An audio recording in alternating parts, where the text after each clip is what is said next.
A happy good morning, everyone. I welcome you all to the 4th International Conference on Multidisciplinary Innovation in Academic Research, ICMIAR 2023.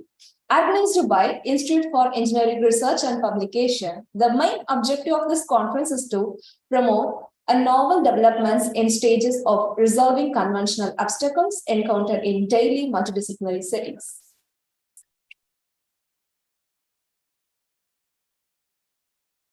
About IFERP. Institute for Engineering Research and Publication, IFERP, is a multidisciplinary professional organization dedicated to research and development within the field of science, engineering, and technology. IFERP is a predominant body that has brought technical renovation development of science and technology. The IFERP Forum consists of professional experts and overs technical leaders. There is no stone unturned to strengthen the spheres of science, engineering, and technology. These days, IFERP is one among the leading publishers of research papers in its prime quality peer-reviewed journals, continuing and analyzed magazines. About the conference. The 4th International Conference on Multidisciplinary Innovation in Academic Research, ICMIAR 2023, has one of its main objectives to promote a novel development in stages of resolving conventional obstacles encountered in daily multidisciplinary settings. The technology is developing at a rapid rate, which is now severely reducing our available supply and causing severe ecological degradation. The design of weather modification makes for the harm caused by this massive large-scale augmentation in all aspects of daily life. The genuine existence of life on Earth is now under danger due to frightening a pollution level and global environmental degradation. Experts from all major disciplines, as well as a multidisciplinary academic research, are now more than ever needed to work together and cooperatively to find sustainable solutions that will promote commercial growth without harming the environment in any manner. Now, I would like to welcome Mr. Sid Kumar Charger, founder and MD, IFERP, Technorate Research and Development Association, for being here today, and thanking him on behalf of everyone for this continuous support and for making this event live today. Next, I would like to welcome our honorable keynote speaker of our conference is Mr. Arjat Bhattacharya, founder and CEO, Virtual Infocom, founder and CEO, Entrepreneur Space, founder and chairman, World Leader Summit India. Next, I would like to welcome Dr. Hazar Talat Abubakar Big Boss, lecturer, Department of Statistics, CEO and founder, STAT Office for Statistical Data Analysis and Training, University of Shaladi, Zion QR Herbal Era. Last but not least, I would like to welcome all the HODs from various departments, professors, lecturers, research scholars, delegates, and students for this wonderful event. Thank you for joining us to impart their expertise. I would also take this opportunity to welcome all the presenters from across India who have spread their valuable time in enlightening with us our latest research studies through the virtual platform. First, I would like to welcome the Honorable Mr. Sid Kumar Charger, founder and MD, IFERP Technorate Group, to deliver his speech. Mr. Sid Kumar Charger is an entrepreneur, investor, philanthropist, founder, and managing director of Technorate Group. He had 8 years of experience in organizing scientific conferences. He completed his education in engineering from SRM University, Chennai, and MBA from St. Peter's University, Chennai. He is interested in doing several socio-academic activities for the welfare of society. Under his guidance, IFERP became one of the fastest growing organizations in Asia. His organization received the Best Scientific Conference Production House of 2018 from ABP. With success knowing no limit, Mr. Sid attributes his fame to teamwork and the entrepreneurial spirit, which together have enabled to transform risk to opportunities to handle the ever-changing environment in education and technologies. Welcome him to deliver his speech on this auspicious day. Over to you, sir.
So, good morning, everyone.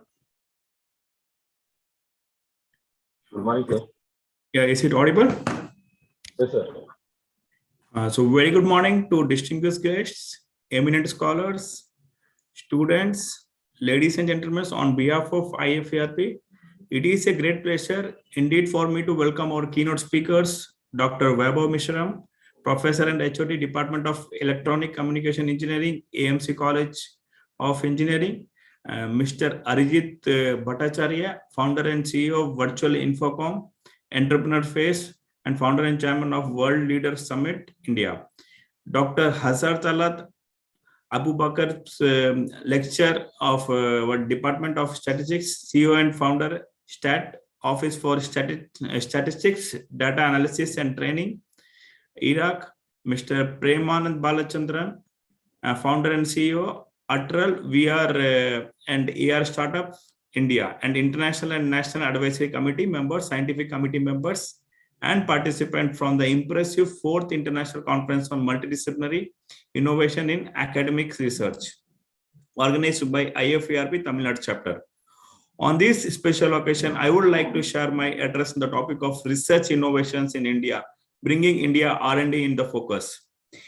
Indian civilization is one of the oldest in the world with a rich culture heritage, having a strong tradition of science and technology. India has been proactively contributing to the field of science of years before modern labs were set up. Several theories and techniques discovered by ancient Indians helped create and strengthen the fundamentals of modern technology. Due to its intellectual wealth, the research ecosystems within India has created significantly opportunity for multinational corporations around the world. India is currently ranked second among nations that have increased their contribution to high qualified scientific research. India-based R&D services companies comprise 22% of global addressing market and grew at much faster rate of 12.61%. With its fast pace of innovation drive, India is poised to emerge as the most sought after destination of the scientific research. We have legends of Indian engineers who are working in various countries, exemplifying the well-trained manpower availability as a competitive cost. As a result, many MNCs have shifted their R&D base to India. This base either manufacturing products to cater to the local market or aid to the parent company overseas in delivering innovative products faster to global market. India has total 25 innovation centers and has been named the top innovation destination in Asia and second in the world for establishing the new innovation center. Also, according to the Commerce and Industries Minister, the total number of patent filing in India has gone up to 42,763 in 2014 to 15 to 66,440 in 2021-22. Due to the measure under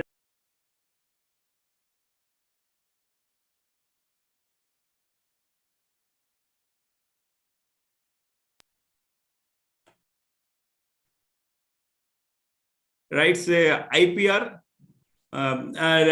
regime for the country. Contribution of IFERP is also there to strengthening the IPR.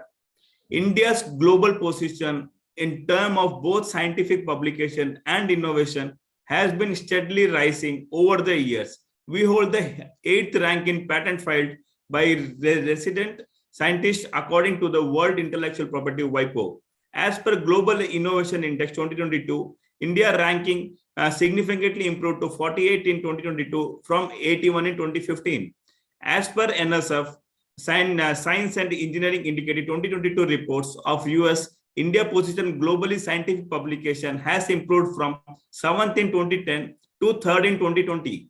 India's scholarly output increased from 60,555 papers in 2010 to 150,000 papers in 2020. India also ranked in 3rd in the number of PhD produced annually. As the globe looks at the practical, cost-effective solution, India has emerged as a hotbed for emerging industries, breakthrough and new companies ideas due to the increased number of patents filed by Indian researchers. IFERP is also contributing to society by publishing research paper in Scopus, Web of Science, SCI, ABDC, and other indexings.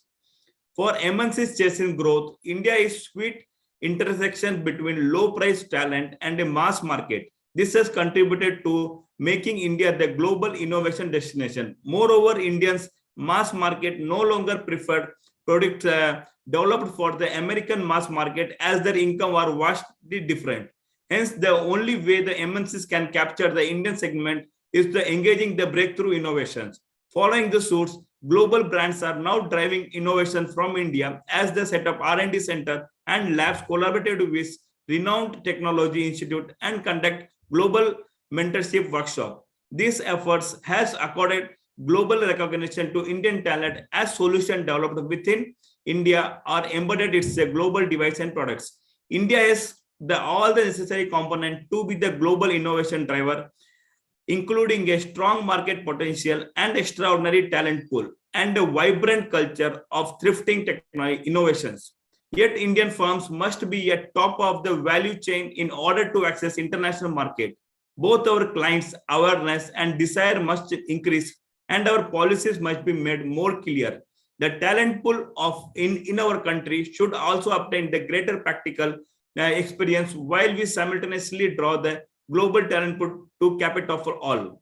The effort to mentors and guide Indians' talent need to amplify it more for their. We can either kickstart the innovations by investing internally or partnering with startups and leading technologies institute in the country already working in new areas and driving innovations.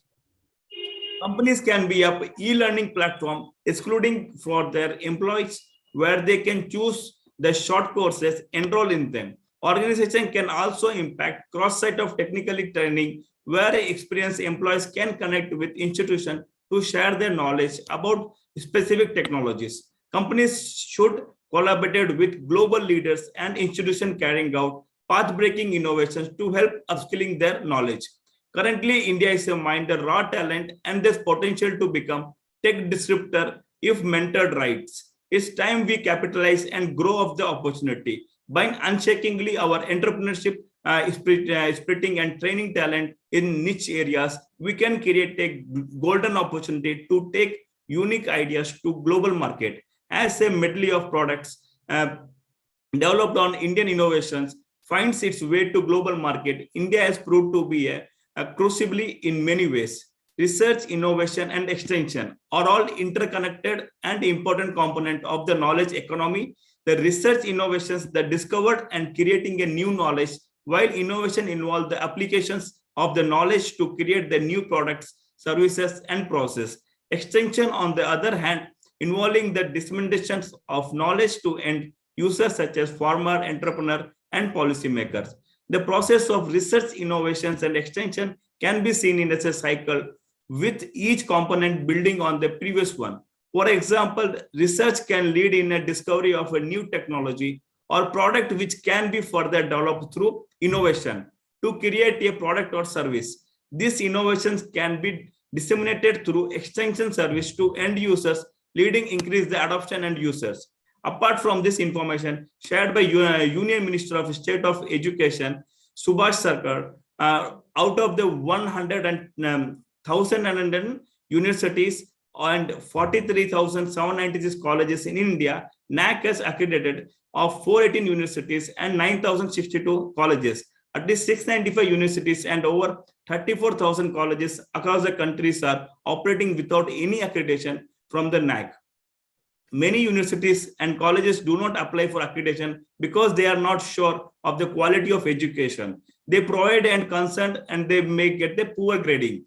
The new National Education Policy, NAP, envisions the all higher education institutions to aim through the institution development plans to attain the highest level of accreditation over the next upcoming 15 years. And the NAC analysis universities and institutions for their compliance with quality criteria regarding the educational process and outcomes. It considers the institution curriculum coverage, organization governance, teaching learning process, faculty research, infrastructure, learning resource, and student services. For that, IFERP is reducing the gap between institution, industries, government, professional communities, and student by digitalizing the innovation process through our professional networking services, global community building, and knowledge sharing in digital domain, and thus providing an integrated virtual scientific communities, mutual engagement, explore the potential of researchers, creating a cooperative and collaboratively academic environment. IFERP has published more than 50,000 plus research papers in the Scopus, Web of Science, and many indexing journals, and guiding the global professional community in filling the patent. With more than 1 lakh plus members from 150 plus countries collaborating with the 500 plus institute and 50 plus industries through institution membership, IFERP is supporting the institution in research, innovation, and extension, student services by student chapters, value-added courses, online courses, IFERP Academy, research and publication guidance, research publications and awards, collaboration with in the international universities, seed funding program for research projects, student project competitions, workshop seminars on intellectual properties, research methodology, entrepreneurship development, youth empowerment programs, skill development programs, career development programs, and professional development programs. And IFERP initiated the IFERP talks where researchers can share their experience through us, books, chapters, conference proceedings, faculty exchange programs, and many more activities through women-centric activities, fellowship awards programs. So while concluding, I would like to welcome all the conference participants who are awaiting to share their knowledge and experience and to explore better way of education for future leader. Thank you.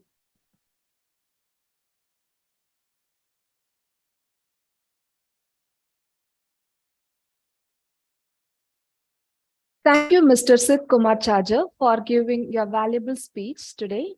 Next, I would like to welcome our honorable keynote speaker of our conference, Mr. Arjat Bhacharia, to give his keynote presentation. Mr. Arjat Bhacharia started India's first game company when he was 17 years old in 1998. He is an international record holder in technology and finance, 2 decades of experience in finance and technology. Founder and CEO, Virtual Infocom, one of the first game and VR development companies since 1998. They make real actor and model as 3D character superhero games, globally acclaimed speaker on entrepreneurship, technology, motivation. He is a producer of 300 plus games and VR, AR. Given opportunity to more than 700 plus indie developers globally. 25 years experience in technology, finance, ads, and SDG, networking, connections, and business. Followers from 95 plus countries, he lies in the area of international business development and technology, fundraising, innovations, new market development, market entry, and AI, sustainable development, humanitarian, technologist, angel investor, public speaker, business matchmaking expert, artist, author, community builder, game programmer, virtual reality specialist, and blockchain specialist, startup mentor. We welcome you, sir. Over to you. Thank you so much. Thanks for the beautiful and lovely introduction. It's been an honor, and I'm always happy to come here to share a little bit of knowledge that I have with the world. Well, I have a very specific topic for today's speech, and depending on the situation, the way humanity is going, definitely we need to explore something called technology. So when we talk about technology, technology doesn't mean that we are always talking about IT.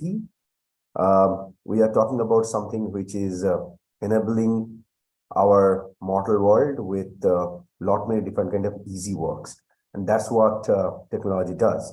And if I look back to our history, probably we'll see that the humankind have seen these kind of technology innovations for last over several thousand number of years.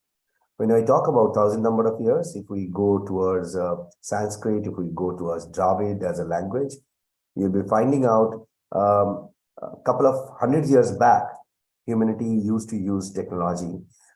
Even though there was no IT, probably we have been using tech just to innovate new things so that our lifestyle can become better. Yeah. So technology do have a complete different kind of role to play in our lives, and definitely to engage with tech, we have few bit of small things which we can probably integrate with. I'll stick to my speech into a vertical wherein I'll be more talking about a few bit of new latest development of IT, definitely. And along with that, I'll be touching upon how things can be materialized with the new innovation, and definitely how students can build their own career. So there are 10 different kind of tech which is going to impact our life very soon, which is happening at the moment. First and foremost, I would love to take example of Metaverse. Metaverse is basically a tech which we have been using as a game development company for quite a long number of years. Just a small request to all the audience. While I'm speaking, if you can kindly put your microphone in mute, it will be really easy for me to probably convey the message that I want to convey. Else, we can always have an interactive session. Thank you so much. So the first and foremost thing is basically Metaverse, which is going to revolutionize the total tech world. Definitely, we have been using the 3D virtual world technology as a game development company for quite a long number of years. Any game development company who are working on 3D, they have experienced that.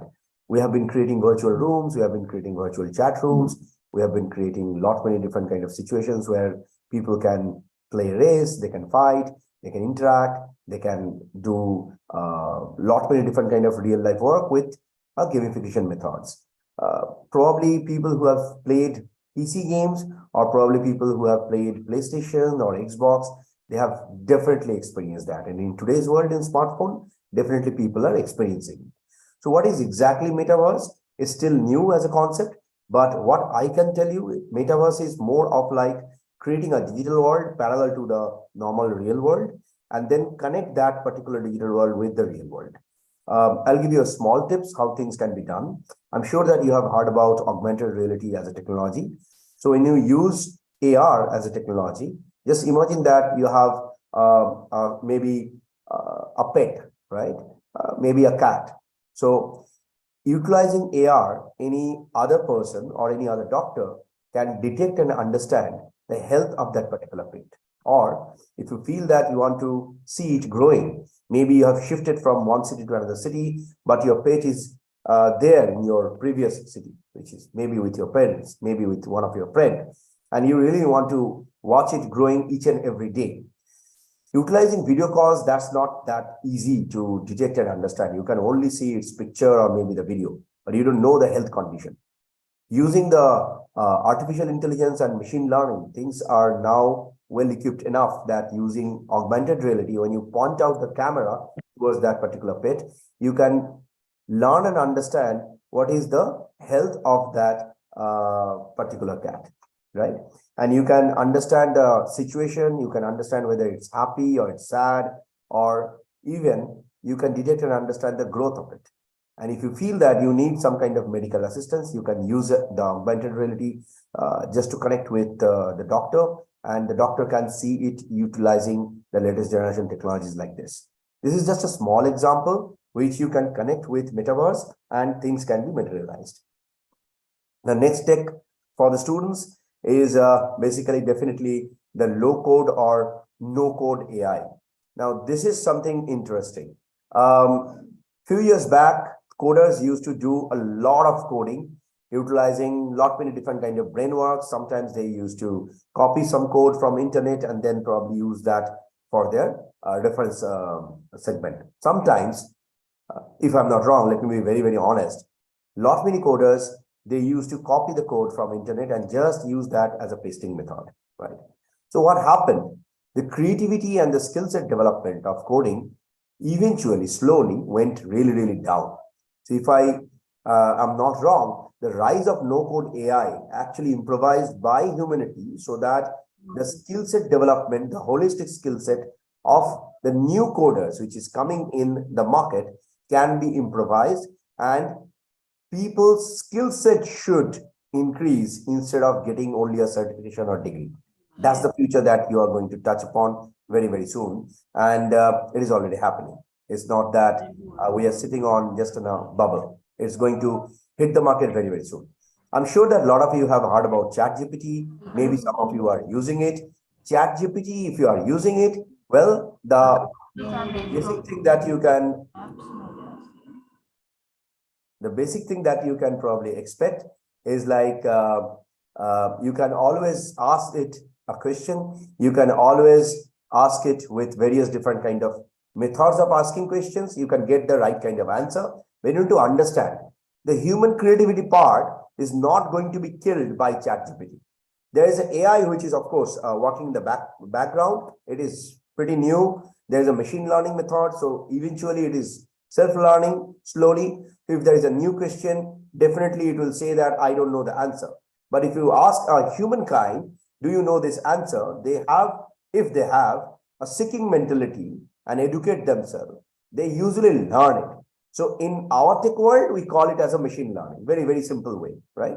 So ChatGPT are not going to kill a lot of job which is coming from the creative world, which means in a way, if you are entering into the creative part of content writing, of course, your job is not gone. ChatGPT is going to help with a lot of simplifying of content making. Not only that, it is going to simplify lot many different small things like the AI generated pictures. If you look at that, it is making amazing picture utilizing AI. It's not a rocket science anymore. So how these things are done? They have a large, huge number of database of images. They do the mix and match, make a picture as per your description, and you feel that, wow, something is being done. Well, these things can be done with human mind as well, but that used to take a lot of time. So you are basically saving time with new kind of technology. But if I may put it this way, are we going to kill a lot of jobs of normal graphic designers? Well, again, the creative part of these designing methods will not be killed by the latest technologies. Rather, again, if you have the skill set, you want to explore the world, these kind of skill set will only improvise your creative factor. Of course, automation sometimes kills creativity. Maybe we need to go through that and then accept the fact that how we can find out a way and go towards the better path.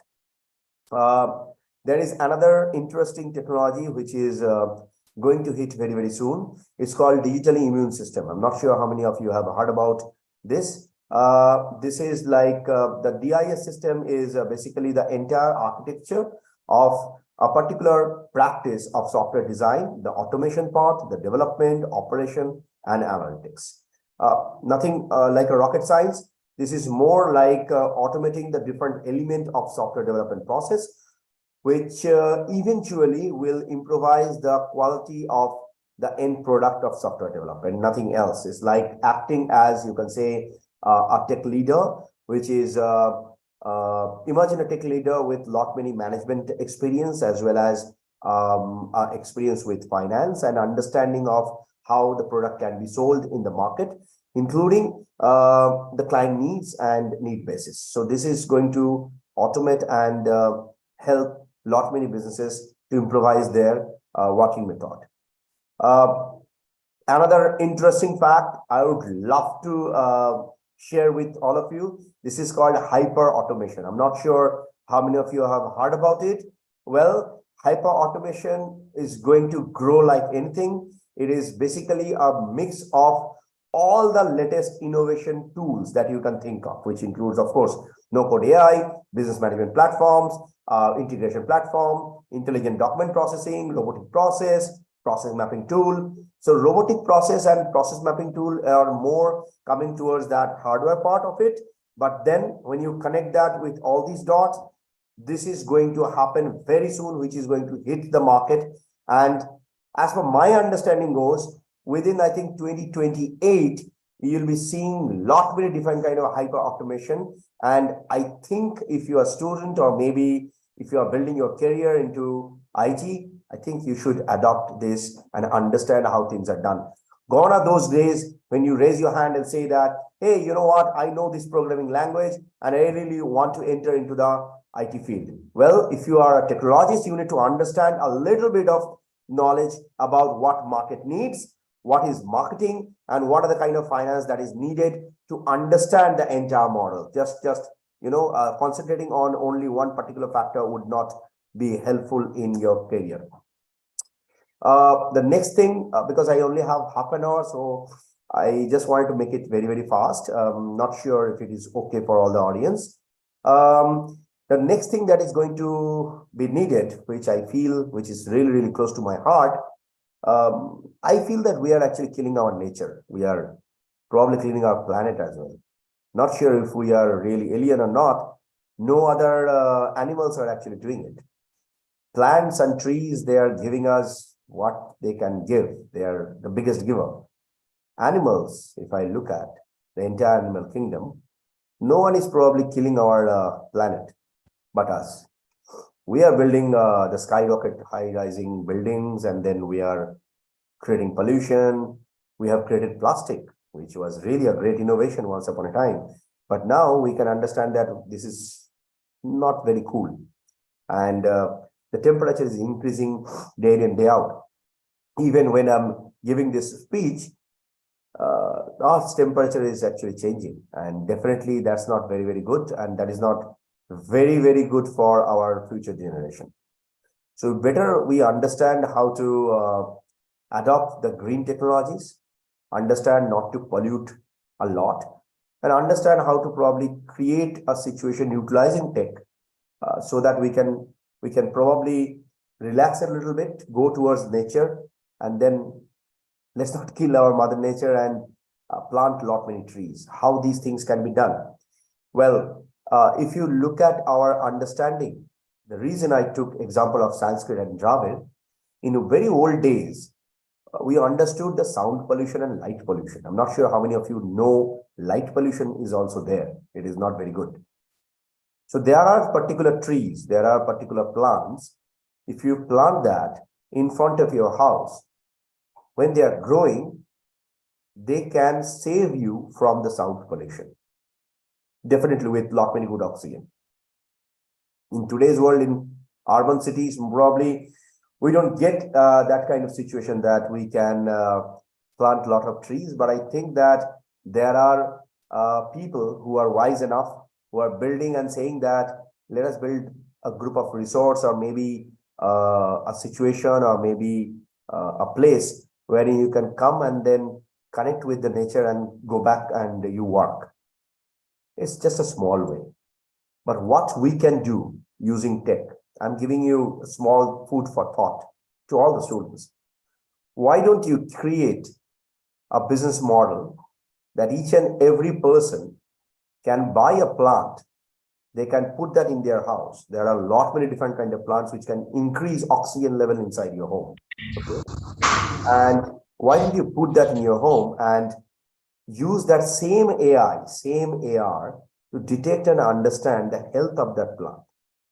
Create a situation that the valuation of that particular plant will be increased if you can nurture it properly, and it can grow in maybe in your terrace.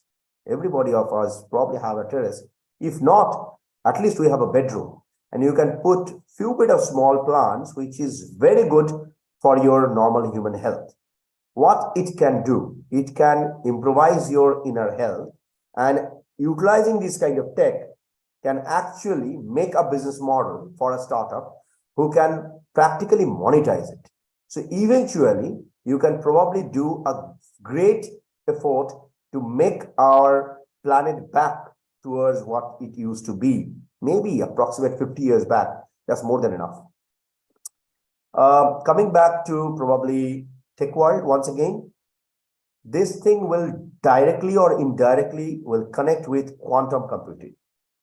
Quantum computing, as per my understanding, goes again, I mean, between this 2021 to 2020, 2030 would increase a lot. If you really want to learn it on internet, go through it. As per my assumption goes, within 2030, this is going to revolutionize the total edge computing and programming, and the way we store data, the way we process it, the way we decentralize data, whether you use blockchain or whether you use any other methods, it's going to impact a lot.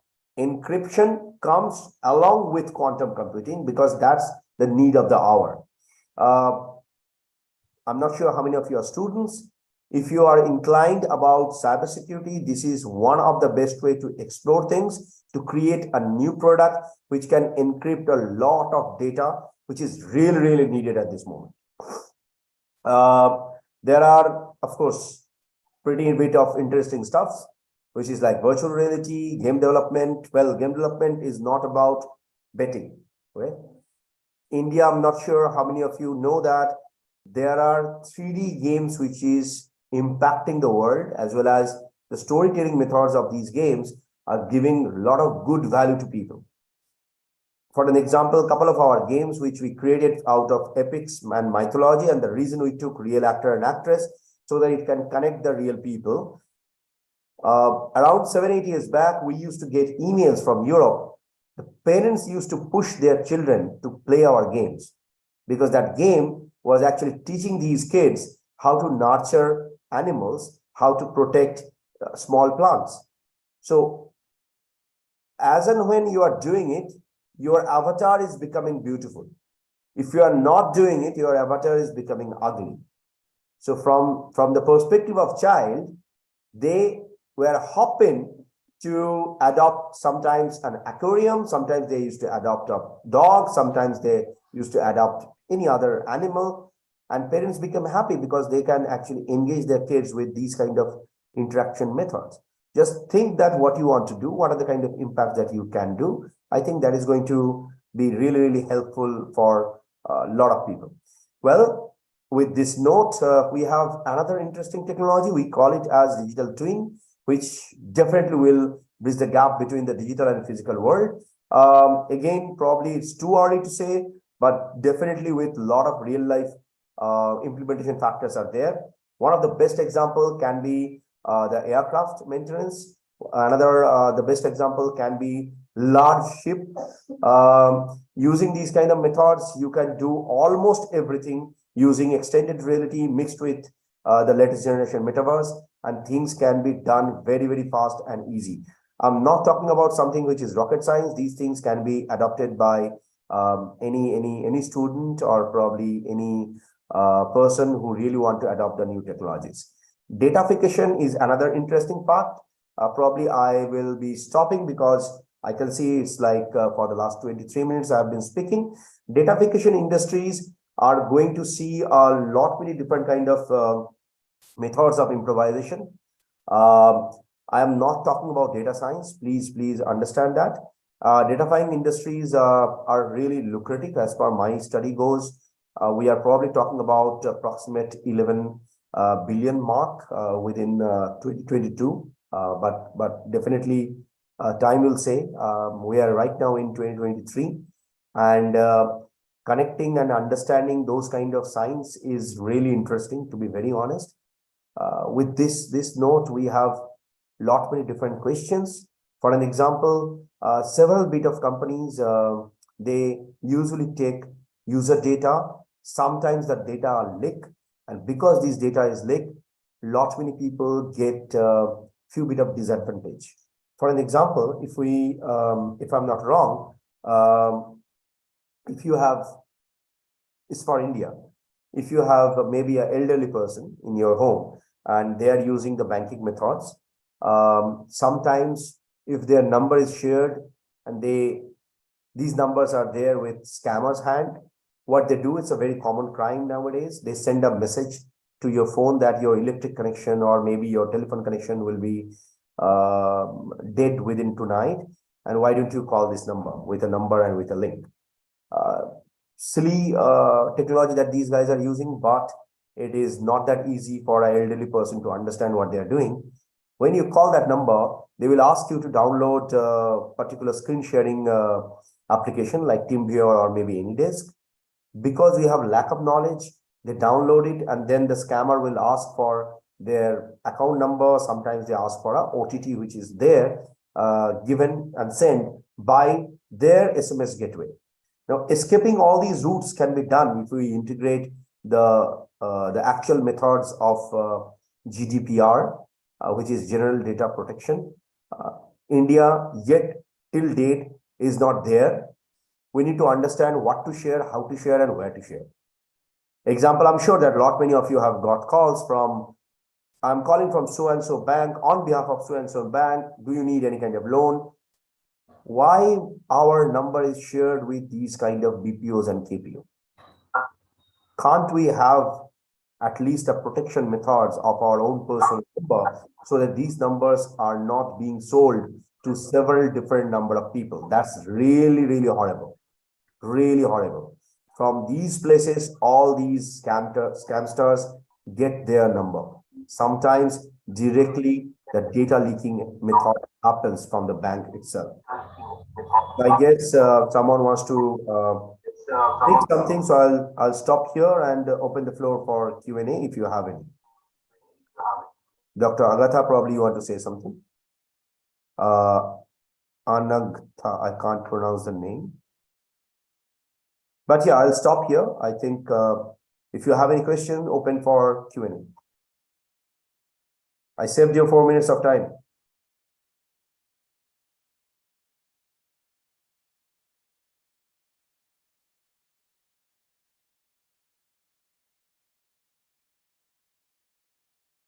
May I request the host to at least turn on their video and audio?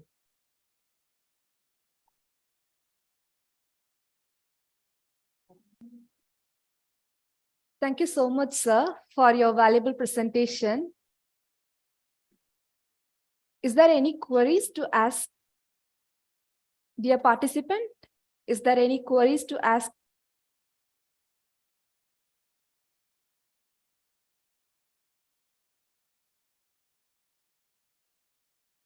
Okay, thank you so much. Once again, I really thank you so much, sir, for your valuable presentation to take a time to explain each and every subject. So thank you so much, sir. Thank you. So what I'm going to do, give me a second if I can share my Instagram link here. Sure, sir. If anybody have got any kind of question, they can directly touch base with me. Yes, I can. So it is for everyone. This is my Insta. Insta is mainly for the students and for professors and others. I'm totally open in LinkedIn. I'm more active in LinkedIn rather than Instagram. So here is my LinkedIn. Anyone wish to connect, feel free to connect with me. I'll be more than happy to answer any kind of queries if they have any. Due to time and because of vastness of the entire thing, I couldn't probably share you each and every part of it. But yes, we'll be more than happy to connect, understand, and communicate if required. Thank you so much. Thanks, Shushmita, and thank you, the entire team, to call upon. And definitely, it's been a pleasure. Thank you.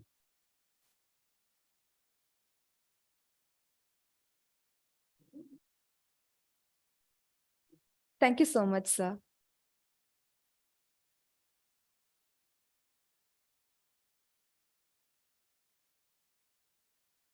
Next, I would like to welcome our honorable next keynote presentation by Dr. Hazat Talat Abubakar Bibos to give his keynote presentation. Before that, I would like to give a short biography about him. Hazat Bibos is a lecturer in the Statistics Department in the College of Administration and Economics at Shaladan University, Erbil. He gained a master's degree scholarship in Applied Statistics at University of Central Florida in United States of America with GPA 3.425 out of 4 in May 2014. He gained a PhD in applied statistics at University of Saladin Erbil in October 2022. Furthermore, he is a founder of STAT Office for Statistical Data Analysis and Training. In this center, he will help all undergraduate and graduate students in writing their thesis and dissertation, especially in the practical session. In the STAT office, he has worked with several masters, PhD students, and companies as external supervisor and consultant. He also has supervised several final projects for the bachelor in his main field. Welcome him to deliver his speech on this auspicious day. Over to you, sir. Hi, sir. Hello.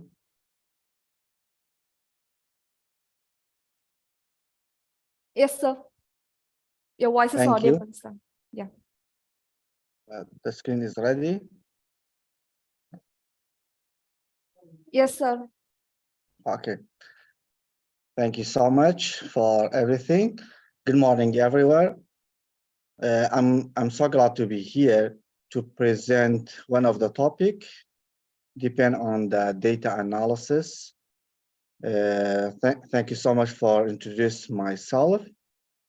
As a statistician, during my work, I've been looking some mistakes from the papers, thesis, and dissertation. Today, quickly, I'm going to look at some of the pointers that the researchers did the mistake.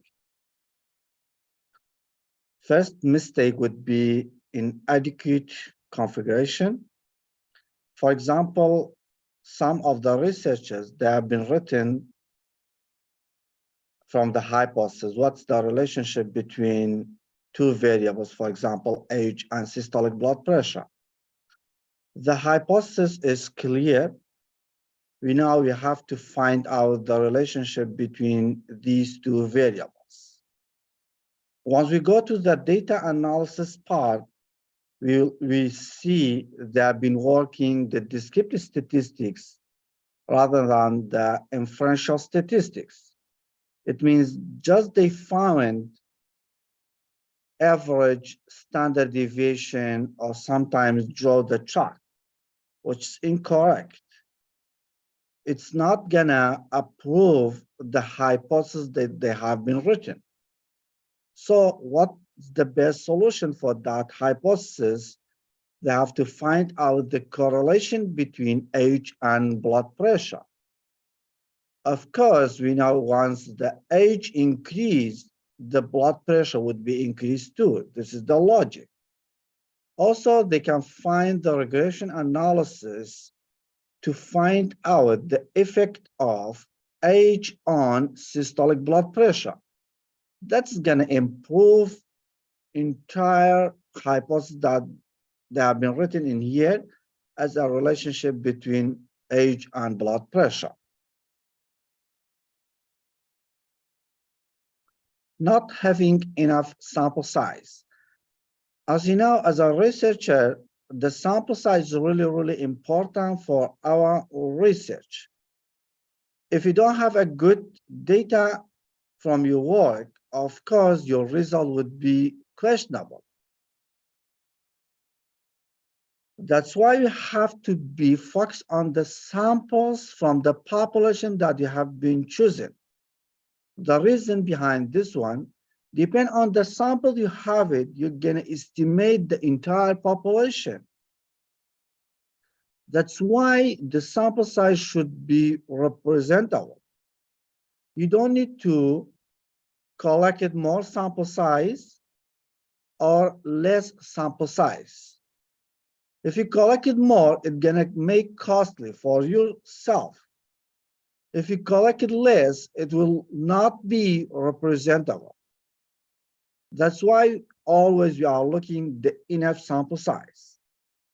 You can choose any formula to calculate the sample size. For me, I love that formula, name it Cochrane formula, to get the sample size. It's easy, just you need to know what's the population you have it, what's the exact proportion from that population you're working on it, and then just put the Z value, and then it's gonna give you the exact sample size.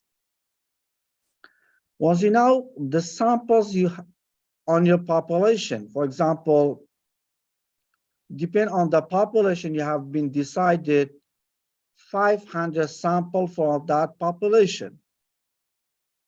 That's fine, you know your population.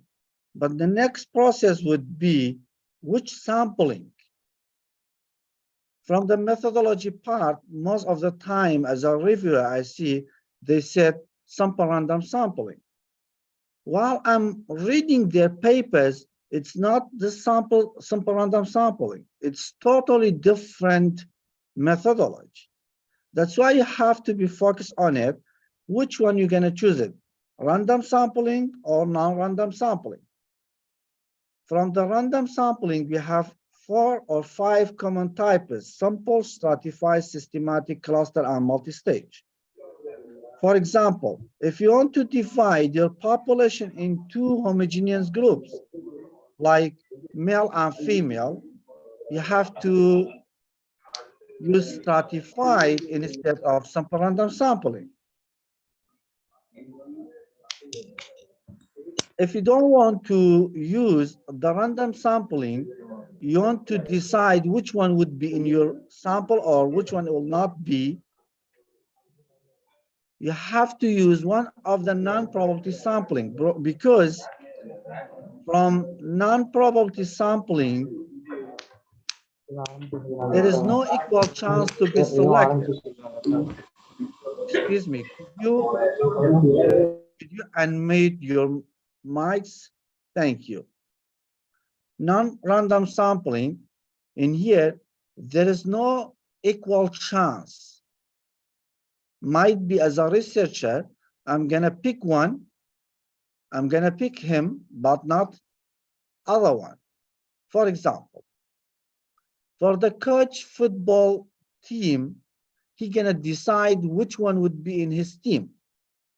He gonna choose 21 players, depend on their skills, age, experience, weight, tall, and so on. That's why in non-probability sampling, you're gonna decide who would be in your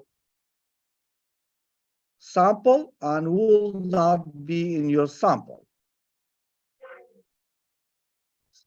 Mistakes 4, using a statistical test that's inappropriate for a type of the data. Of course, each statistical test, it depends on the data that you have it. We have 2 common types of the data, scale and categorical. From the categorical, we have the nominal and ordinal. The value in here are text or alphabet. For example, for the nominal, we have the gender, male and female. For the ordinal, we have the level of education, primary school, secondary school, high school, masters, and so on. Under the scale, the values in here are numbers, which includes 2 types, discrete and continuous. Discrete, it means you can count it. There is no decimal points. Like, what's your age? It's 23, 24. We cannot say 23.2. Continuous, there is a measurement, like your height might be 170 centimeters and point this. Mistakes 4, avoid using complicated statistical analysis. That's really interesting part in here. Most of the researchers, they are thinking if they do the hardest or difficult or complicated analysis, their paper would be great. No, I totally disagree for that one. Your paper would be good depend on the correct statistics, the correct tool, not the complicated analysis. Don't use the complicated analysis that your data doesn't need it, that your research doesn't need it. depend on your data, hypothesis, objectives, choose the best statistical analysis. Never ever think about the complicated data analysis. For example, if you want to compare the mean from the parametric test, it means the assumptions are met, like the normality, scale data, randomization, and so on. If we have just two groups, compare between two groups, you're going to use independent sample t-test. You don't need to do regression analysis, time series, and so on. Depend on the data you have it, choose the perfect one. And here, if the assumptions are met, go to the parametric test, and here independent t-test is the best. Otherwise, you have to go to the non-parametric. For example, Mann-Whitney test would be instead of the independent sample t-test. Between more than two groups, 3, 4, 5, and extra, you're going to use one-way ANOVA, F-test. Compare the mean between two groups, for example, before the event, after the event, before diet, after the diet. This would be the pair t-test. More than two groups, repeated measures, ANOVA.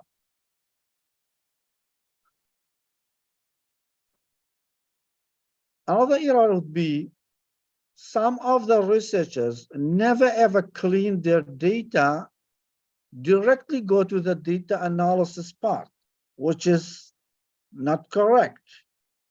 You have to clean your data, and the data would be free in error, and then go to the data analysis.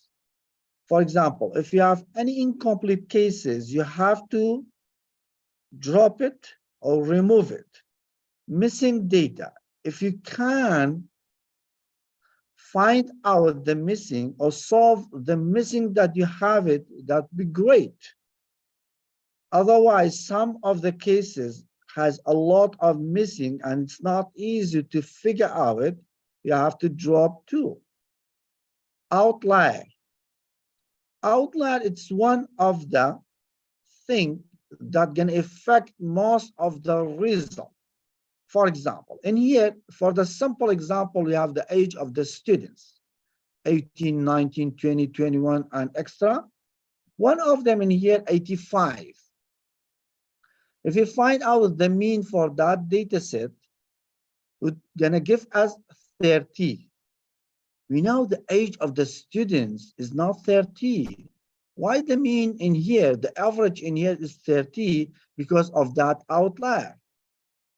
If you have such wrong like that in your paper, the reader said, they have two options. One option, you did the mistake because of the outlier. Other one said, might be that country, the people go to the school in not soon.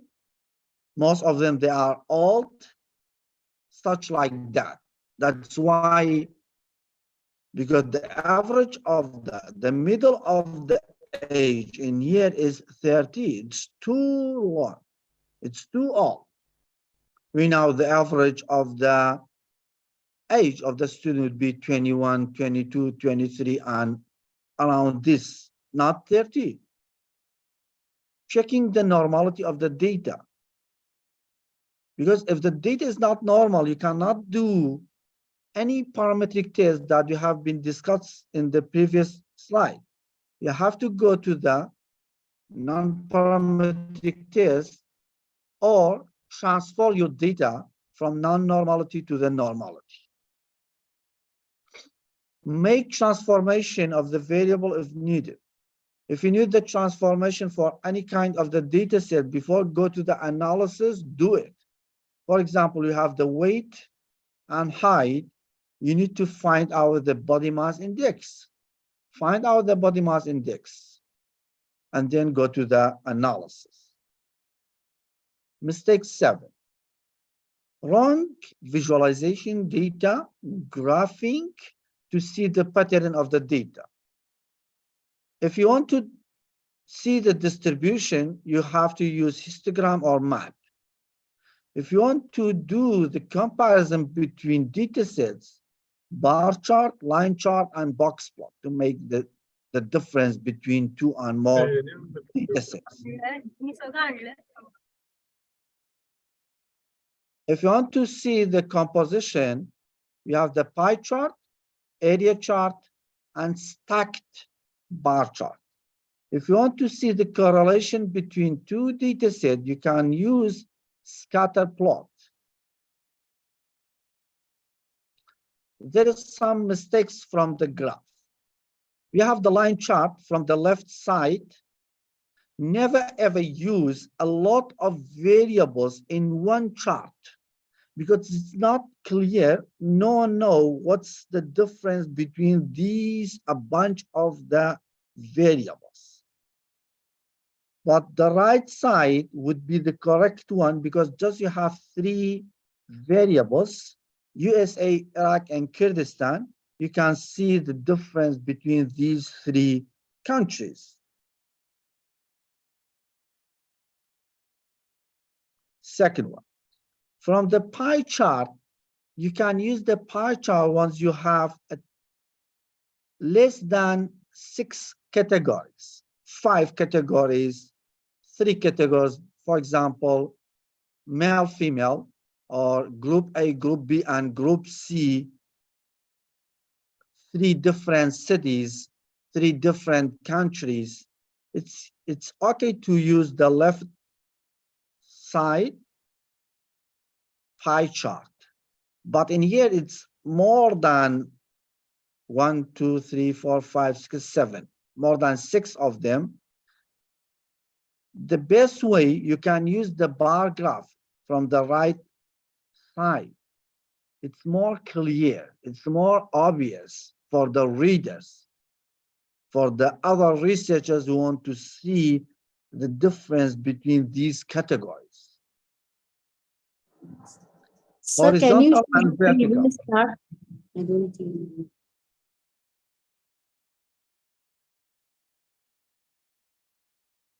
Don't use the horizontal for the right side. If you have a lot of categories, use the vertical from the right side, as you see in here. It's much clearer for the reader. That's the huge mistake. Never ever use the bar graph and miss the 0 from the y-axis. If you look at the left side, they have been missed the 0 from the y-axis. They have been started from 70, 75, and so on. From the right side, 0, 10, 20, and so on. You have to start from the 0. Otherwise, your graph is not be representable, is not be clear graph. The last error in here, seeking a statistical significant outcome. That's the disaster, that's the trouble. Most of the researchers always looking at the significant outcome. It's not always to be significant. Most of the time you got the not significant result. Why they are looking the significant outcome? Because it's easy to compare with other papers, with literature reviews that someone else did before them. They said they found this one is significant and mine is significant. It's easy to compare. But there, for example, result like that and my result like that. Some of the researchers said, don't give me any non-significant during the data analysis. I said, if you don't accept any non-significant result, why you do a research? Just write down whatever you like it from your paper. No, depend on the population, the samples you have collected, the data you have it. You have to be totally agree whatever you got. And then find out the excuse point. Why you got non-significant? Because the situation in Iraq is totally different for the situation in India, for example, for the United States of America, United Kingdom, Saudi Arabia, and so on. That's why you have to find out the reasons behind non-significant, not change it to the significant. That's the cheating. You have to be agree for that result that's not significant, but find out or figure out what's the factors behind non-significant in your data analysis. Thank you so much for your time, for your listening in my speech.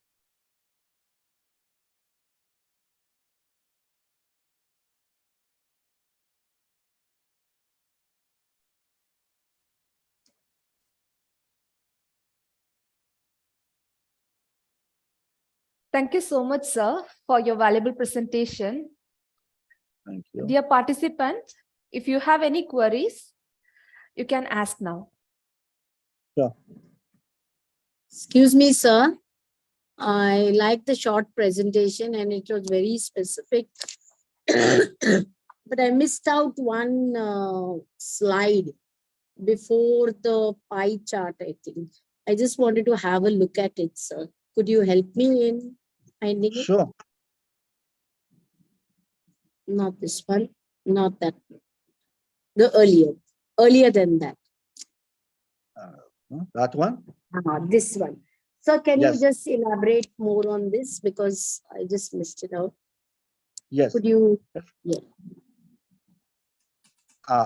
I'm gonna tell you. Okay, if you want to see the distribution for the data set, you can use,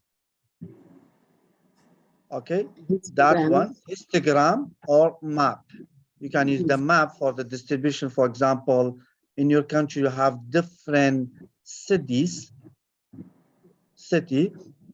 You want to see which sample for each of the cities, you can use your the country map. And on the country map, you can write down that city, how much, and that one, and that one, and that one, and so on. Or you can use the histogram.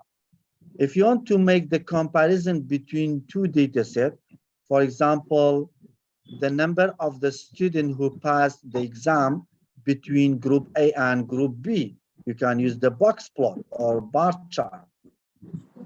From the box plot, it's easy to see what's the difference between two data sets. Composition, if you want to see the composition, as we discussed the pie chart, if you have less than 5 categories or 4 categories, you can use the composition.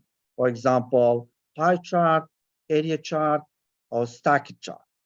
If you want to see the correlation between two data sets, for example, the number of hours that the student reading daily and the exam scores, you can see the correlation between these two. Hope you got my points. So can we not use the bar graph to show the correlation? Will that be? Bar graph? No, it's not correct. The bar graph is It's just only for the comparison. Yeah, yes, you're right. So how will this scatter plot help us to show the correlation? Can you just explain for that, sir?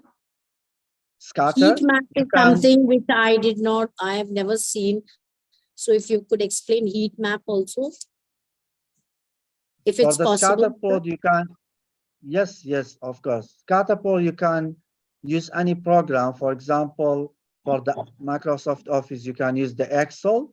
It's easy to find out the scatter plot, or you can use the SPSS program, which is the statistical package for the social science. It's just one click. It's gonna give you the exact scatter plot that you have it. It's not by your hand, but because by your hand might be a little complicated or not clear, but you can use any program that you are familiar for. Thank you very much. Thank you for you. Thank you so much, sir. Most welcome. Is there any queries to ask? Yeah, I have one query. I wanted to know which is the best way to represent multi-dimensional data. Could you repeat it again? What is the best method to represent the multi-dimensional data? Multi-dimensional data. Suppose, for example, 5 variables, 4 variables with reference to 1. Could you give me the example for that question, please? Yeah, example will be, say, for example, the temperature, humidity with respect to time. Both variables are numbers, quantitative. Yes. You want to see which graph is the best? Yeah, which graph is the best to make it very clear? Like this, economical data, some 5-dimensional, 6-dimensional variables will be there. Suppose if I take data from the statistics, okay, say suppose for example the economic growth, okay, it depends upon various parameters. If I consider 2-3 parameters, okay, so how to represent the multi-dimensional data, which is the best way to make it clear? Is my question is clear? No, sir. I didn't get your point. I'm sorry. No, basically, see now, for example, if I take the earlier plot, what you have shown, so it is X and Y. Yes. Okay. It is a 2-dimensional data. Yes, sir. Suppose if I take 3-dimensional data. Okay. For example, if I take the noise which is coming in the traffic. Yes. Along with the pollution. So there are actually 2-3 variables should be there. One, for example, oxygen level. Another one is the carbon monoxide. Another one is the temperature. Another one is the say noise. So how to represent with respect to time, which is the best graph? Otherwise, I have to take each graph, with respect to time. So it may not give you the clear picture about overall. Actually, I don't have any idea for that one. Might be 3D graphs, such like that. Yeah, but yeah. in here, in here we haven't talked about the 3D and 4D graphs, and that's why your question is a little bit far from my presentation, because in here just we have the X and Y, and that's I get. Yeah. Okay. Thank you. Sorry about that. Good night. Most welcome, sir. Most welcome.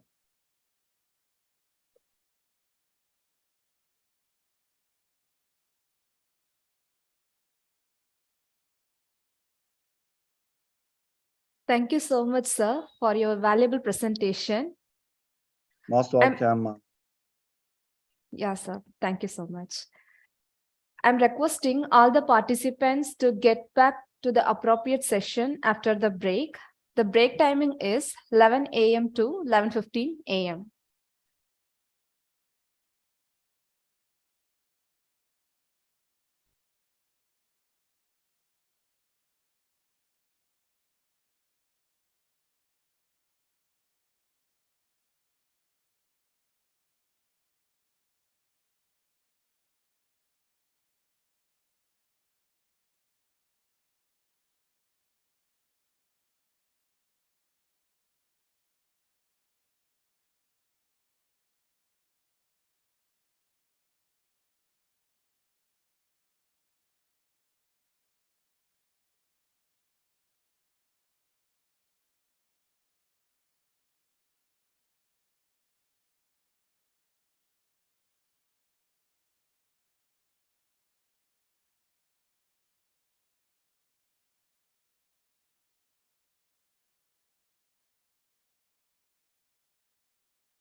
Negotiable, few minutes of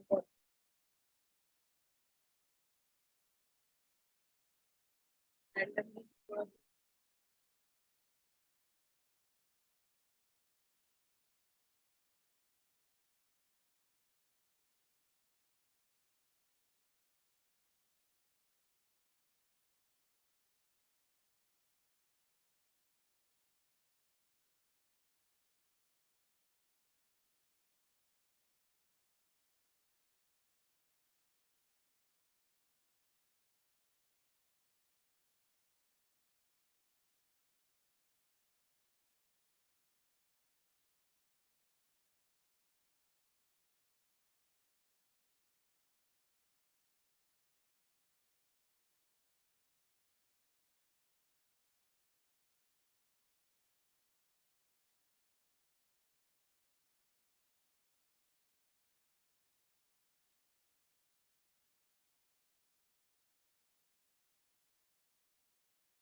Once again, I welcome you all for the technical session.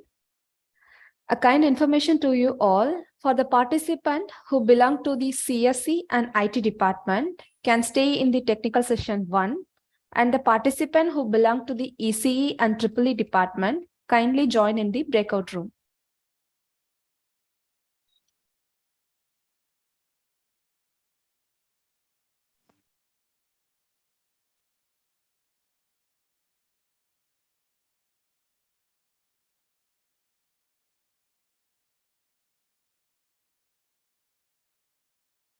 Once again, I'm repeating.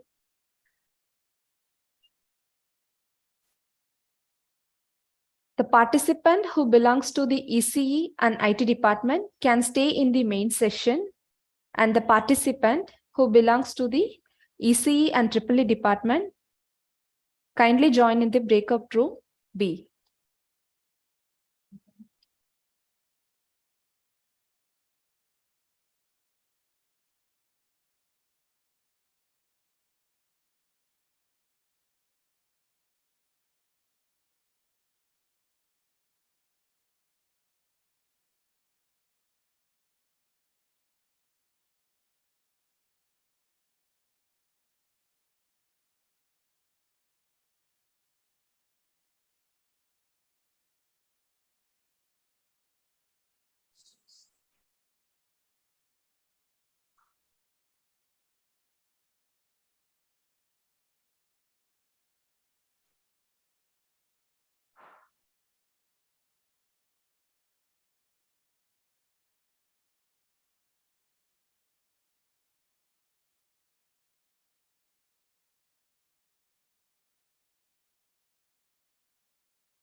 Good afternoon.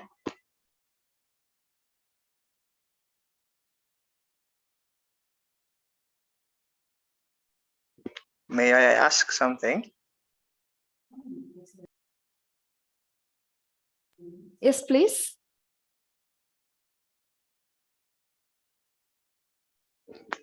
Can I participate from any of the two, even though I am not yet going to present?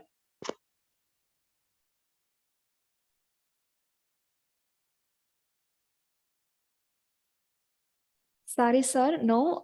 Can you ask the concerned coordinator?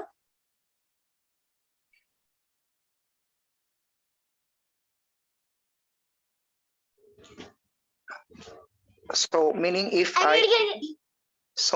I cannot, if I will not present, I cannot participate to any room or either from the two.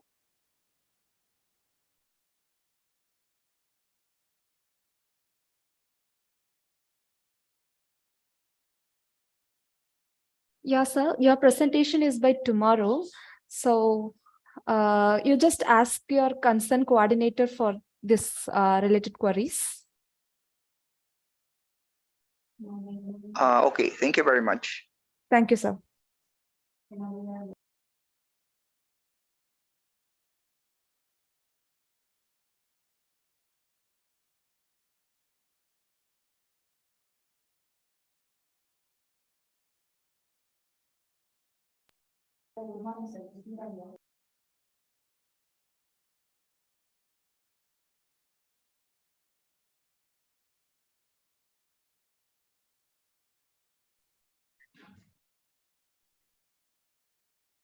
Now we're going to start our technical presentations.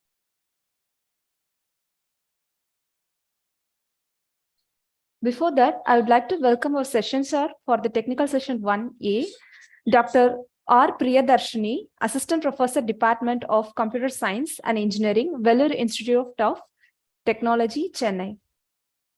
Hello, ma'am. Shall we start the technical session? Yeah, ma'am, we can start. Sure, Hello, ma'am. everyone. Our first presentation by Karuna N. The topic is Movie Recommendation System Using Machine Learning. Over to you, Karuna. You can start your presentation. Okay, thank you. Shall I share my screen? Sure. Okay.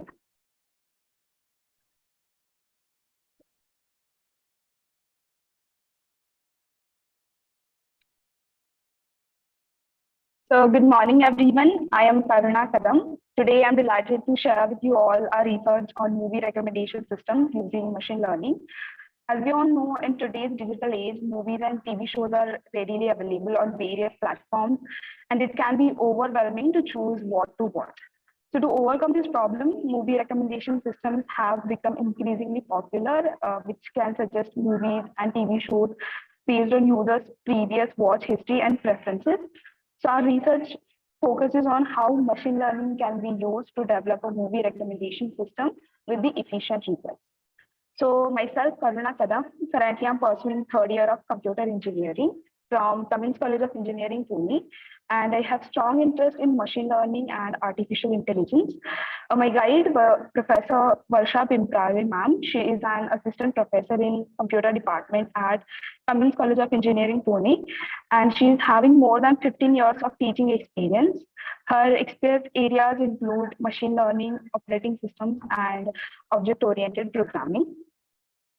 So movie recommendation systems have become increasingly popular in recent years.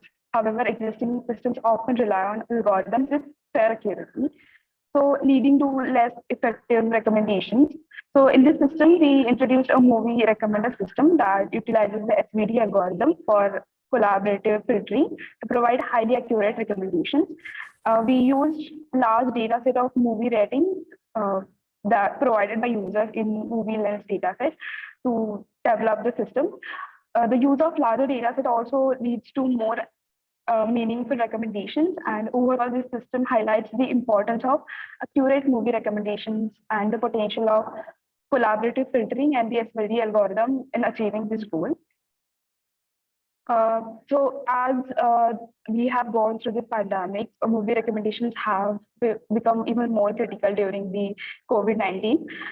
Existing recommendation systems are using algorithms like collaborative filtering, content-based filtering only, which have limitations on their accuracy, and a need for more accurate and effective recommendation system was required that takes into account the contextual data. And in improved recommendation system can also help individuals discover new films, TV shows that match their interests and provide a much needed escape from the stress of their current situation.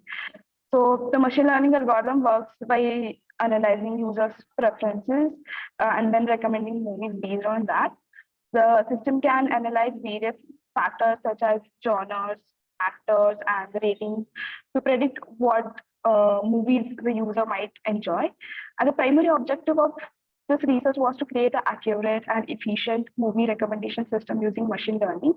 We then used a variety of machine learning algorithms, including content-based filtering and collaborative filtering to develop the recommendation system. And in the era of the streaming platforms, users faced with the overwhelming number of options for movie viewing. And our movie recommendation system using machine learning is a solution to this problem. And by analyzing vast amounts of user data, we are providing personalized movie suggestions to enhance the user's viewing experience. So this is the system flow of our system. And as we all know that the movie industry is one of the largest entertainment industries in the world. So with the hundreds of new movies being released every year, it can be difficult for the viewers to find which movies that match their preferences. So this is where the movie recommendation systems come into play. So the systems use machine learning algorithms to analyze the user's past movie ratings and suggest movies that they might like. So the first step in building a movie recommendation system is to gather data. So this data includes movie titles, genres, and release dates, ratings, and other relevant information. So once this data has been collected, it is then pre-processed, cleaned, and removed any irrelevant or incomplete data. So the next step is to process. The next step is to choose the right machine learning algorithm for the recommendation system, as there are several different algorithms that can be used for this purpose. including content-based and collaborative filtering and recommendation systems. So there are different types of filtering algorithms. So majorly collaborative filtering and content-based filtering. So collaborative filtering algorithms analyzes the ratings of similar users and suggest movies that these users have rated positively. This type of algorithm is particularly useful for new users who do not have a large rating history. Then content-based filtering algorithms analyzes the features of movies that user has rated positively in the past and suggested with a similar feature. So for example, if a user has rated a lot of action movies positively, then the algorithm will suggest other action movies for them to watch. So these are the algorithms that we took into consideration for analyzing and to find the better performance. So the movie recommendation system that we are presenting uses the SVD algorithm to predict the user ratings for movies. So the SVD algorithm decomposes the movie rating matrix into three matrices, U, S, and V. The matrix U represents the relationship between the users and the latent factors. The matrix S represents the strength of each latent factor, and the matrix V represents the relationship between the movies and latent factors. So the predicted rating for the user and movie is calculated using the dot product of the corresponding rows of U, S, and V. And the system uses, as I said, the system uses the movie lens dataset. It contained almost 1 lakh movie ratings and from the more than 900 users and around 1,000 movies.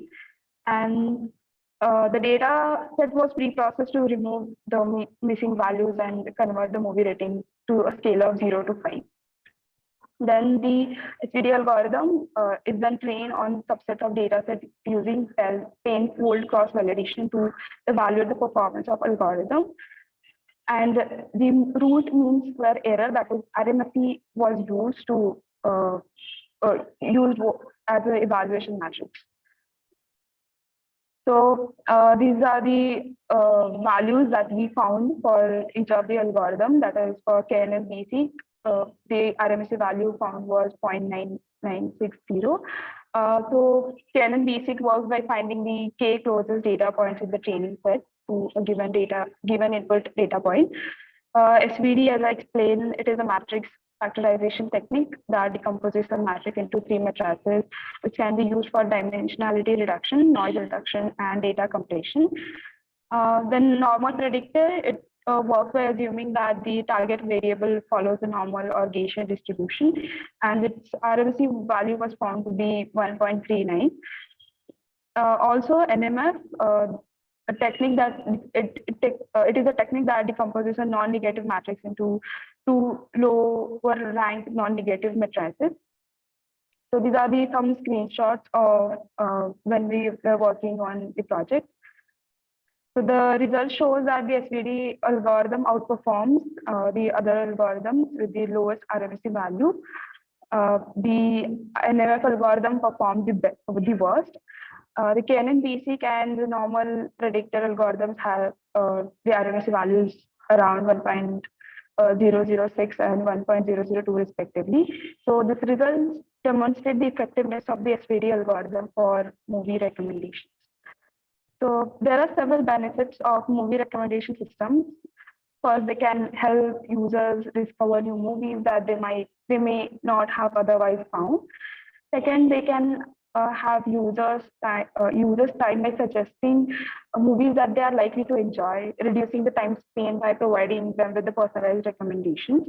However, there are also some limitations to movie recommendation systems, and one major limitation is the issue of bias. So if the data used to train the algorithm is biased in any way, the recommendation may also be biased. For example, if the data is predominantly based on ratings from the male users, so the recommendations may be more biased towards the movies that are popular among women. And in addition, while they can make accurate recommendations for many users, there may be some users who are difficult to predict. So this can lead to inaccurate recommendations and might decrease the user satisfaction. In conclusion, movie recommendation systems are powerful tools for helping users find movies that match their preferences. By using machine learning algorithms to analyze user data, these systems can provide accurate, personalized movie recommendations. While there are some limitations to the system, they are becoming increasingly popular and are likely to become even more sophisticated in the future.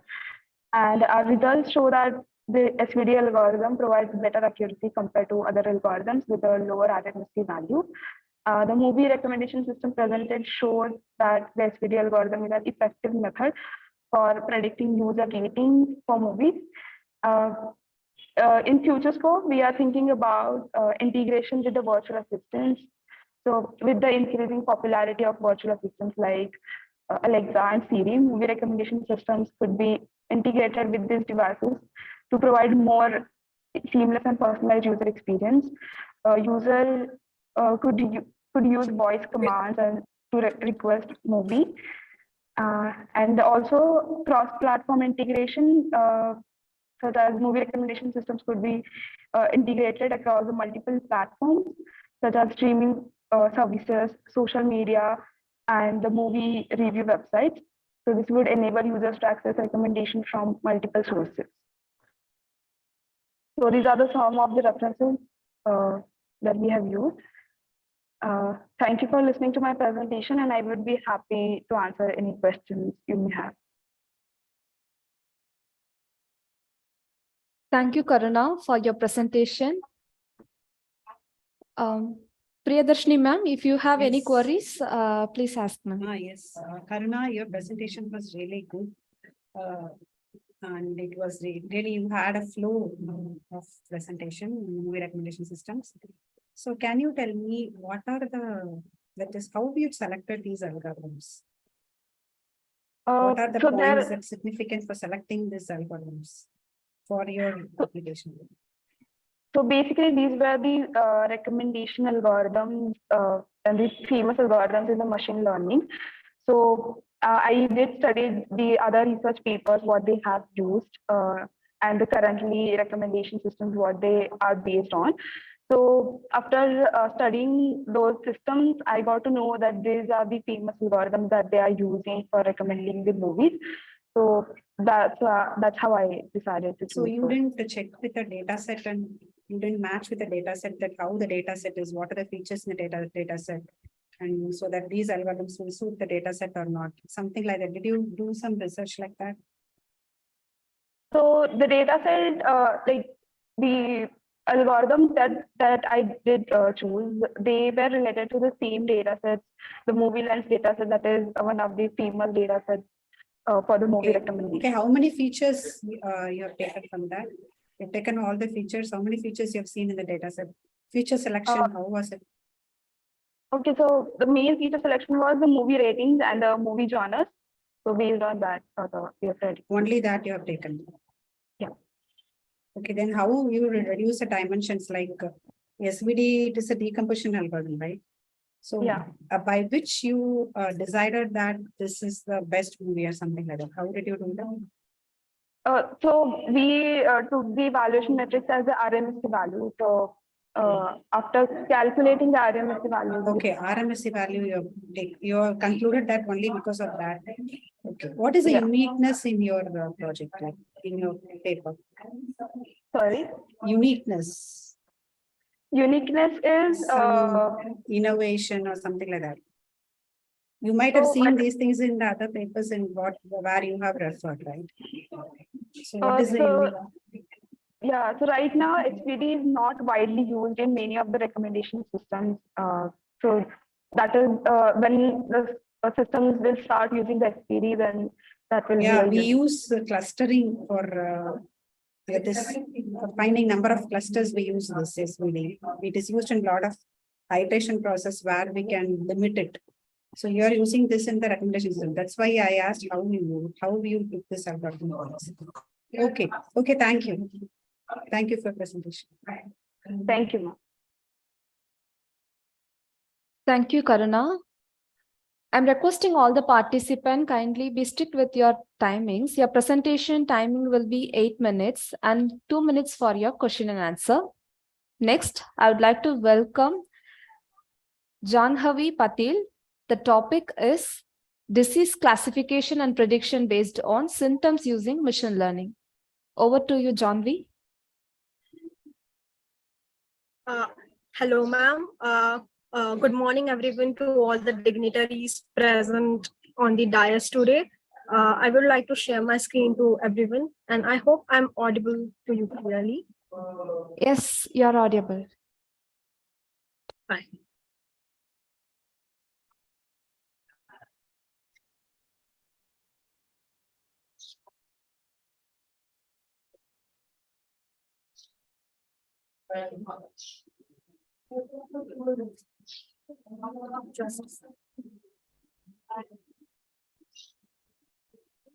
Yes. So my topic is of the system is disease classification and prediction based upon the symptoms that patients give using machine learning algorithms. So I will get you started with my presentation. So myself, Janhavi Patil, I am a third year engineering student, computer engineering student at Cummins College of Engineering, Pune. In this system, building this system and in this research paper, Professor Varsha ma'am, she guided me throughout this research and building this system. Yes. So agenda of today's presentation will be first introduction, then I will take you through my problem statement, the abstract, the flow of the structure and the working, then what all modules and algorithms I implemented in my system, and then conclusions and results, final results.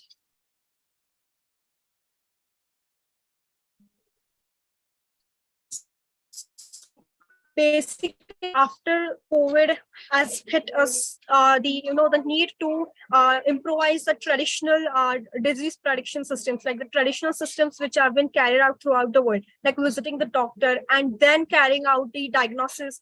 This system has to be changed. There is a need to change this system.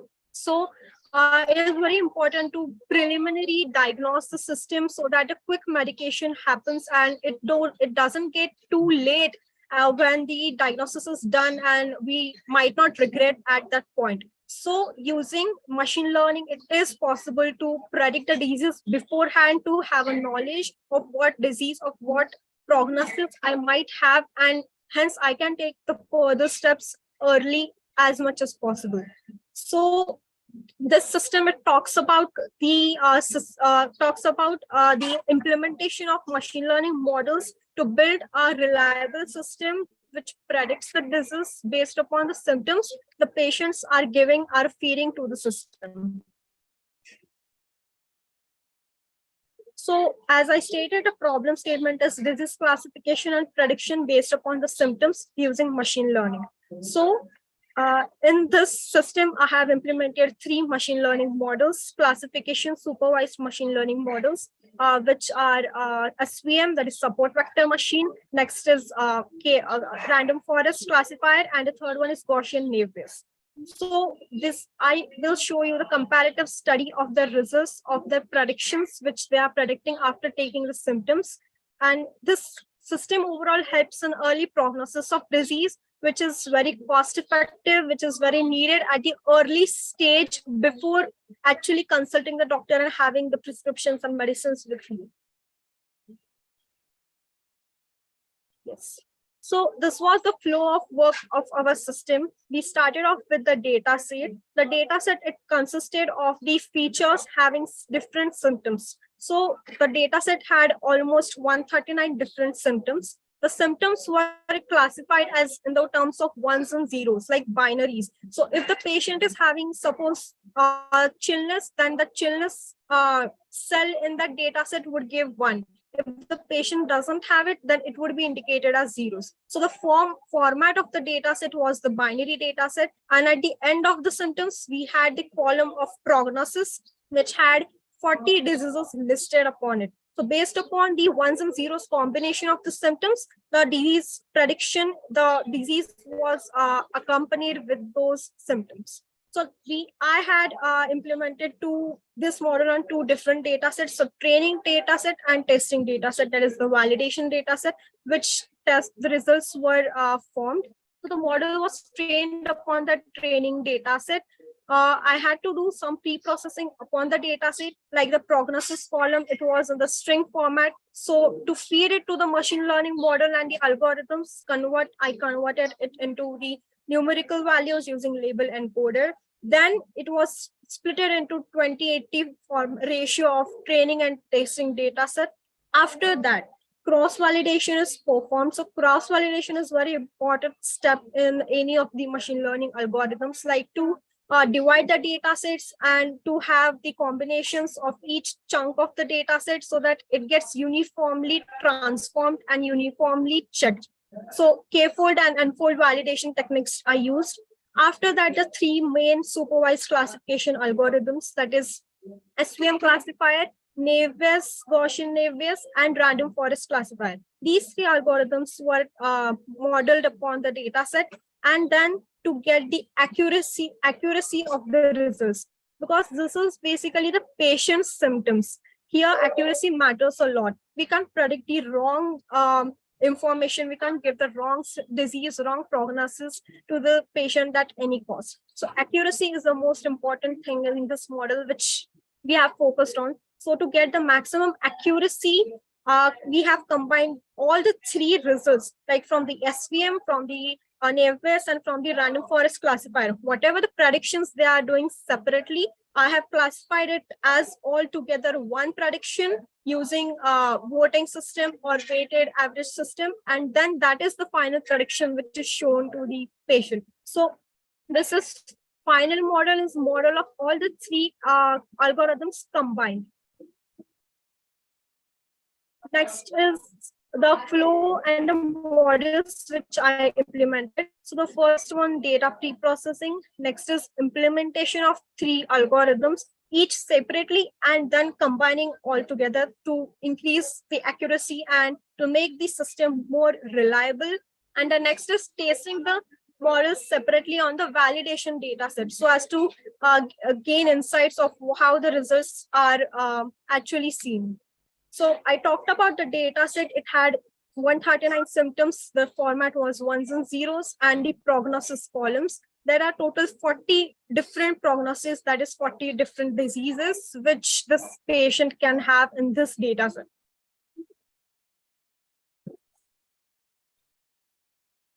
Yes. So algorithms used were the 3 main SVM, Gaussian Naive-Bayes, and random forest classifiers. So these are the traditional and the most well-known algorithms in machine learning to whenever you want to classify anything.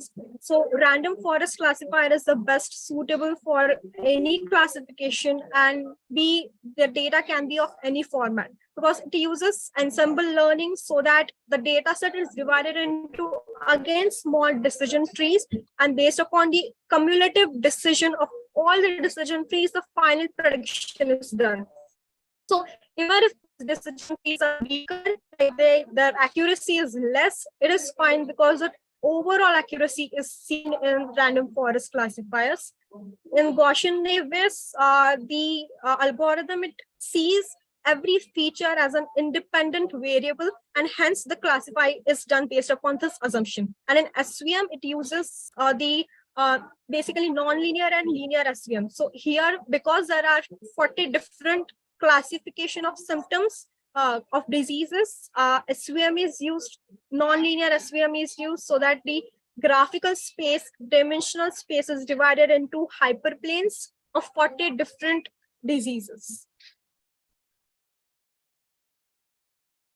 Next one is snapshot of the system which we implemented. So this was the Mediscape system.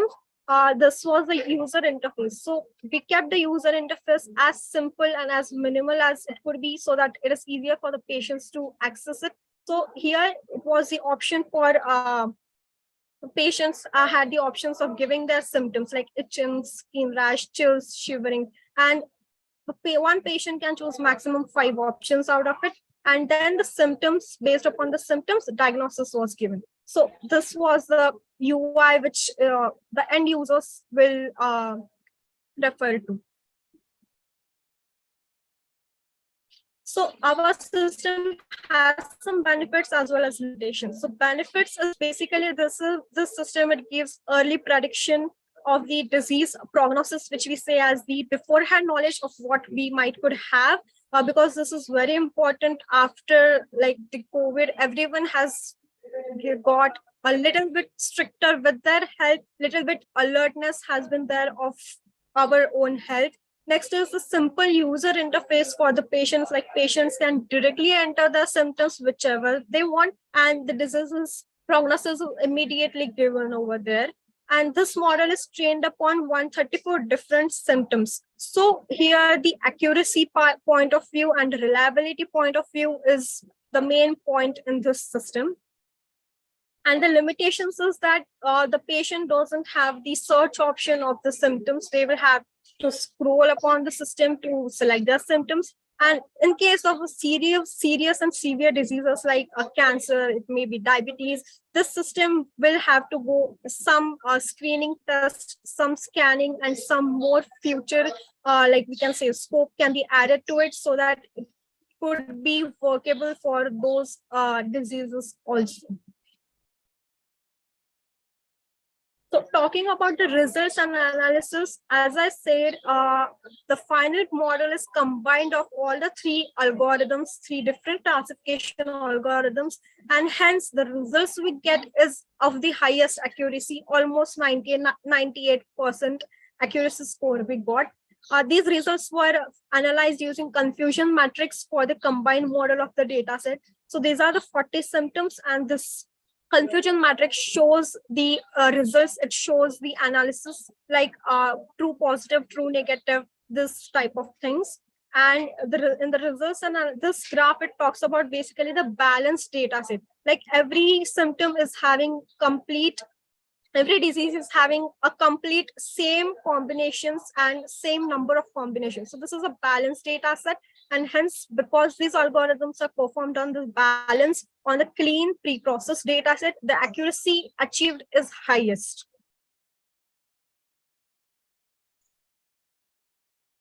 So talking more about confusion matrix, so there are total 4 classes, basically true positive, false negative, and true negative.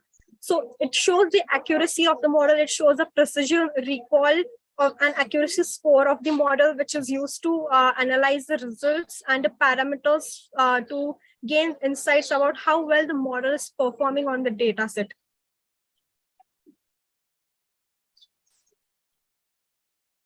And here I come to the conclusion part of my presentation. So it is possible to create a reliable, highest accuracy system to predict the disease based upon the direct symptoms given by the patients using ML classification supervised algorithms. And this accuracy can be increased using the combination, using the final combining results of these models. However, the results shows that these whatever the prediction is done, it is of the basic level, and the patient will have to consult the doctor afterwards if needed. The future scope of this system is to suggest the nearby doctors to the patients if they exist, to show the reports also, to take the images from the patients so that prediction can be done through those images and the x-rays, and using extending the system for cancer and diabetes, like serious diseases. So these are for the system for my research background work, which I did. And I would like to open if the dais, you have any questions to ask.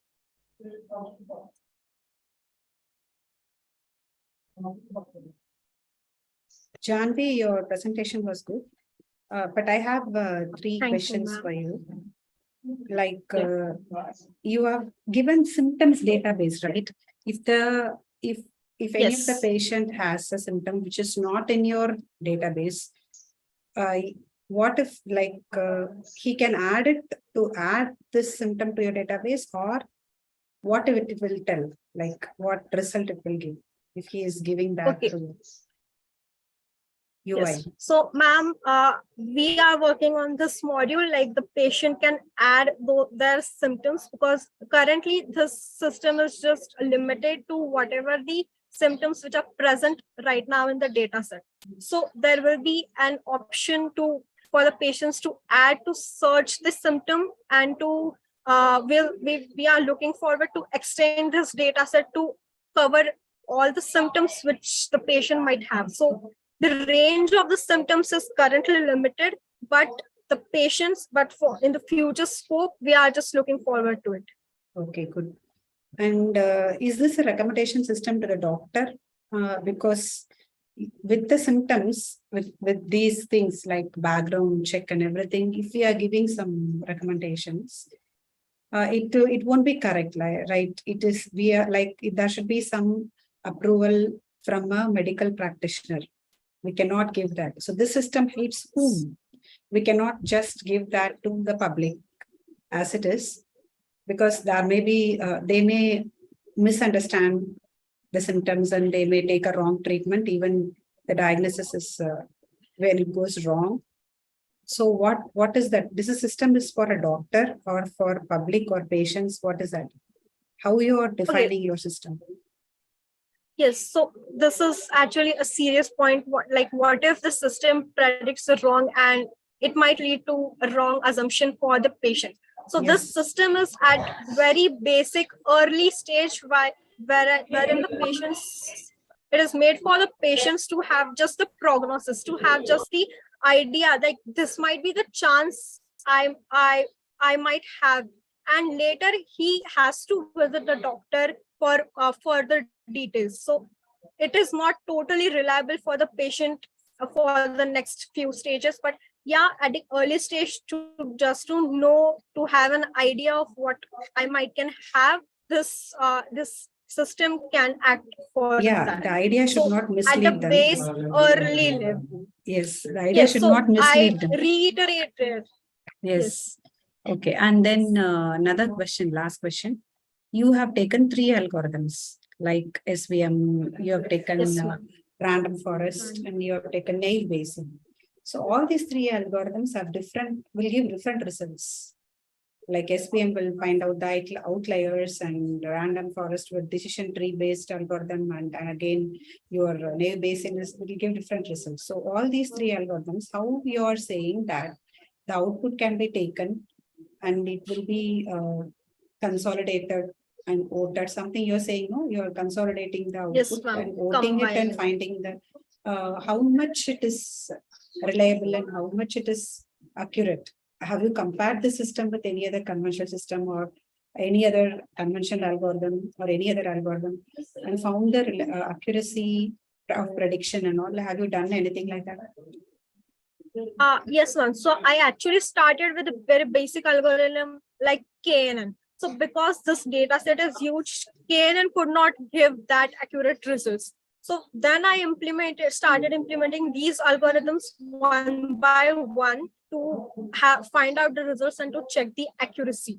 After that, like as in KNN, we do the voting, like if it is predicting 1 false and 1 true, so 2 true and 1 false, then we take the result as true. Here also in the similar so you're manner, having any common, you're having any common that parameter for voting? You're saying voting, no? Yes, ma'am. When you have some parameter in common, only you can vote. So in all these 3 algorithms, which one you find as common? Okay, so symptoms basically are the common only. Since this data set is balanced, like every disease is having set of 120 symptoms, 120 combinations only. So all these algorithms are fairly classifying it. So even if SVM says fever and the rest two are saying you have stomach ache or any allergy, the final result will be given as allergy. And the probability that all the three algorithms are classifying the one disease is equal, because the data set is such that it is equally distributed among all the diseases with equal number of combinations of symptoms. So the environment you have taken is also, it is same for all. Yes, Wherever ma'am. you're testing. Okay, thank you. Yes. Thank you, Janvi. Yes, thank you, ma'am. It was honor to present before you. Thank you so much. Thank you so much, Johnvi, for your presentation. I'm requesting all the participants kindly be strict with your timings. Your presentation timing will be 8 minutes and 2 minutes for your question and answer. Next presentation by Kriti Dikolkar. The topic is blockchain-based safe organ donorship framework. Over to you, Kriti.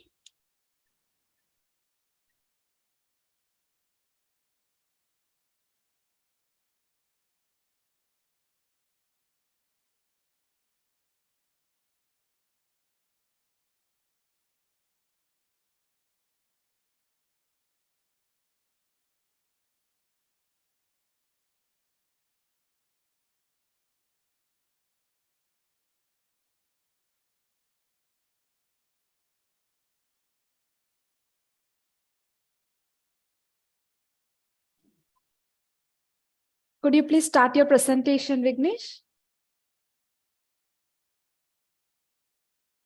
Your screen is visible.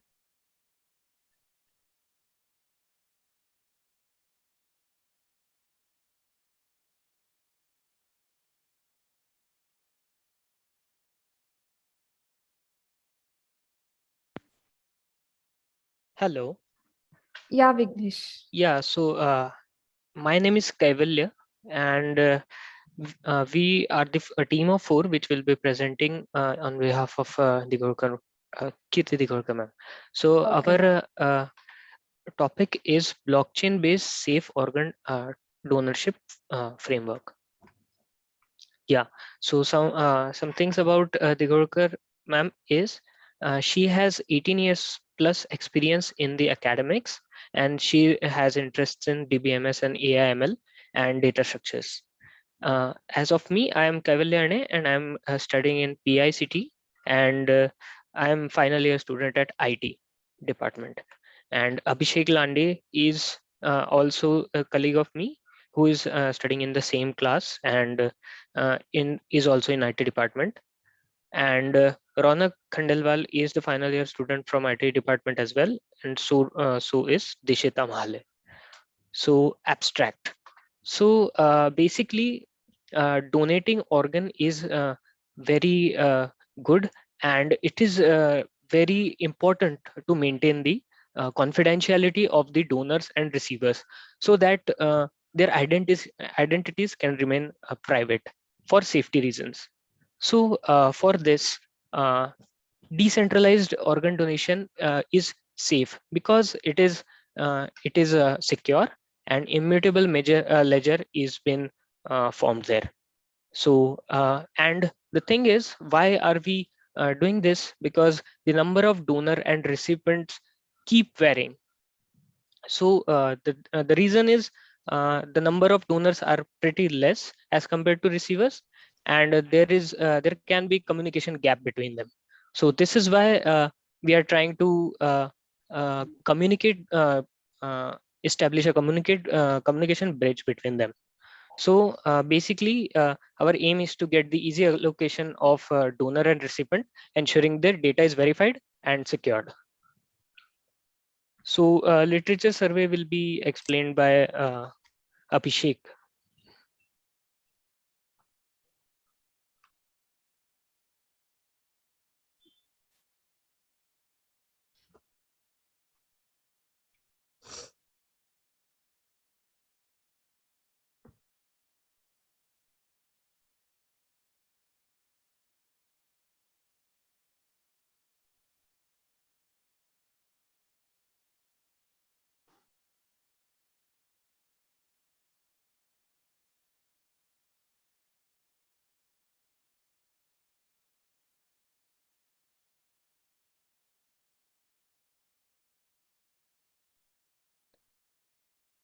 So hello, ma'am. The literature survey will be explained by me.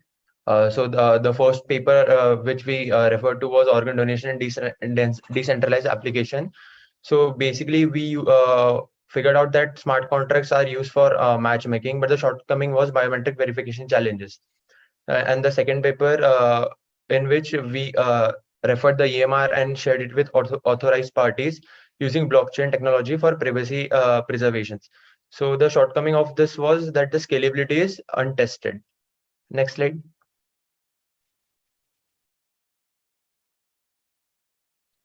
The another paper was blockchain solving the privacy and research availability, which basically highlights in the privacy concerns related to the EMR data of the patients.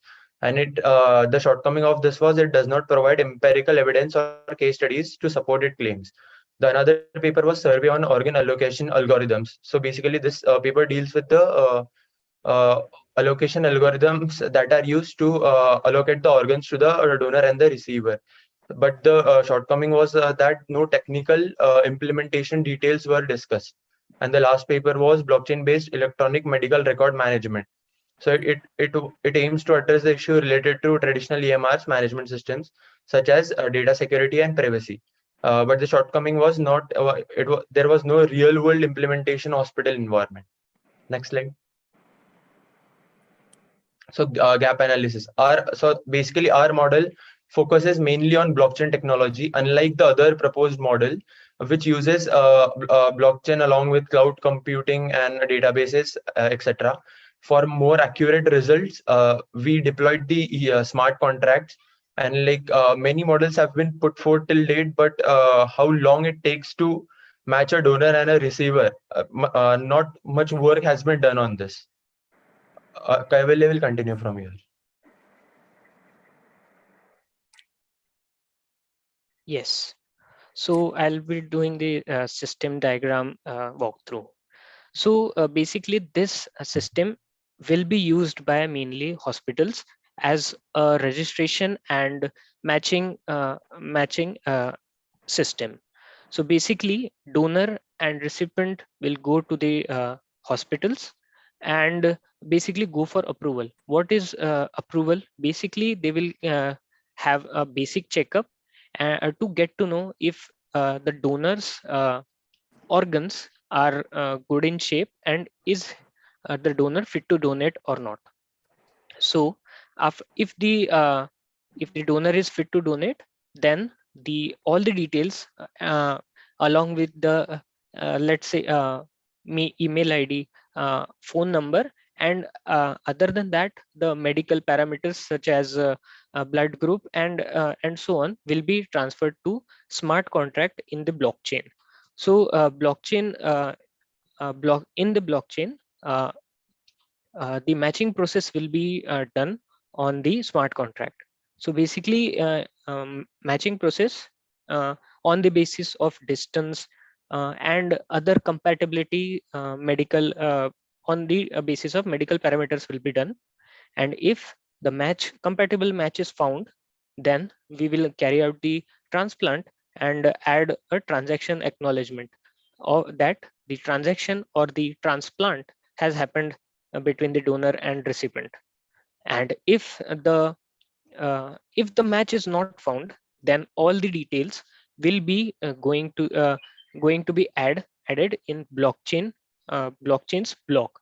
And after that there will be generation of ID, unique ID, and it will be given to recipient or donor as required. Yeah, so that will be all. I'll be sharing the next.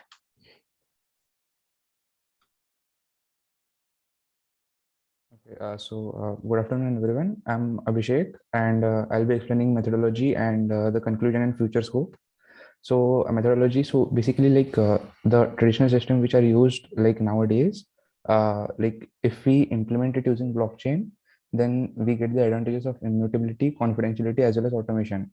So like one of the key disadvantages of using traditional systems is there is no privacy. So basically, mini mafias are found basically in organ donation, so that like a particular organ is given to a particular patient who is maybe richer, but may not need it as much as the other guy. So basically for this, like using blockchain is very important. So like blockchain provides the advantages of immutability. So as we know, blockchain is basically an immutable ledger. So like whatever we've written once, like whatever we've written or stored on blockchain once, it cannot be modified. And if we do try to modify it, then like the entire blockchain will be corrupted. So that's like one of the advantages, immutability. Confidentiality means basically, so the private information will be kept a secret. So basically the recipient will not know who he is donating to, or the donor will not know who he is getting the organ from. So which is very essential to prevent biases in organ donation. And automation, so basically smart contracts are used in automation. So basically instead of the manual matching of the patients, we are using smart contracts so that like the matching process will be faster. And like in the traditional system, it takes a lot of time to basically find an appropriate match. So like we're trying to reduce down on that. So, and like another key key feature of our methodology is that we are basically matching the donor and the recipient before adding any of the data to the blockchain. So basically, like after a given point, there will be enough like patients in the blockchain, so that whenever we add a new patient, he will get a compatible match from the blockchain. So basically, it will lead to less data being added to the blockchain. So basically, it will be used to tackle the problem of increasing the length of blockchain. And like if the match is found, then then an acknowledgement block will be added to the blockchain, or if not, then that patient's data will be added to the blockchain. So that's basically the crux of our system proposed. Next slide, please. So in conclusion, like a private Ethereum blockchain-based solution is proposed. So basically, this is a private blockchain which will be shared by multiple hospitals. So the hospitals will basically be registered to basically manipulate the blockchain. And in manipulation, what they can do is they can basically add patients. And while adding patients, so like the smart contract will automatically check before adding it to the blockchain that if a compatible match is present or not. If a compatible match is present, then the data won't be added to blockchain. Rather, an acknowledgement will be added that this particular patient is donating an organ or taking an organ from the particular patient. So like smart contracts are used to ensure data lineage. Then data decentralized, accountable, secure, and trustworthy organ donation system was proposed. So that's basically like how we've proposed the our system. And the future scope would be like if the number of donor recipients surpasses a certain threshold. So basically, if we're dealing with big data, then we can use IPFS, which is an interplanetary file system. So basically, it provides us the functionality to store data at a low cost, and it also uses blockchain. So like since it is like a public service, so we'll have to encrypt the data before adding it to IPFS. But like we can add it to IPFS to make it even more scalable. And that's it from my side. And like we're open to Q&As. Thank you. These are the references.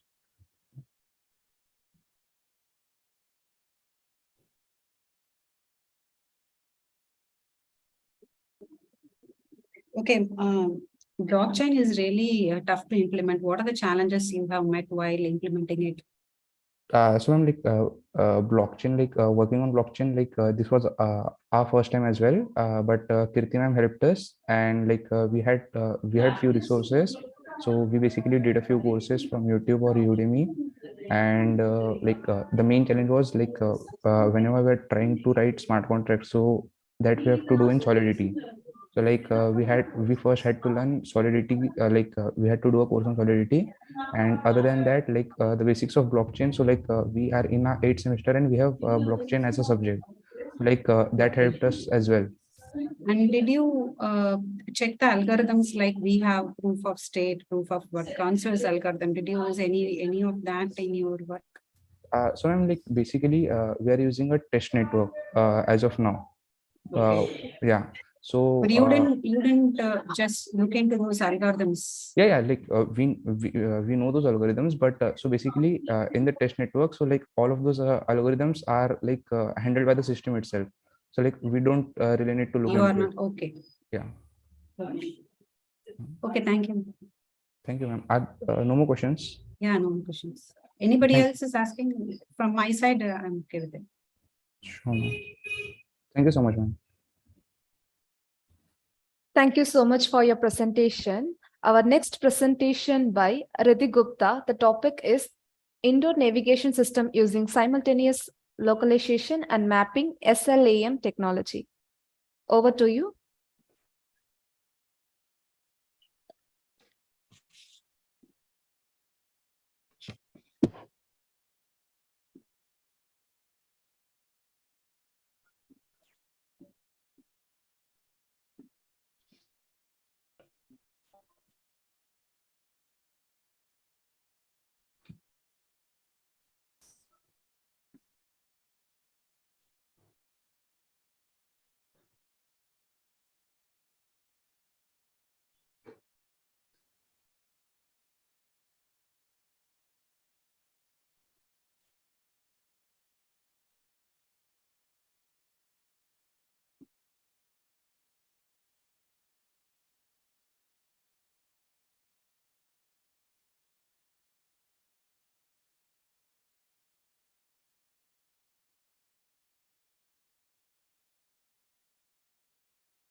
Kindly start your presentation, Riddhi Gupta.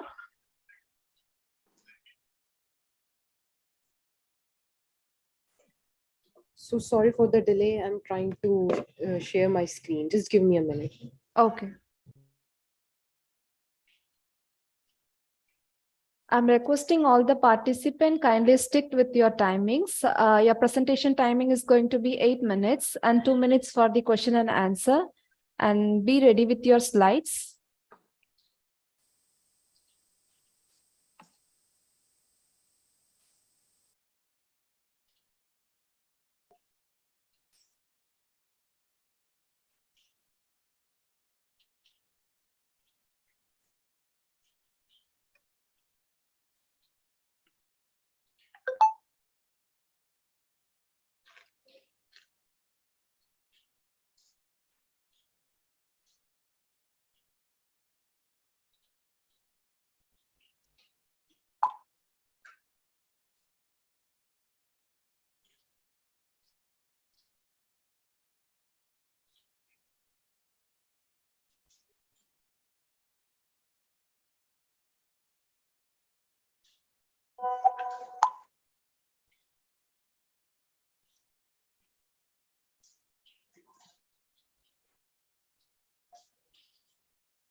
Hello, ma'am. Yeah. Guru Kumar is sharing the screen. Okay.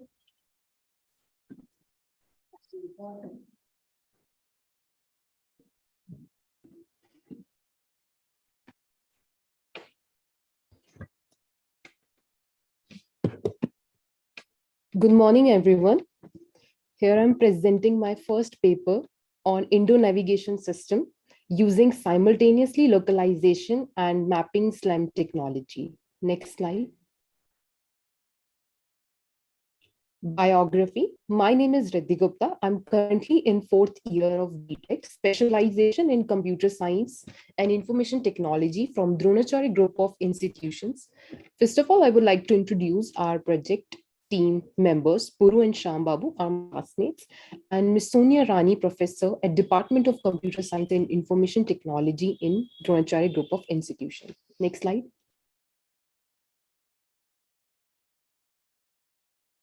navigation system use a combination of technologies such as Wi-Fi, Bluetooth, GPS, and visual recognition to determine the location of the user within a building. Indoor environments such as shopping malls, airport, hospitals, and museums. Our paper is designed to achieve into navigation by means of SLAM technology with Google AR Core, which is potentially present everywhere and is used by everyone in their day-to-day life. Problem faced with GPS in indoor navigation system. By developing an indoor navigation system, SLAM technology is a method used to create maps of an unknown environment while simultaneously keeping track of an agent position within it. AirCore, on the other hand, is a software development kit technology by Google that enables augmented reality experience on Android devices. Therefore, the application could also benefit clients to locate specific locations and for students to navigate themselves in new places. Slide number 4, introduction. Firstly, despite the widespread usage development when it comes to navigating inside certain buildings like residence or colleges. Secondly, using the proper GIS techniques, the cartography step creates a one-on-one scale navigation map. In addition to that, the marker on the map is moved in accordance with the user's motions throughout the localization phase. Thanks to AR core motion tracking and environmental awareness, synchronization points scattered around the interior environment are used to resolve error translation. Therefore, in order to create a 3D map of the environment with the starting point as the origin, SLAM methodology is used. AR core uses hardware like cameras, magnetometers, gyroscopes, accelerometers, and depth sensors of processing. For instance, students, shoppers, office workers, tourists, and travelers using airport might all benefit from an interior navigation system. Next slide. Result. The outputs shown have been seen. The output states have been seen. First, the project relies on camera feed for processing the environment, but low visibility can cause the AR core to lose tracking and making environment. But low visibility can cause the AR core to lose tracking, making movements untraceable. So to prevent this, it is recommended to navigate with good visibility using natural or artificial light sources. Secondly, the tracking state. The tracking state is achieved when the system is able to identify feature points in the environment. I just mentioned in figure 1, depicts the user starting the application under optimal visibility for detecting feature points, which becomes the origin for relative movements. In figure 2, figure 1 and the second shows the traced user movements within the environment. Next slide. Here comes the conclusion. With an average degree of precision, the targeted infrastructure can be navigated using a low-cost alternative to the present technology. Also, it mentioned that the precision of this system will be increased by the creation of more efficient technology. Future AR-based direction provides can be built using the same setups, comparing the cost of building such systems to their alternatives. It is very low. And lastly, the future scope of this indoor navigation system include further improvements in the accuracy and reliability of the system, as well as the development of new applications and use cases. This could involve integrating the system with other technologies such as augmented reality or Internet of Things devices, as well as exploring its potential uses in areas such as robotics or smartphone automation. Additionally, advancement in machine learning and computer vision may also contribute in the further development of SLAM technology. Thank you.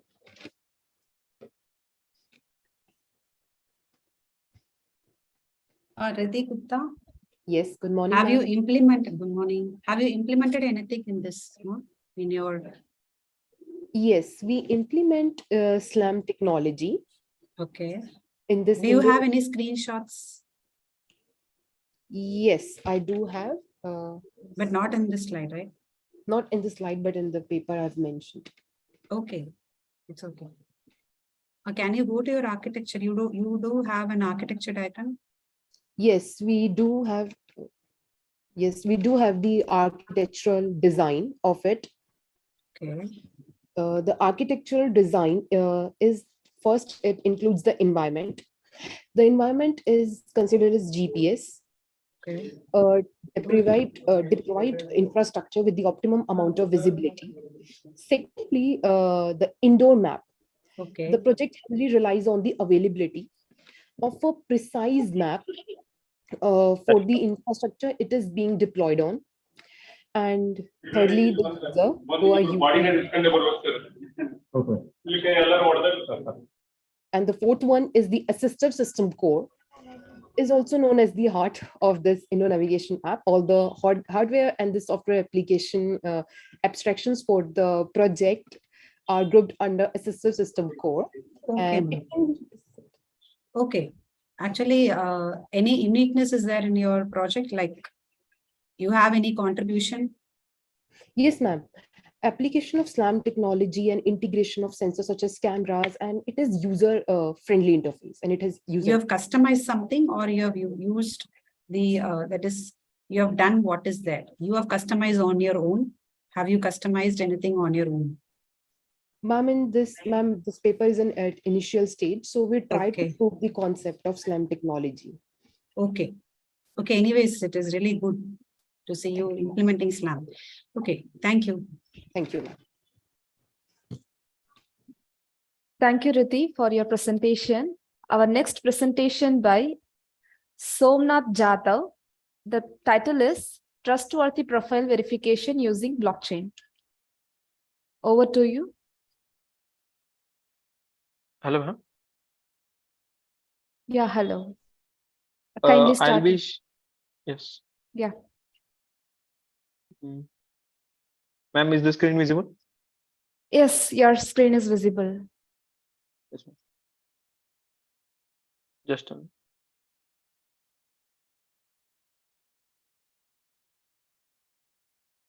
So our group will be presenting on the topic trustworthy profile verification using blockchain. So we are proposing the method on auditing profiles for jobs or college admissions using blockchain.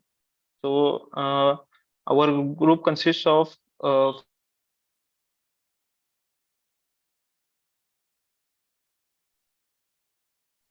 ma'am. Yeah, your voice is audible. Yes, ma'am. And our guide is Professor Kirti Digolkar, ma'am. So a little bit about us. So we are final year students of IT department in PICT College, Pune. So we are interested in blockchain technologies. So like cryptography, networking, and the distributed systems.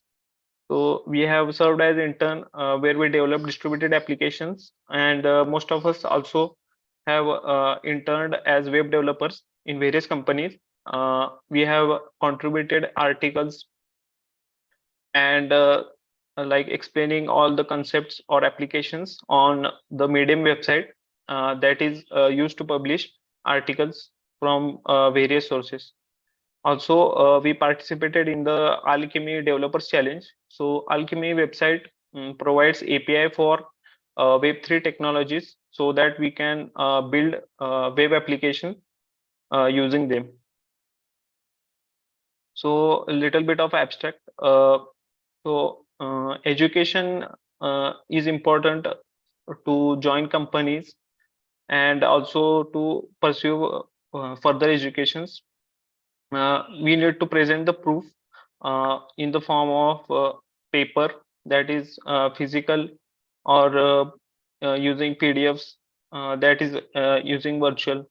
But there are chances that it can be faked very easily whether it be in a physical form or a virtual form.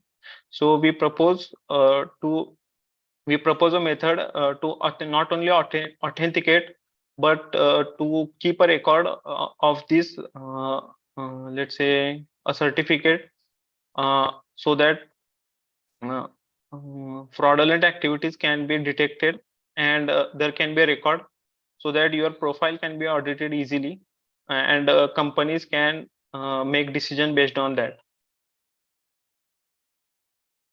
So a description about our project, that we are developing a distributed application, that is, it is not centralized on a single server, but possibly on a global network that can be backed by the Ethereum network, and the data will be stored on a distributed storage, possibly IPFS, so that we can access the data easily, and also we can share the data easily, but the security is not compromised.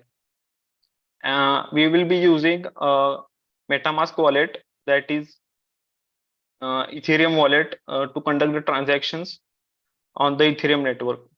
So the logic of this application will be dictated by smart contracts, and they will be programmed using Solidity language.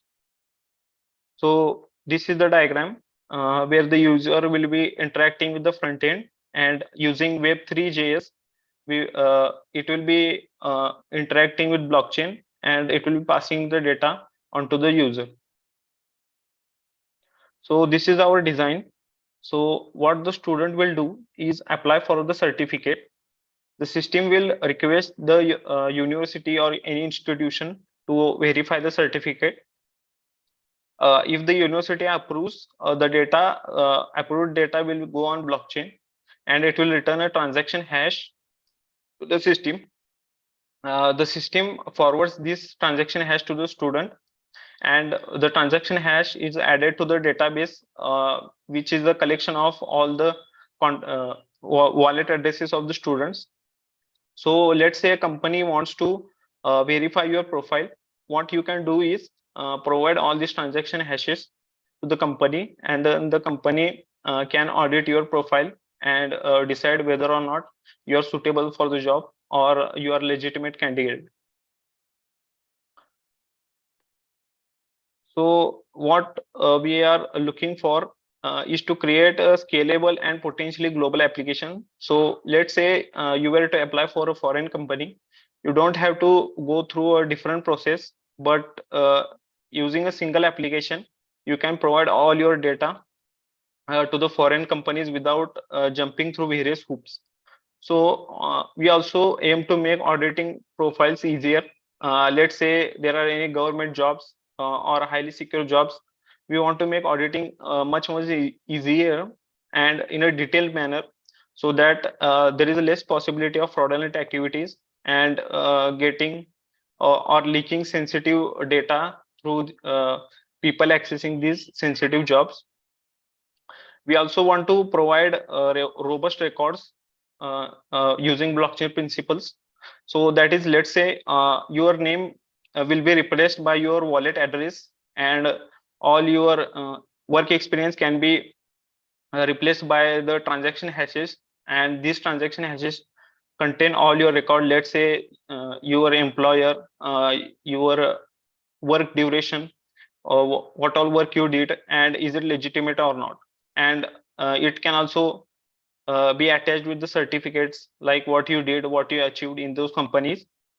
But the problem is this system is not fully autonomous. There is a human interference. So there are possibly chances of corruption, because we intend to bring all the old documents, let's say like they are in the paper format or ledger format. We intend to bring it on decentralized network. So there is a possibility of human interference. So what we intend to do in the future is possibly automate the system using computer vision, where it can detect automatically the fraudulent certificate and discard it then and there. So these are the references we took. So the first paper is the introductory paper to blockchain, that is how decentralized system can be used to create an immutable ledger. The next 4 papers describe the blockchain technologies, their uses, and the 5th last paper, the incentive-based certification system using blockchain. Like it requires gas fees to initiate this transaction, but we intend to reduce it so that all this auditing can be almost free. Thank you. Thank you, Abhishek, for your presentation. Yes, ma'am. I'm open for questions. Yeah. Yes, Abhishek, your presentation was good. I have a couple of questions. Yes, ma'am. Like you are using blockchain for the wallet. Already this is existing, right? In some of the foreign universities they are doing. Do you have any new features into it? Like Yes, ma'am. Like I said, instead of providing a resume, a company can access your wallet address and it can directly verify it using transaction hashes. And this transaction hashes will contain the information, all the details about your work experience. So for how many you will share it? Only the recipient and the whoever is asking for it will share, right? Yes, ma'am. Yes. Did you implement it? Do you have the working model or? Ma'am, I have working model, but no, I don't have any screenshots, but I have a video, but Okay, it is not in. Yeah, I just want to know how far it is. Like how far you went in accomplishing this implementation. Yes, ma'am. We can upload documents on the distributed storage network, and we can attach it to smart contracts, and we can share the transaction hash to the companies. Okay, the smart contracts you have used, and what about the consensus algorithm in this? Which part will directly like proof of work, proof of stake, proof of concept? Which one will directly impact on your work? Yes, ma'am. So for Ethereum 2.0, it uses proof of state. So like before, proof of work only used to capture 51% of the network, but with proof of stake, we can capture up to 73%. Okay. Okay, thank you, Abhishek. Thank you, ma'am. Thank you, Abhishek, for your presentation. Our next presentation by Karthik Raja J. The topic is diabetics protection using machine learning. Over to you, Karthik.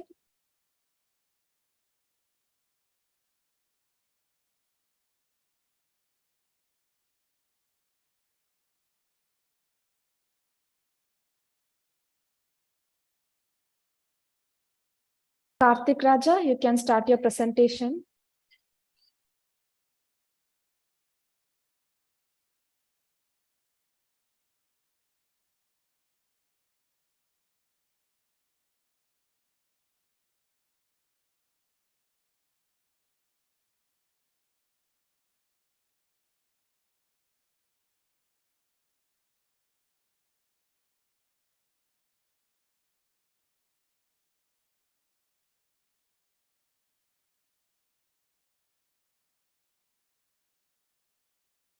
Your screen is visible.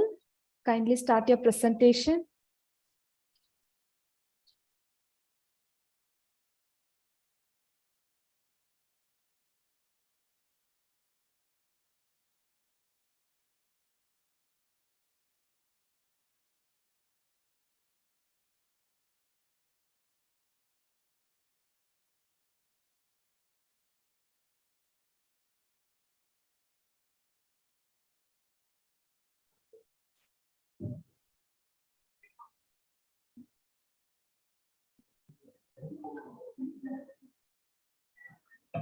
Good afternoon, ma'am.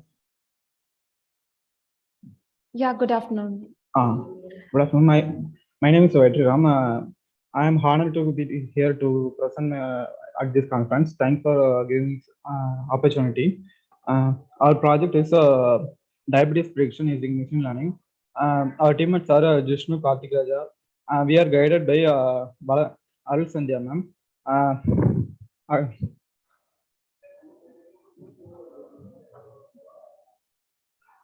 Our objective of our project is the diabetes prediction project is aims to direct whether the person or the patient have the diabetes.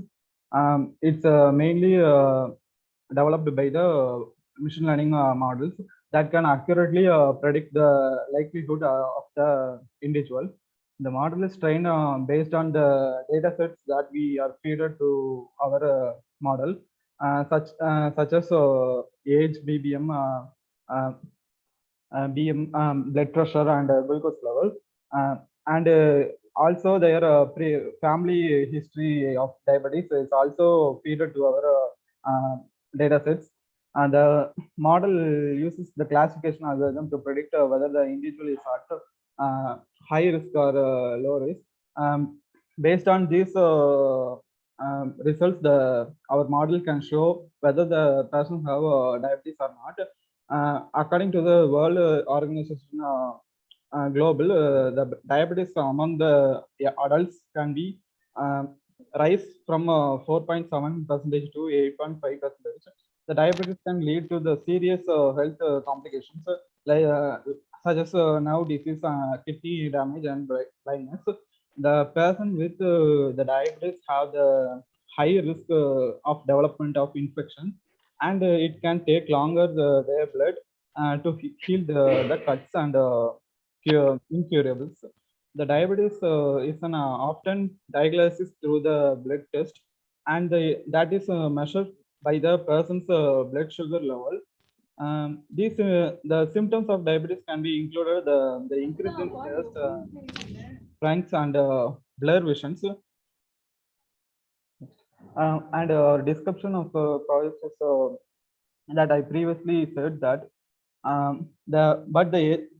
still the people does not have the education about that diabetes. The main concept our project is aim the prevention of these diseases can be known by the person. In some part of the region, the people cannot know whether they are having diabetes or not. If we cannot cure earlier, we can lead many diseases, or it cannot be incurred. It can be lead to death. Next is presented by Jishnu. Am I audible? Yeah, your Hello. voice is audible. Good afternoon, ma'am. Now we have taken the data set from the WHO and the Kaggle for training the data sets, which are mainly the patient is all about the Indians, and for pre-processing the data, we have preferred to choose quality over the quantity, and quality to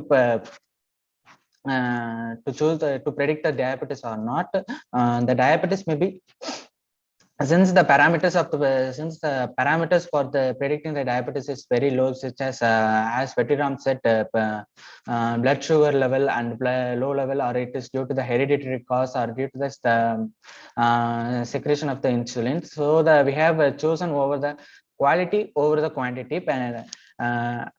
Moving to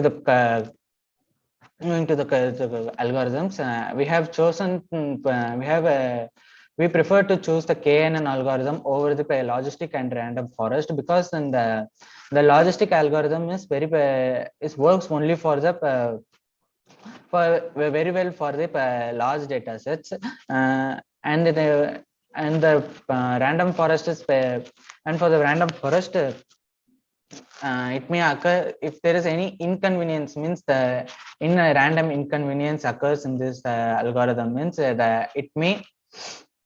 the accuracy level may drops down, and this, as we use these three algorithms, that KNN accuracy is very high since compared to the random forest and the logistics, and then we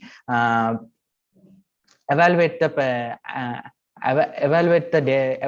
result trained by them, and then we have compare it, and we will get the result, and we will show to the patient who need to see that. And next it will be explained by Karthik Raj.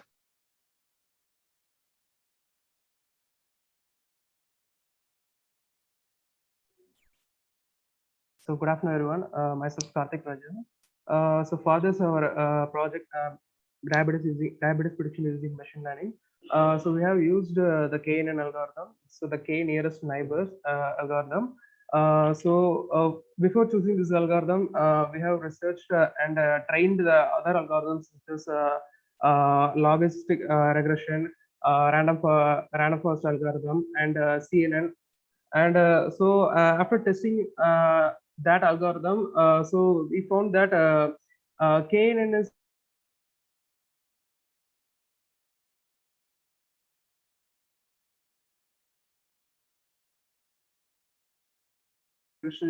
and other algorithm shows accuracy in the range of 80 to 85 and 75 and so on.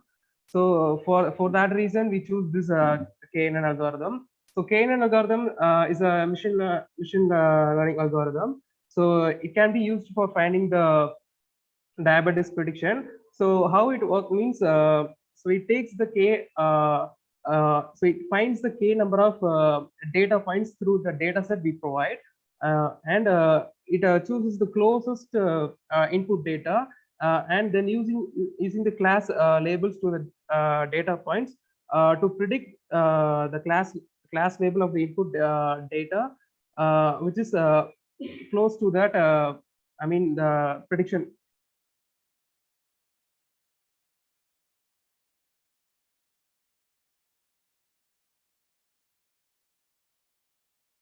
Karthik, your voice is not audible. Ma'am, can you hear me?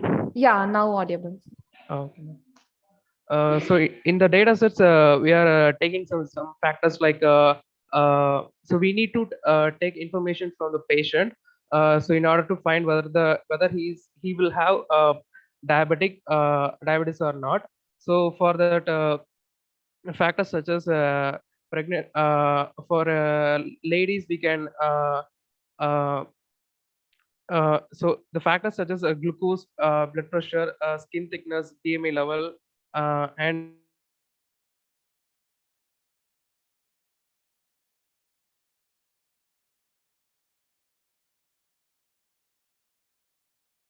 so these are the data set we will provide to the provide to our machine learning algorithm KNN. How it will predict it will predict the result by using this KNN algorithm means, first of all, it will so first step is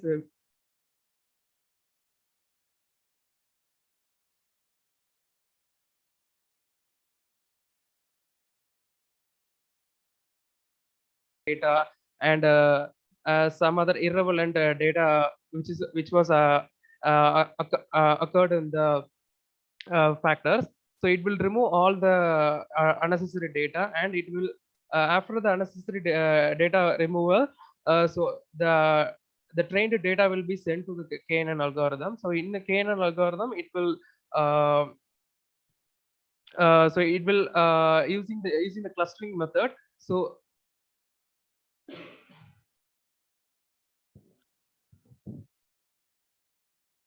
am I audible? Yes, your voice is audible. Okay.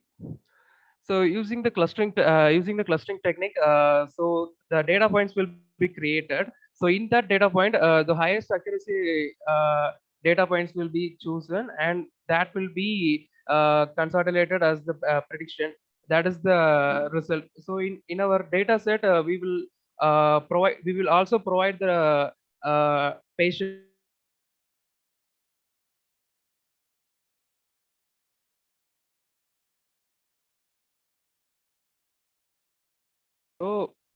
So these are the simulations so far we have developed using our project. So first we have to enter those factors which will be used for predicting the diabetes. So after entering the factors, it will show whether whether the patient is having the diabetes, or you will have the diabetes in future. So these are the data sets we have used. So Now, after all this, we have built in. After all this, we have after predicting in this, we can whether the patient will have the diabetes or not will be shown. And in future, we are planning to give a recommending diet plan through a chatbot, and also we have we may add a feature to contact the doctors for the person for future diagnosis.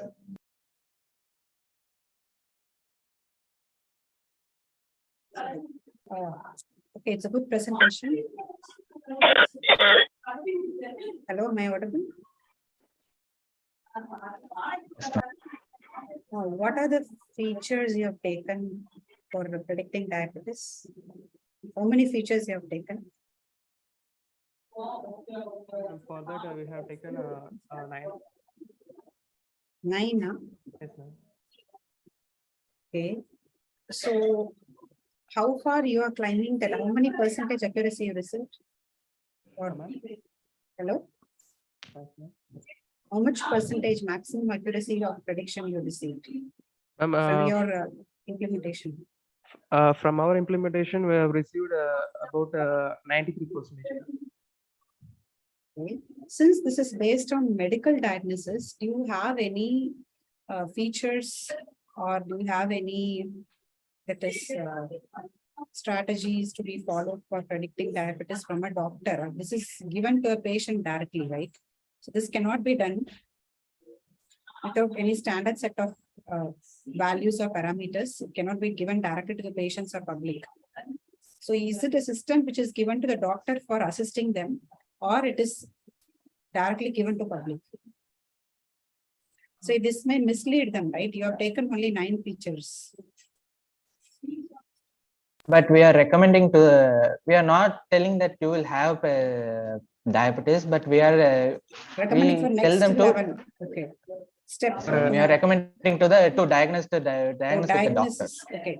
You take a blood test or something like that. Is it so? Yes, ma'am. Okay. Only KNN you have used in your project. Have you used only KNN? No, ma'am. We have used random forest and logistic regression. So then we found KNN is better of those. You benchmarked it and found that KNN is better for it. This is binary classification, right? Yes, ma'am. Diabetes is there or not? Okay. Okay. Thank you. Thank you, ma'am. Thank you. Thank you, Karthik, for your valuable presentation. Our next presentation by Rahul K. The topic is disease identification of potato leaves. Over to you, Rahul. Yes, ma'am. Hello, ma'am. Yes, Rahul, you can start your presentation. Okay.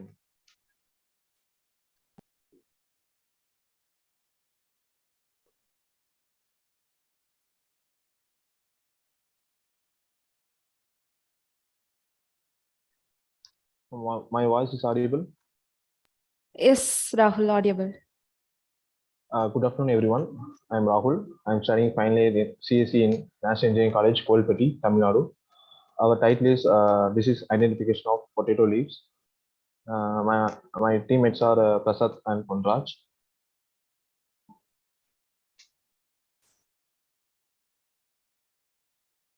Our abstract is potato is a widely consumed staple food and is ranked fourth among the staple foods consumed worldwide.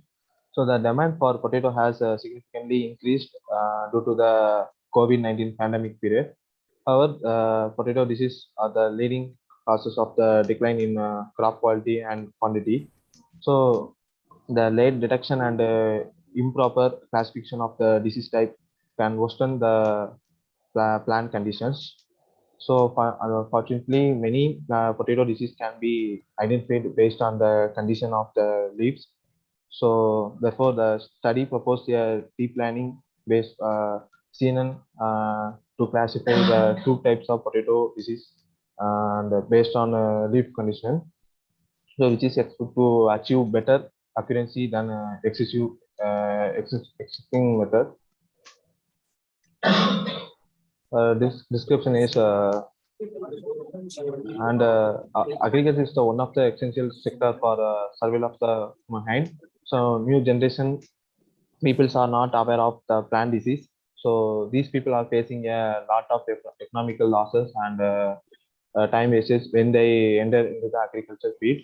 So these factors are push the people away from the agriculture. And description is initially potato leaf disease data is collected from the Kegel, and it is pre-processed. So potato plant disease like early blight and late blight, which regularly affected potato plants, caused major financial losses for potato producer every year. So whereas late blight is the about on a particular bacteria. Early blight is the result of the fungal infections. So farmers can minimize significantly waste and financial loss of promptly diagnosing and treating the diseases. The illness must be corrected by identifying since yearly bright and late bright secure difference and treatment. So the conventional network, neural network, a deep learning based tool can be used for to assist with the disease diagnosis, and the build classified is tested and evaluated for accuracy. Next slide will be explained by Prasad. Okay, so hello all, and this is the architecture part. And at firstly, we are collecting the data set from the Kaggle, and we are using data augmentation. The purpose of data augmentation is like which is used to generate new and diverse data samples from the original data for better avoidance of the model not to see the unseen data, and then the data augmentation process involves a set of transformations towards the original data set, which is like image, which is like rotating the image by a certain angle and flipping the image horizontally or vertically, and cropping a portion of the image, adjusting the brightness of the image and coloring tone of the image. These are the transformations which is made in the data augmentation. And then the data set is moving to the convolutional neural network. In that network, initially the convolutional layer plays a role, which is like a convolutional layer is a fundamental building block of CNN, and in there we are using certain filters to categorize the things, which is like there are filters for there are filters to detect the edges of horizontal edges of an image, and while there are filters to detect the vertical edges of the image, and there are filters for detecting the shapes even. So which is used to used for the model to learn it very efficiently and efficiently and easy to detect the image, and which is very useful for the model to classify the images in an easy manner. So and the data set is moving on to the pooling layer. The pooling layer done a job is like reducing the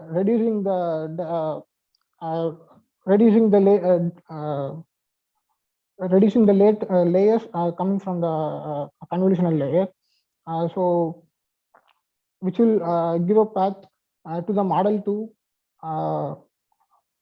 make it easier and then it is like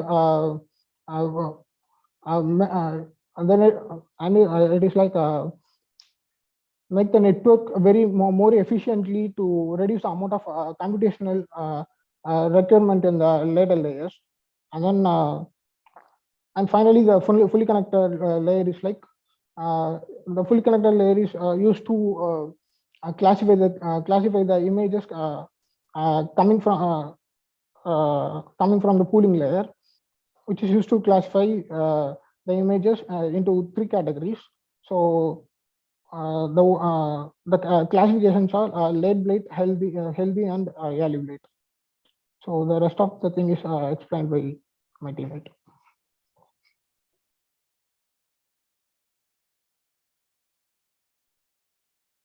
Hello, can you hear me? Yes, I can hear you. These are our implementation. We are using Google Colab to run our Python project.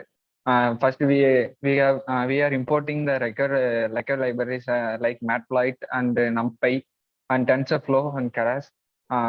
We use the dataset size of 256, and we use 3 channels. And the channels are like late blight, early blight, and healthy. We use epoch sizes 50. We use batch sizes 8.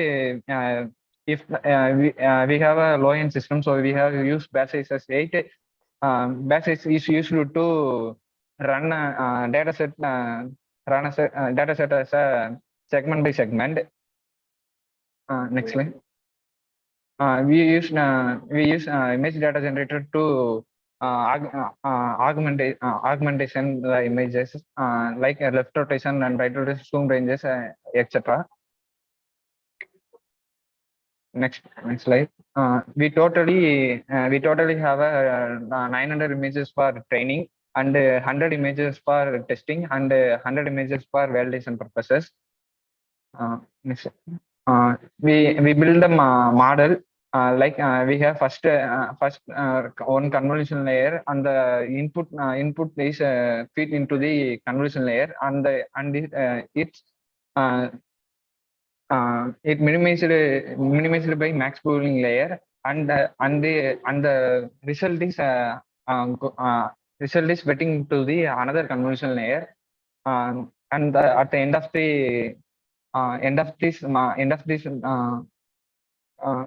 of this code, we have built one model, and this model can land these images from input from early blight, late blight, and healthy. We use these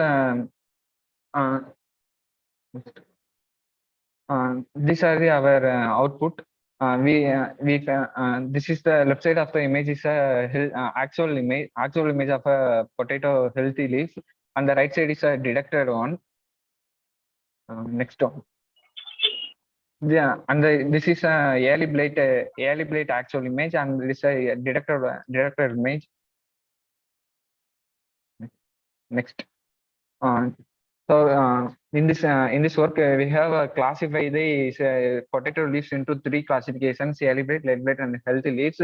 We use a RM optimizer with along with the convolutional neural network. We have produced a 98.45% accuracy. We totally have 1,500 images. In future work, we have implement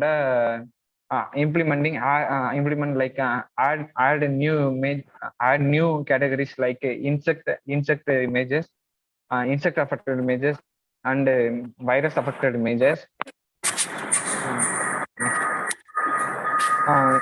We have learned this appendix from appendix. In these references, we conclude that RM optimizer is the best optimizer, and the CNN is best for image classifications. So that's it. Thank you. Thank you, Rahul. Yeah, ma'am. If you have any queries, you can ask, ma'am. See, why you are saying CNN is good, but why you went for Adam optimizer? Ma'am, we have gone through these several papers, and they are using RMS. No, you and they are are saying, classifying the images, right? yes, ma'am. For that, why you went for that? Why you just used RMR optimizer? Any significance? You're grouping the images to 3 groups, like Yes, ma'am. saying deceased, and you have something for that. So why you are using Adam optimizer? Any specific significance is there?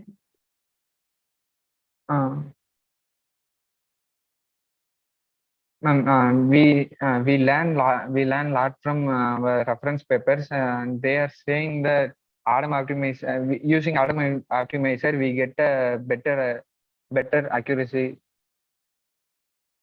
So we use Adam optimizer. So in what way it is making it better? That's what I'm asking.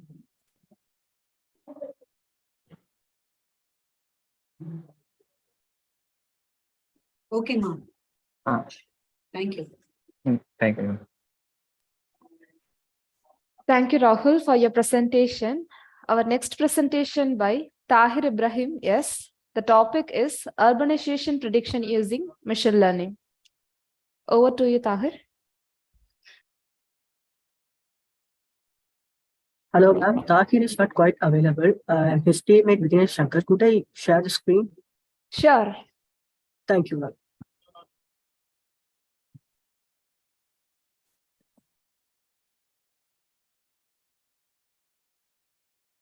So screen is visible? Yes, Vignesh.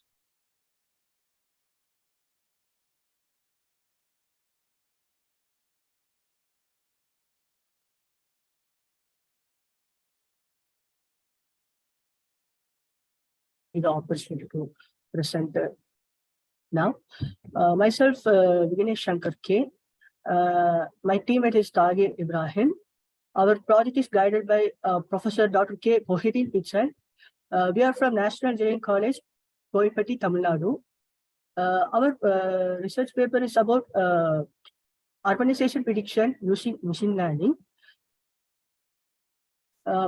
In our biography, myself, Vinesh Shankar, I'm doing my final year at National Engineering College.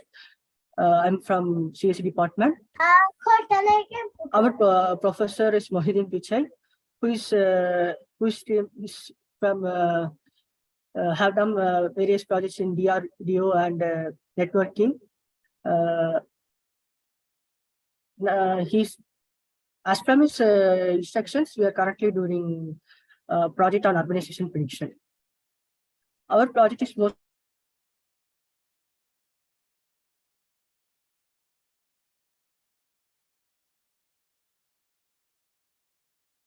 place is eligible for building for urban planning or not. In some other cases, we could say from the point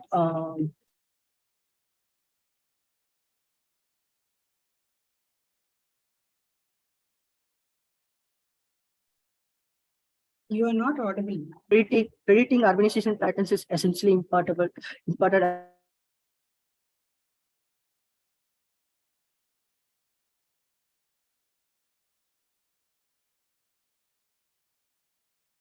Whether this particular piece or the chunk of land is going to be profitable for upcoming year or not. In some other cases, we could say whether that location is going to be very useful or not. So we are using machine learning techniques to predict the location is going to be sustainable for development.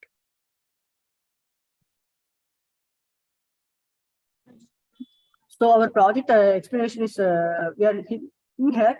We are going to take my hometown. I'm from Tirunelveli, from Tyagaraja located in Tamil Nadu district. We are going to predict the GDP and urban planning of Tirunelveli district.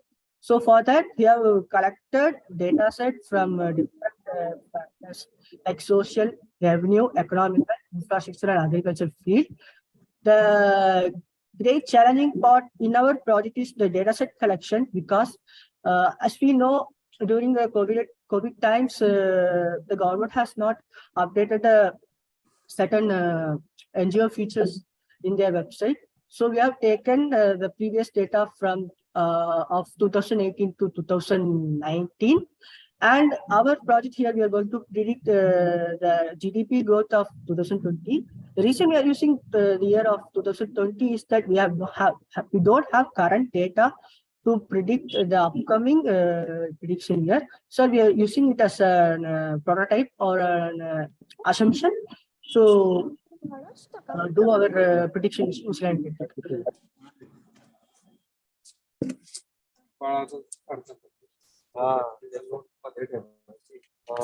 भाऊ एक काम कर ना सगळे load उचलून का होते टाकतो बेटा इथे टाक ठेवून मध्ये खराब होतील ते मध्ये टाकून ते का देणार व्यवस्थित रचून ते Anyway, we have collected data, pre-processed data for model creation. Before going for pre-processing, it tested some data which we tested some machine learning models with collected data, but it didn't give reliable outcomes for us. So we are moving. So we have used ANN technique, artificial neural network. In that, we are using multi-layer programming regressor, which helped us to predict continuous output variable. So our final output is shown as GDP value of the places in Chennai district, which may help us to provide a sustainable plan to urban development on the year of 2020. As I previously mentioned, our plan is to create the prediction model with the real data set. Due to some formal inquiries and so we have created some manageable data. Even though it's quite close to the real data, we managed to use the data to create a model based on our prior knowledge. This is the result data that we have acquired from our machine learning model. This is after we done the data model creation. While doing data model creation, we get a certain accuracy around 96 with certain features of RMSE, RSC, and R2 score. And the data set, moreover, we used around 12 factors, and each factors are around 300 to 500 contents of data. And the overall locations in Chennai comes around 29 places. And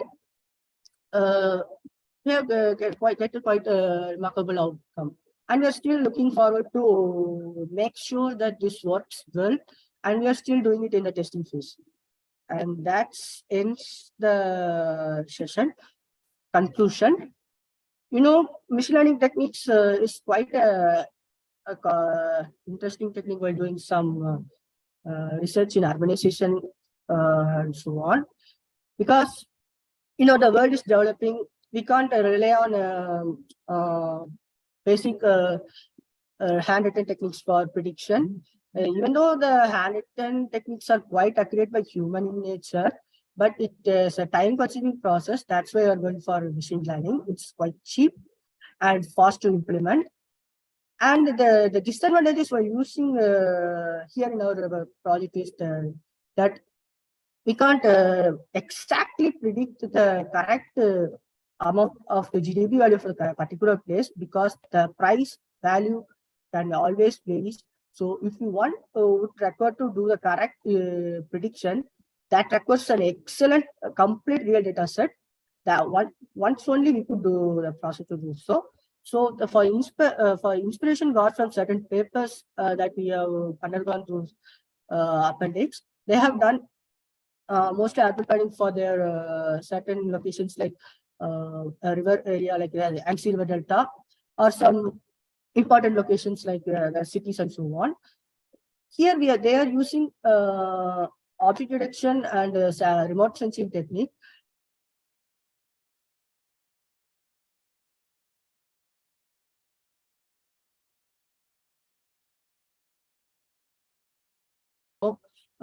They don't give us special privileges to access the data. So we have to get the data from certain person who helps us to get data from the government, even though it's not quite adequate for us to do so. But we have done well for that. That concludes the presentation. Thanks for giving me the chance. The question sessions may begin. I think so. Thank you. Only GDP you have taken for prediction or any other features? Vignesh?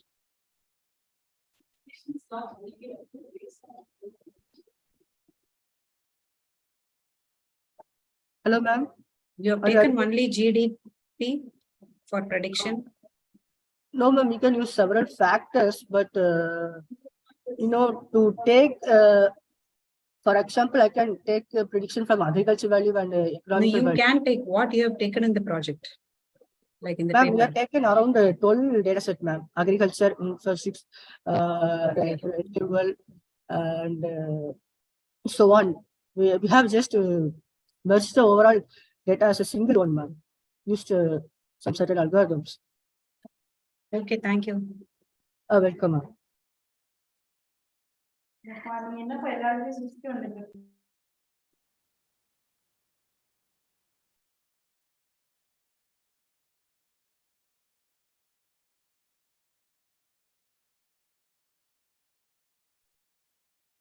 Thank you so much for your presentation. Our next presentation by Naren C. And the topic is Social Media Toxicity Analyzer. Before that, I would like to tell you the presentation timing. Dear participants, kindly stick with your timings. Your presentation timing is 8 minutes and the 2 minutes for your question and answer. So now I would like to welcome Naren for the presentation. Very good afternoon, ma'am. Hope my audio is clear. Yeah, your voice is audible. Thank you for the confirmation, ma'am. I'll share my screen. Just give me a minute. I hope my screen is visible. And my teammate Srishavan is here. I hand over the vision to Srishavan to start it. Hello, ma'am. So myself, Srishavan. So our project is social media toxicity analysis. So we have done our paper regarding on this topic.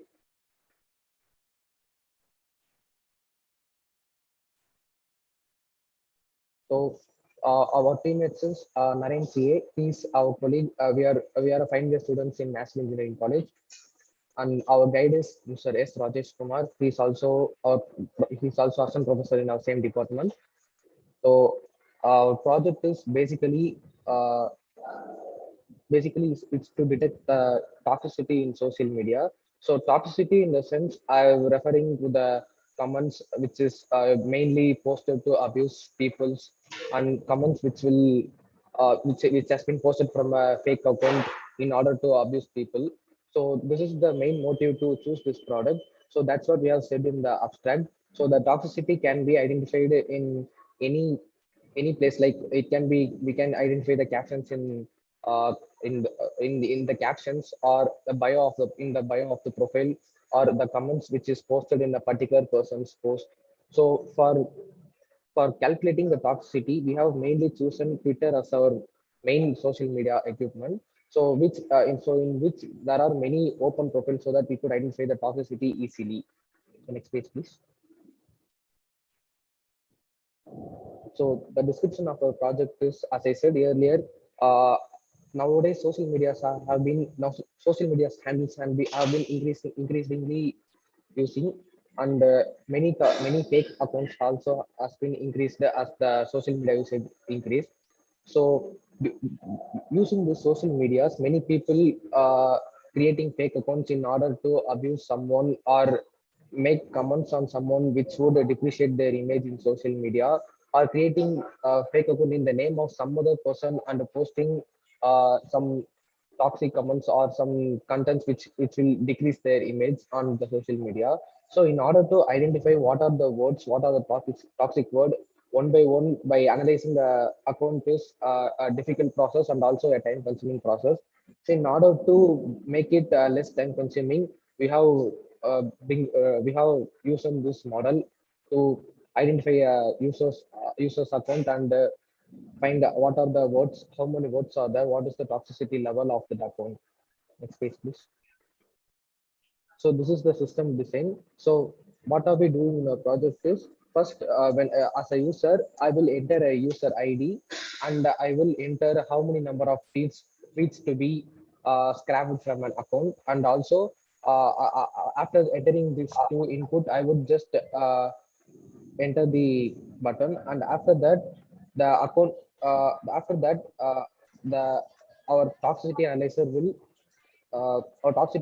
will generate the analyze the account, and it will show the toxicity in the account. So this is the system design. So first we have to get the user ID. Next, after getting the user ID, we have to read the social media profile. Accordingly, the input given us how many inputs we have to read. So after getting the input, we have a predefined data set to compare the words, so that we have a data set, sorry, that's not data set, it's a JSON dictionary. So from which we have given around 150 words. So the analyzer will compare the account and the words in the dictionary. So after comparing, it will generate what are all the words and what are all the words matching with the account which is in the dictionary. So in accordance with that, the report will be generated, like how many amount of toxicity is there, what are all the words used, what are all the types of classification words are used. Yeah, next page please. And my team, it will continue with the upcoming slides. So as Susan has explained the system architecture earlier, and here is a system flowchart describe how the backend process is working on. So starting of the page, there will be we are getting the user ID from the user. So a particular Twitter ID we are getting from the user who is such videos or the user feeling unsafe. And once they have entered the user ID, it is checking for validation. And if it is not found, we are returning back to the home page. And next, once the collection is established, we are here using the API called SL Scrape, and I have to thank the API, which is used to scrape the data from the Twitter account. So once the login page is successful, we are going to user credential and Twitter storage and checking for the data which the particular person have posted in his Twitter account. So the whole content is scraped from his account, and we are checking for the similar words and the same words which are present in the JSON dictionary. And finally, we are generating a report with 3 categories of like general abusing or toxic words, or it's more hazardous or something. So which this report, we can find that this particular account is somewhat dangerous, or which is not good to be continued, and we can easily give a report. So this is the page of the our working model. So here we are getting the username and the number of tweets record we are requesting to check. Here we have given I have given our own account and our 100 tweets to retrieve it. So this is the final outcome it is generated. When we can generate it as a PDF report also. So the total words count is here given as 818, and there is only one swear words count, and it is a general swear words, or you can tell it as religious swear words. We have collected this data from internet, from Wikipedia and more other sites, and it's mostly checking for its original content from English. So for the conclusion, the act of bullying is of course a punishable offense, and people on the internet are covering their faces because we can't say like this account is doing something, or this person is doing something. There are a lot of fake profiles, a lot of people are imitating others. So performing these kind of actions, they should be condemned and thrown away from the internet, and they should be punished. So through this web application, anyone can scrape any Twitter data which is open, and we can find the toxicity of the particular user ID, and we can at the end user point of view, we can able to block them, or able to report them to the Twitter management. And according to and additional to this, and we are planning for add some machine learning model to it. We are in the first phase of our final year project, and next we are planning to add some chatbot to add the complaints about this and to collect the complaint and automatic reports, and these kind of things are we are planning.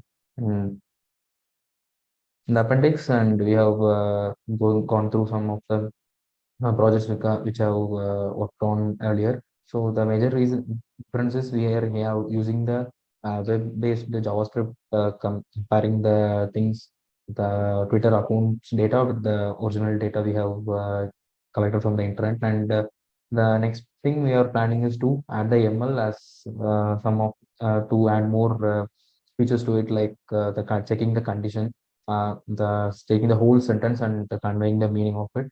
And finally, we are planning to add some native languages also. Thanking you.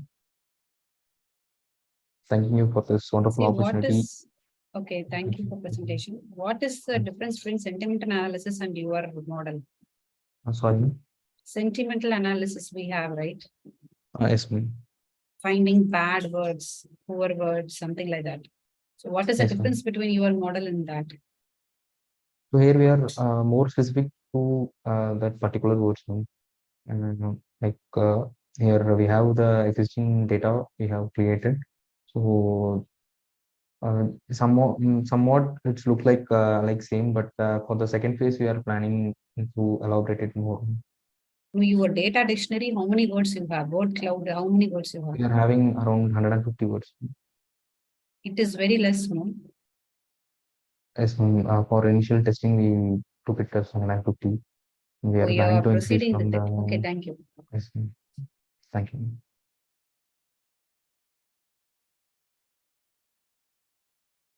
Thank you, Naren, for your presentation. Our next presentation by Rahul. The topic is cryptocurrency price prediction. Over to you, Rahul.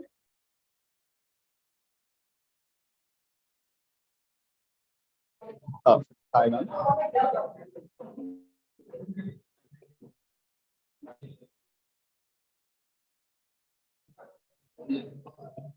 Can you hear me? Yes, your voice is audible.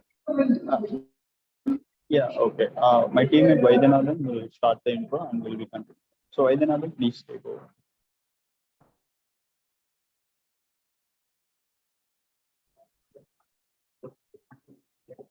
Yeah, sure.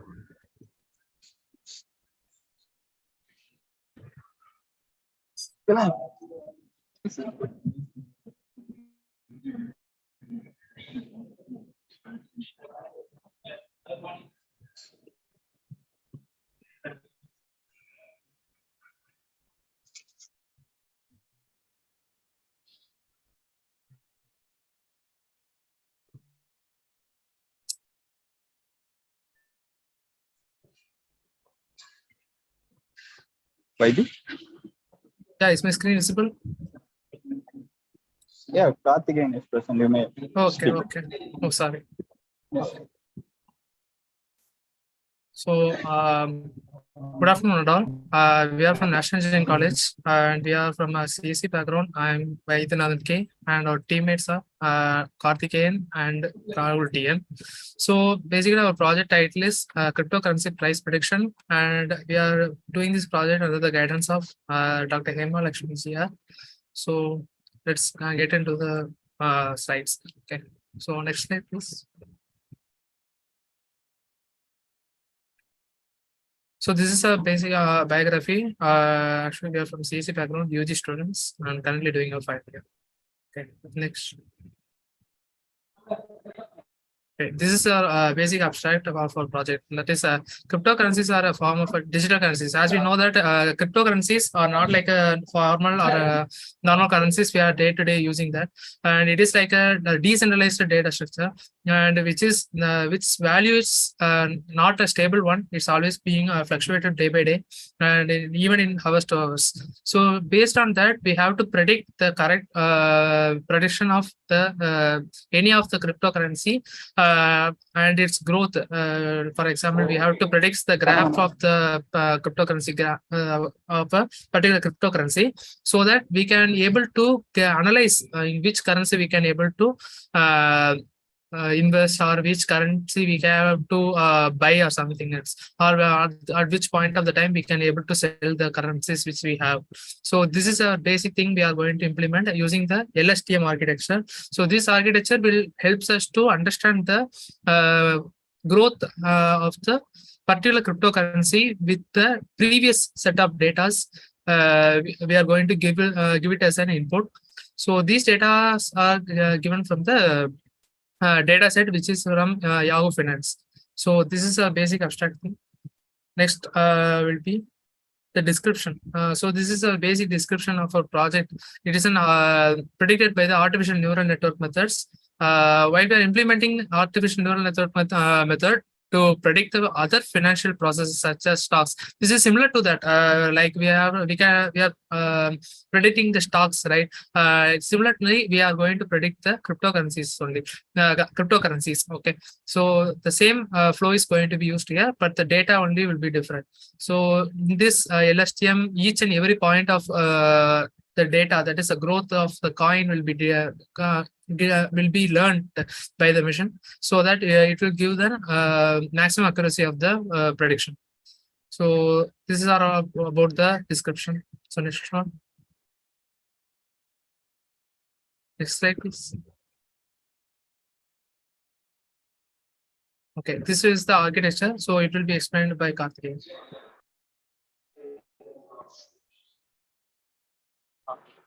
Thank you, Madam. This is our architecture. So let us take an example to understand it better.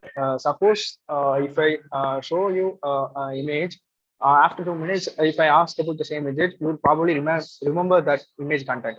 But if I ask you about the same image some days later, we may have forgotten about the image.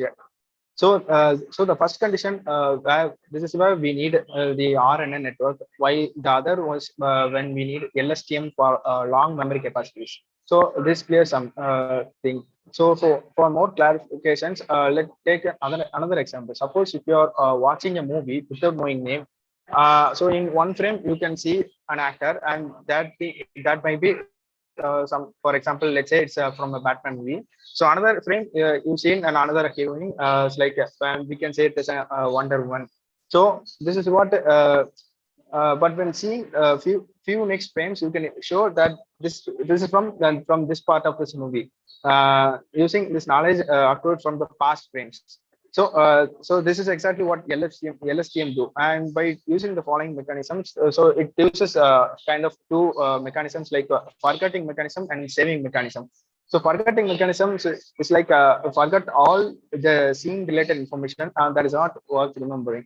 And saving mechanism is used to save information that is important and can help in the future. So now we know that when to use LSTM. So let us discuss about the basics of it. So LSTM deals with both long-term memory and short-term memory. And for making calculation simple, effective, it uses the concept of gates. Basically, while we look at the diagram, it looks like a gates diagram. So first, there are about 4 types of gate. That is forget gate, learn gate, remember gate, and use gate. So forget gate, long-term memory goes to forget gate and forgets the information that is not useful. So this is what forget gate is used to done. And learn gate is like even that is current input and short-term memory are combined together, so that the necessary information that we have recently learned from short-term memory can be applied to the current input. So remember gate is like LTM long-term memory information that we haven't forgot, and short-term memory and event all combined together in remember gate, which works as updated as a long-term memory. So use gate is the final gate. So this gate also uses the long-term memory and short-term memory. So and even to predict the output of the current event, which work as an updated short-term memory. So what are these kind of applications? So the LSTM find useful application in following areas like language modeling, machine translation, handwriting recognition, image captioning, and some speech synthesis. So this is about the architecture.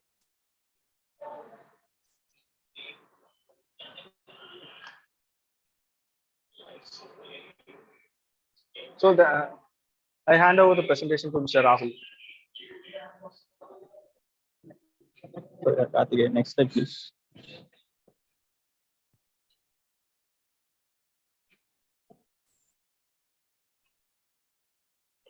So yeah, as we can see, these are the results we have. So the yellow line indicates the stock open price, which is the actual data, and the close price figure to the next line, and the high price and the low price as the respective order we have. And as we can see, these all are the analysis chart we have made using the model.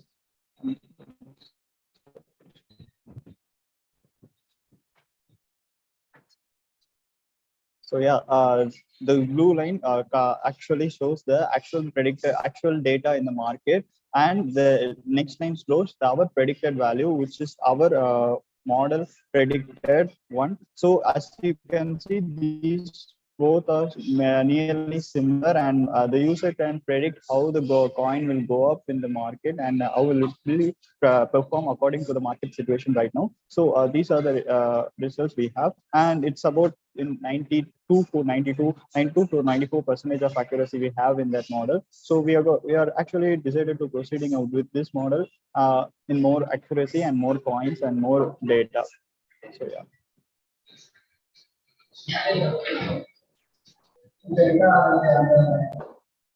So yeah. So LSTM is basically, as my teammate said, the LSTM are the machine learning model we have used here, and using this model we have decided and we have completed this model. Yeah, this is all about our paper and project. Yeah, if you have any questions, please ask us. No questions, Mike, can leave. Okay, thank you. Thank you. Thank you, ma'am.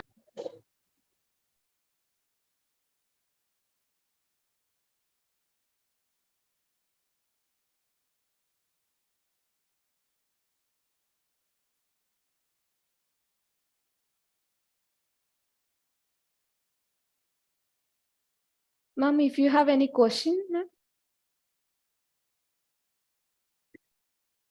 No, I don't know. Okay, ma'am.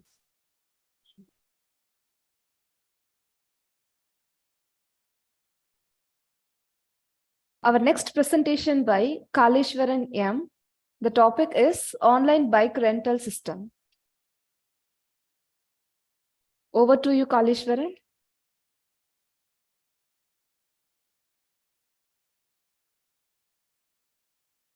Kaleshwaran, you can start your presentation.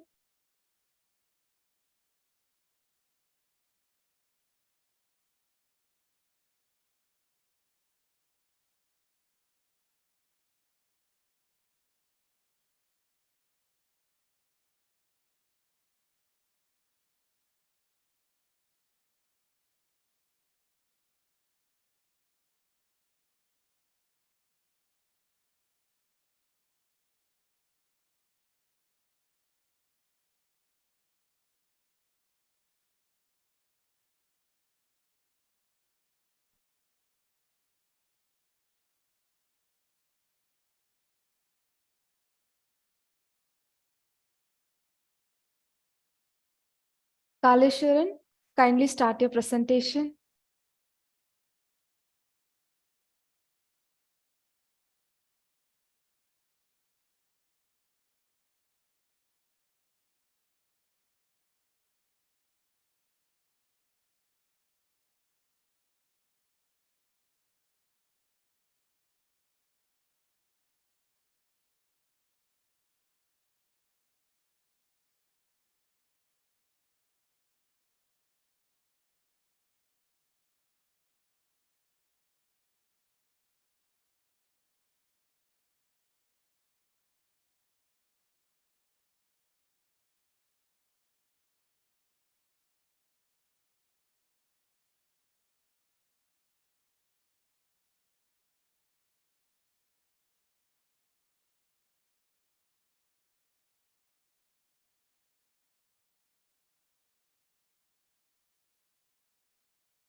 The next presentation by Udaya Kumar. The topic is applicant creditability prediction for loan approval. Over to you, Udaya Kumar.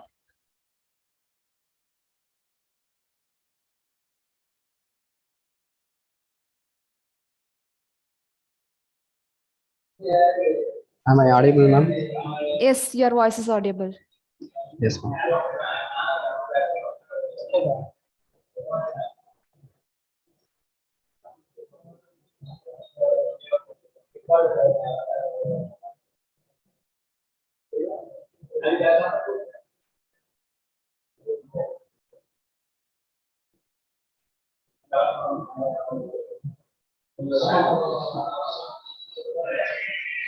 Uday Kumar, kindly start your presentation. Yes, ma'am. Is my screen visible? Yes, it is visible. Our topic is applicant credibility prediction for loan approval. Myself, Uday Kumar. My team is Radhabal Karthik. We are going to present about this, ma'am. And loans are the major requirement of modern world now. It makes easy for the student to make manage their education, and not only also for students, also every people. Loans are important for their luxury life, for making their houses, cars. But it is not easy to deciding whether the applicant's profile is relevant to grant the loan or not. So it is done manually by every person, but it's difficult to do manually every time. We are going to automate the project, that process using some machine learning algorithm.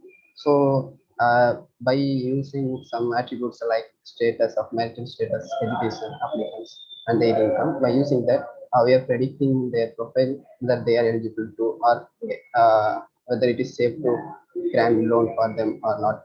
It's our assumption. Then proposed system design is there is a software interface. 13 attributes will be there. The 13 attributes, from the 13 attributes, we are going to decide whether they are eligible or it is safe to give loan or not. Input customer details, the 13 attributes will be given. Then the data are pre-processed. Then it is going to go trained, and some machine learning algorithm is used. Here we use XBoost algorithm to machine learn them, and final output is kind. Then input is I already said that the 13 attributes, and the data we collected 4,520 data sets, and from that we are obtaining the output now. Input is 13 attributes, and the data is pre-processed now.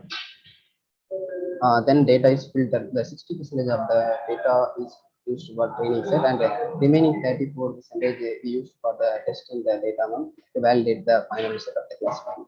So already said, as I already mentioned, that the execution algorithm we use to expose is an optimized distributed gradient distribution planning design for efficient scalable training of machine learning models. Why we want for expose algorithm is it's a powerful implementation of gradient boosting that is commonly used for classification problems. We use here we need a classification for so we used exposed. Other than that, there are several reasons why exposed may be preferred over other classification algorithm. Accuracy. Exposed is known for high accuracy on wide variety of data set. It is first point, and another thing is flexibility. It can be used a variety of data types. We can use for variety of data types, including numerical, that might be categorical text data. Any data can be used. So it's flexibility. Next point is it is accuracy and more speed compared to other algorithm. So we used exposed. Then next slide is these are the 13 attributes we are going to use to decide whether the applicant is eligible or to provide loan for them or not. Loan ID, their gender details, marriage details, education, number of dependents, self-employment or not, applicant income, loan amount, loan status. These are the 13 attributes we are going to use. Finally, we are going to use exposed algorithm. At the same time, for UI, we use HTML, CSS, but by integrating we use Flash is used for developing web application using Python. Implementation. The advantages of using Flash are they are there is a built-in development server, so we use for integrating the front and back. So we use Flask. So these are the output screen of our project. 13 attributes are there. So from there we are going to predict the loan conclusion. In near future, this module of process can be integrated with the module of automated processing system. The system is trained on a whole range set in future software can be made accessible. There have been mathematical cases of computer violations in front and most important data, which is fixed in automated processing system. From that analysis, we can conclude that it's a considerably productive number. That's all our project now. Thank you. See, I have only one question. What is the use of XGBoost algorithm in this paper? By that algorithm, we are going to predict by considering all attributes. It is speeder than faster than other algorithms, so we use XGBoost. And what are you going to do? Yeah, it is okay. It is faster. But what are you going to do with it? Attributes? They decide whether the attribute from that attributes, whether it is from 13 attributes, they have different priorities. From the priorities, which attribute has more powerful Okay. percentage. Okay, thank you. Okay, thank you.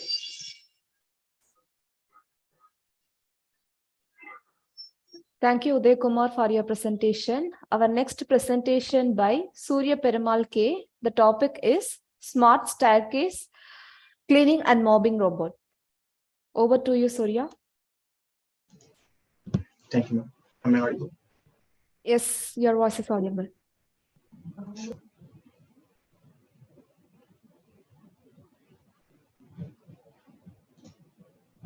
This is the last one. Sorry, ma'am? This is the last one, right? No, ma'am. We have one more presentation.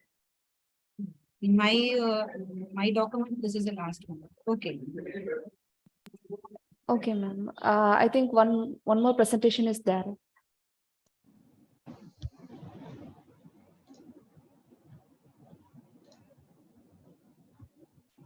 Ma'am, is my screen visible?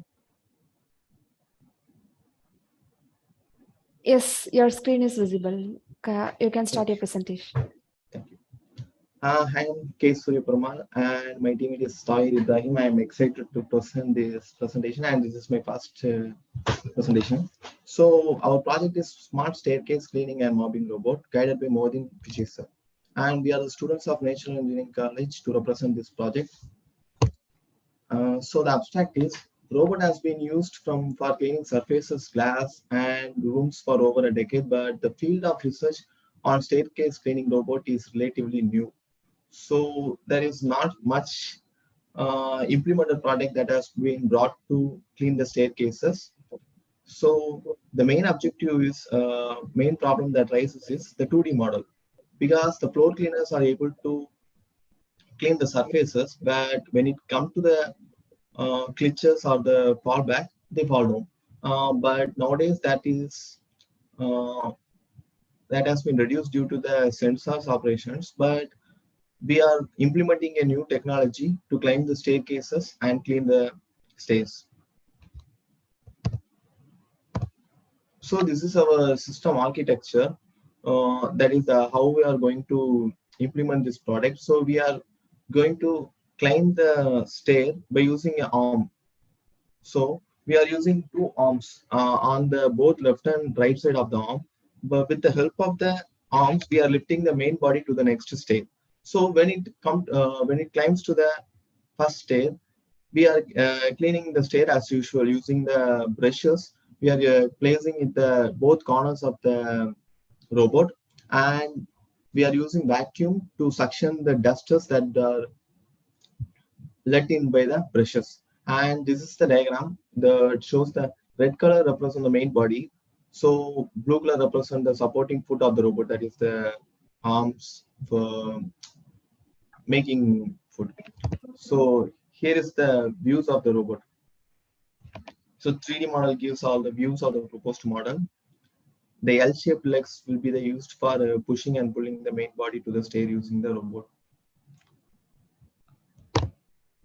So this is our final output, and we are at the starting stage. We are able to climb the staircase as the prototype model, and we have climbed this project from IIA. This is a funded project from IIT. We proposed to the IIE, Indian Institute of Engineering, and they have applied and they have funded us to continue this project, and we are making it.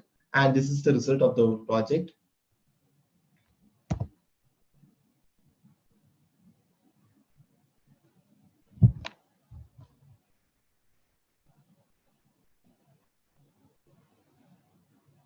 And we also have a working model, which was a small video clip, and I would like to show that.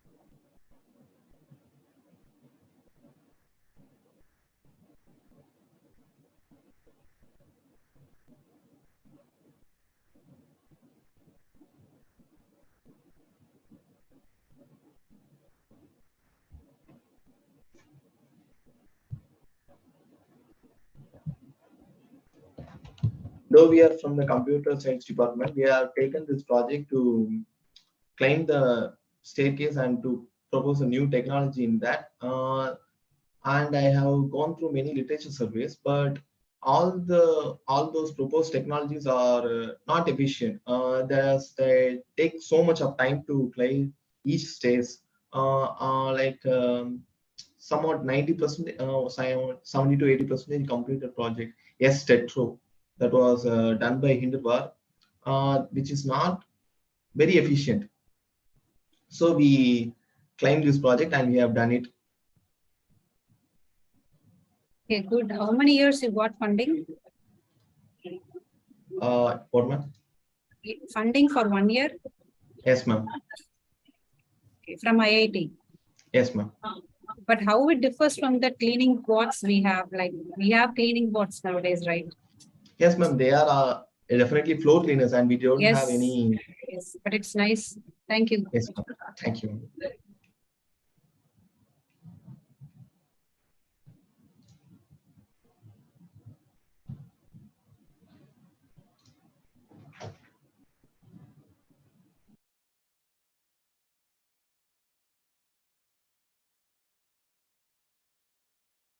Thank you, Surya Perumal, for your valuable presentation.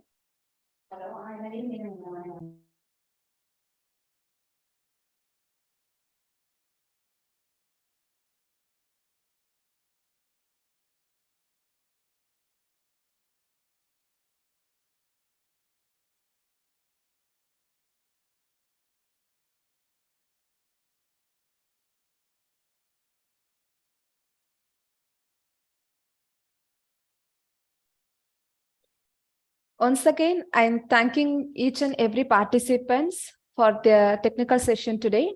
And I would like to thank Dr. Priyadarshini for making this session more informative and knowledgeable today.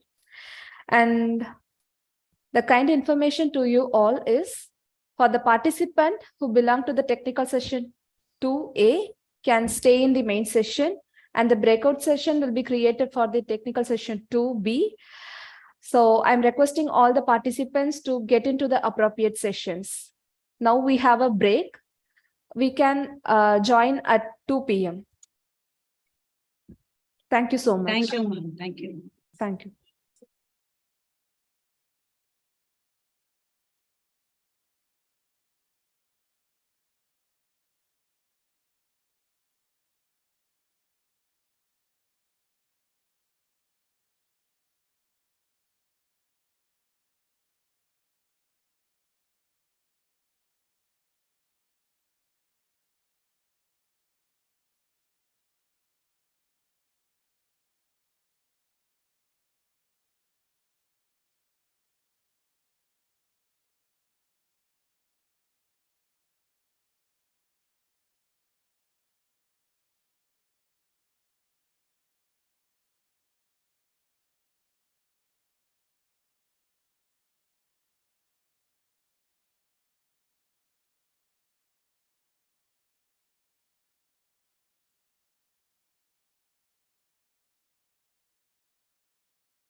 Excuse me, ma'am.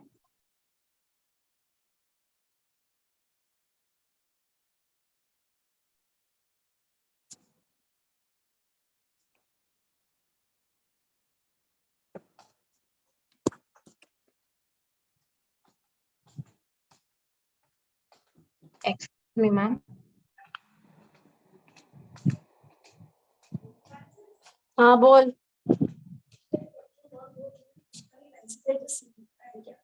Ma'am, am I audible? No, no.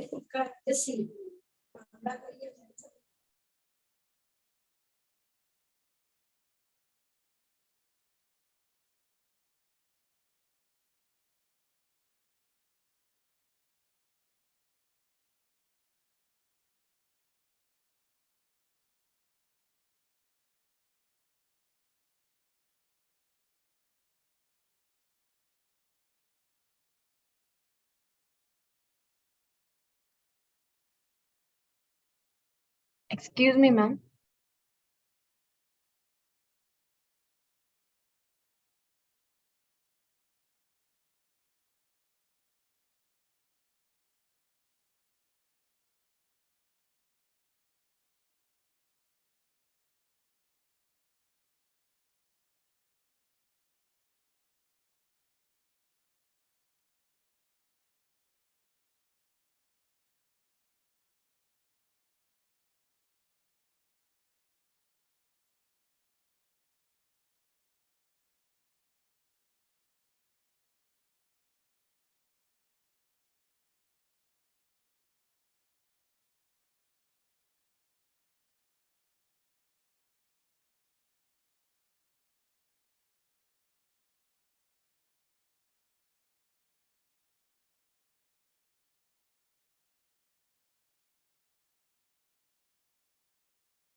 Excuse me, ma'am.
Hello.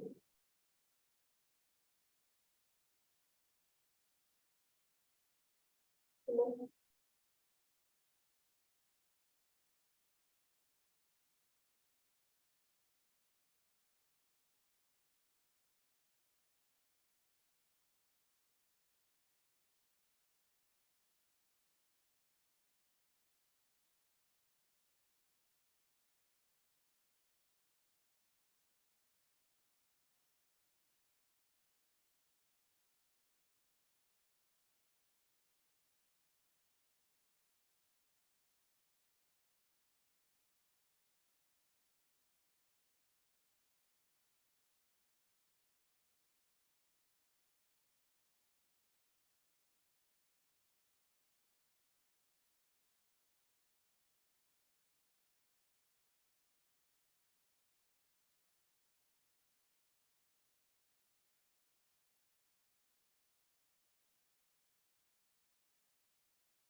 Good afternoon, everyone.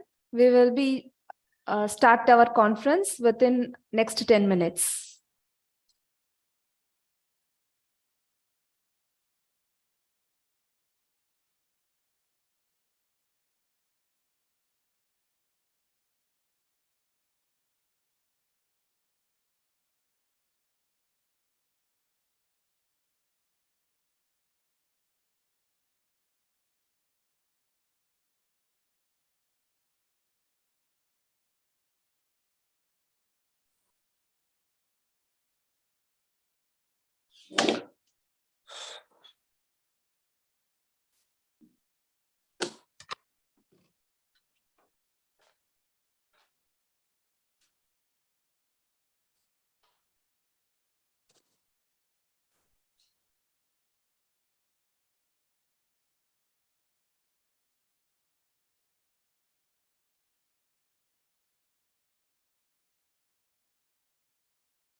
Once again, I welcome you all for the technical session 2.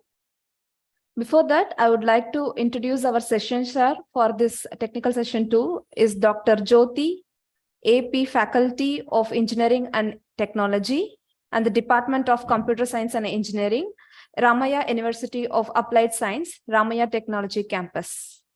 We welcome you, ma'am. Yeah, thank you so much. Yeah, ma'am. So our first presentation by Catherine Sarah Sunil. The topic is Vivo XSXOLVE and multilingual voice-based calculator. Catherine?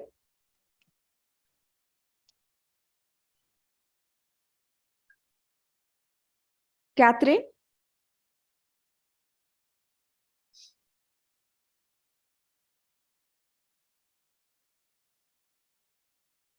I think the presenter is not available now.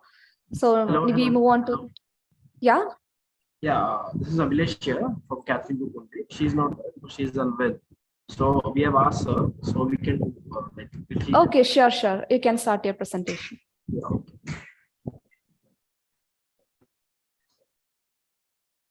This too.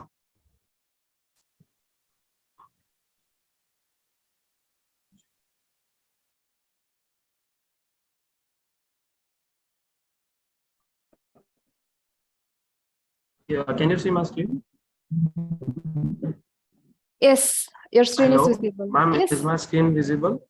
Yeah, your screen is visible. You can start your presentation.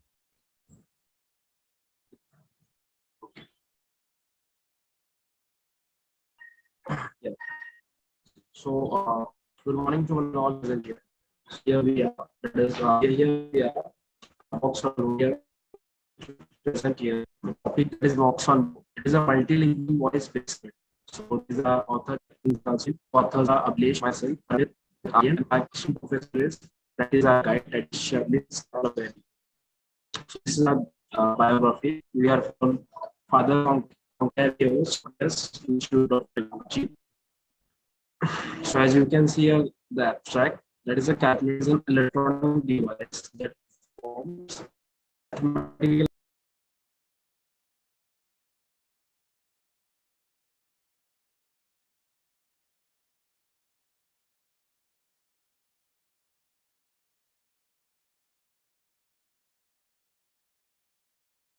Hello.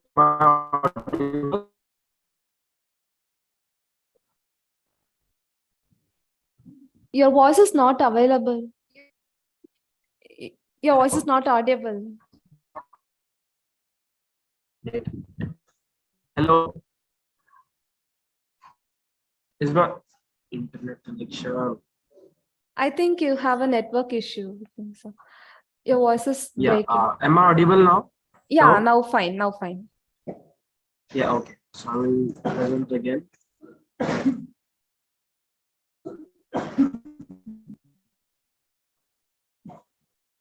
Yeah, can you see my screen? Yes. Okay. So good morning to one and all present here again.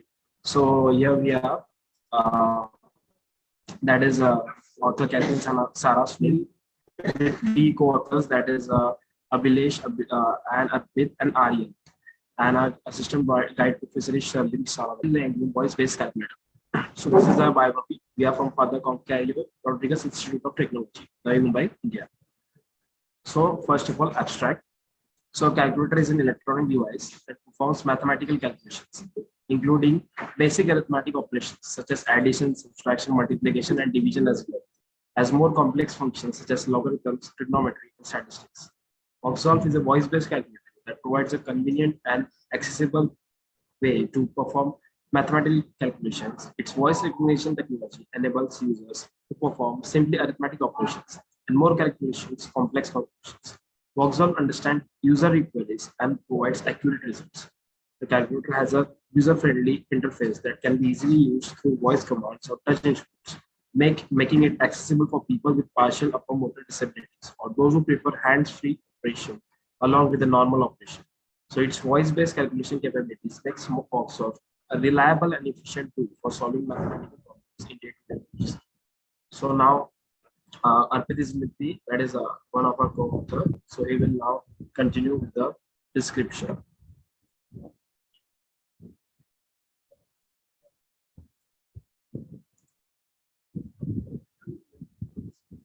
Yeah, Arpit, you can now come and just tell the description.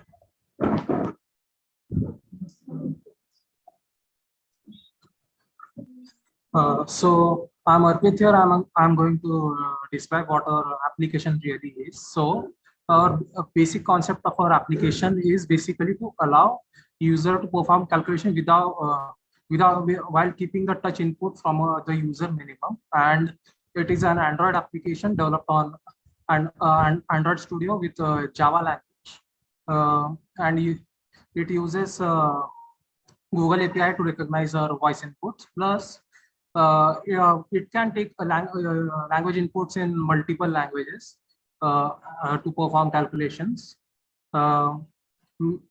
Means you can say like 4 plus don, or like 3 plus char, or to perform your calculation in multiple language inputs, or you can just use whatever language you prefer. Plus, after that the result will be displayed on screen, and it also stores the calculation results in an history tab that we have added in our application.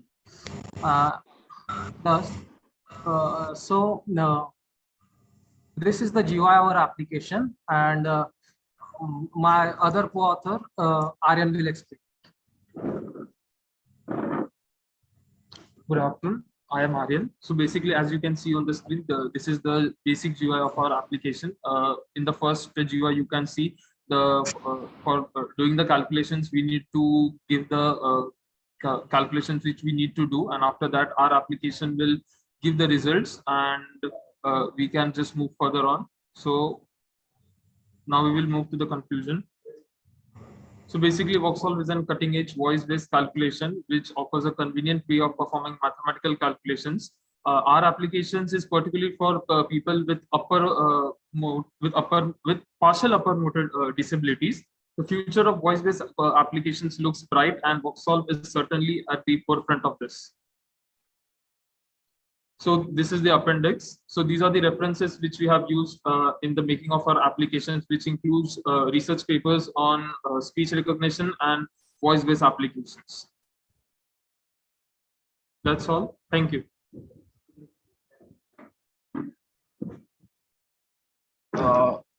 Can I show the demo also? Demo video. We have a demo video. Hello. Yes, you can. Okay.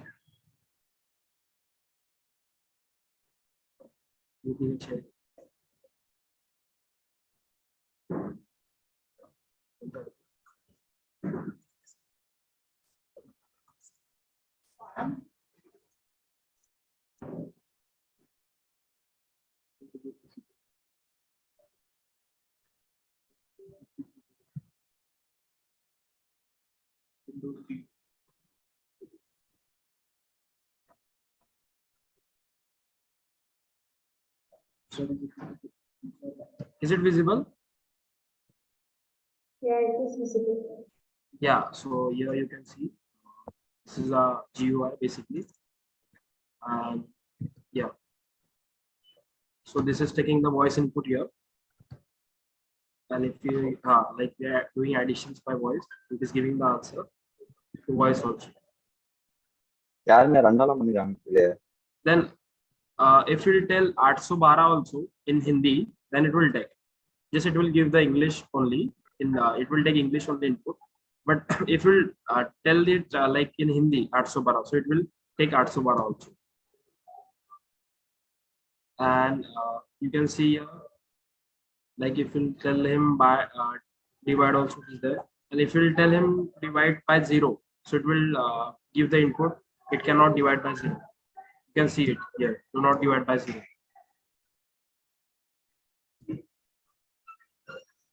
And e to the power also, yes, we have mentioned is 2.7. You can see 7 to the power of 5 also, 1680. And we have a history bar for it with appropriate date and time, at what time you have calculated the things and at what date it was calculated. So we have this history bar also for our app.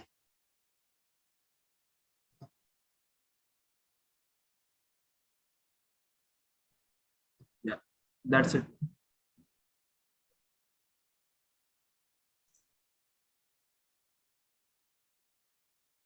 Yeah, I have a question for you. What software have you used for this calculator for the voice to text conversion?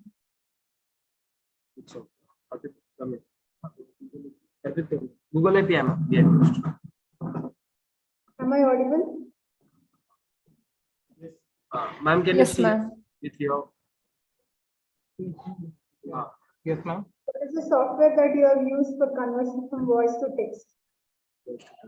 Ma'am, we have used Google API for this, and basically what we have done is we have made a language parser, which means takes similar kind of word pronunciations, like we say for, far, for, some means similar pronunciating words, and then it converts that to that number which was being displayed on the mic icon which you saw on the video. Okay, for the front end, what have you used? Ma'am, I mean, it is an Android application, so since we have used Android Studio completely for development, and we have means coded it in Java mostly, and the GUI and everything is means it's in Android library only. Okay. Any further questions? No, that's all from my end. Okay. Thank you. Thank you.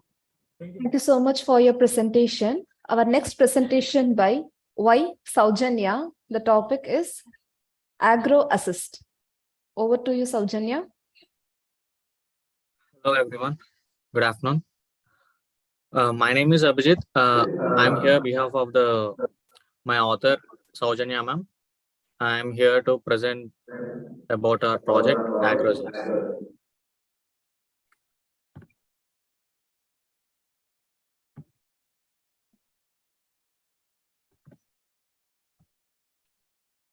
Can everyone see my screen? Yeah, we can. Okay, thank you.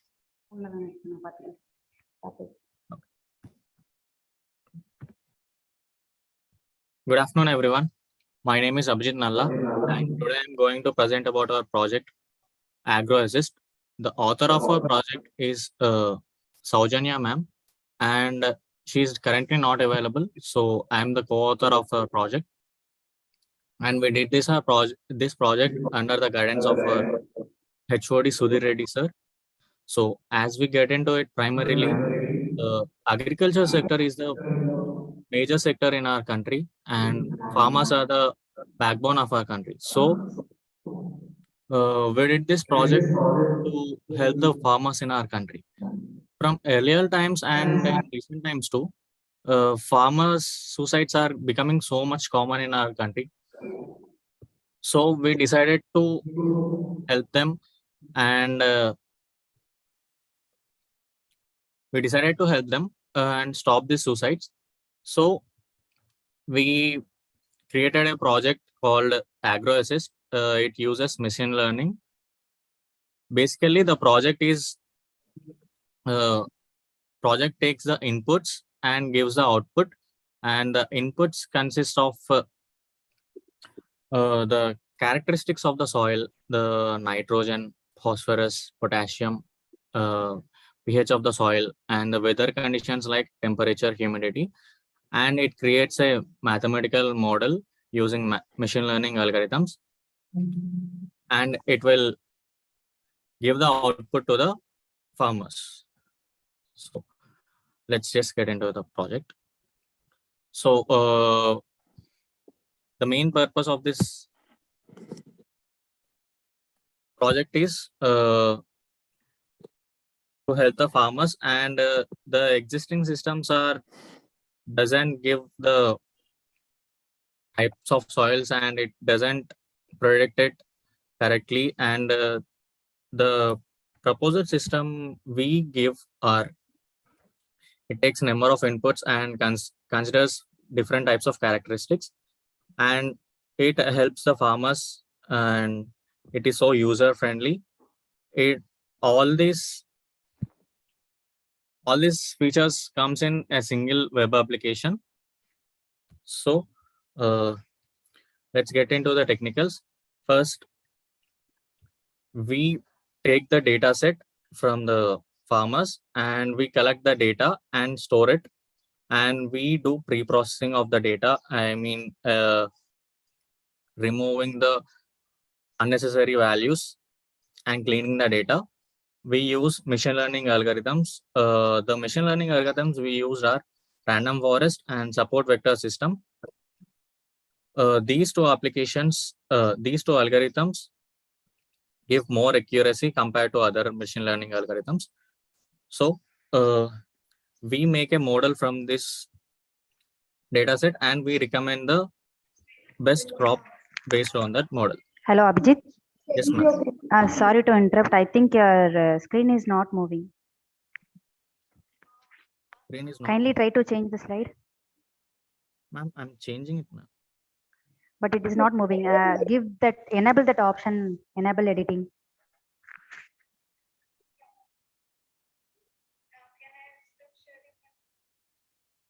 And please put to the slides. So Yes, now it is moving.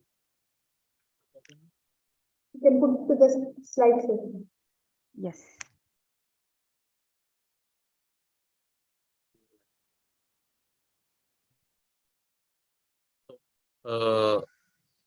As the algorithms. For the algorithms, we are using random forest and support vector system. Random forest algorithm. Random forest is an algorithm. So everyone who knows about the fundamentals of machine learning knows about the decision tree algorithm. A decision tree algorithm just takes the data set and makes a output of the data set, consider the characteristics.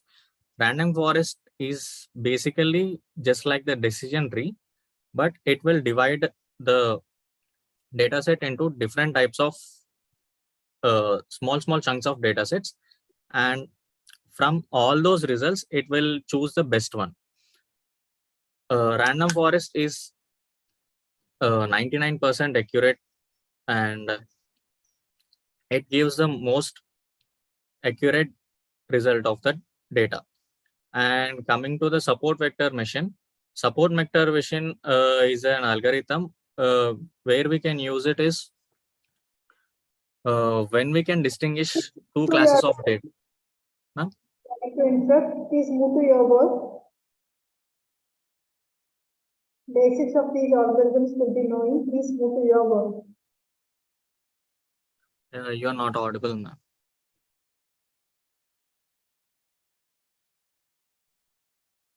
Am I audible now? Yes, ma'am. Yeah, please move to your work. This algorithm explanation is not required. Okay, ma'am. So,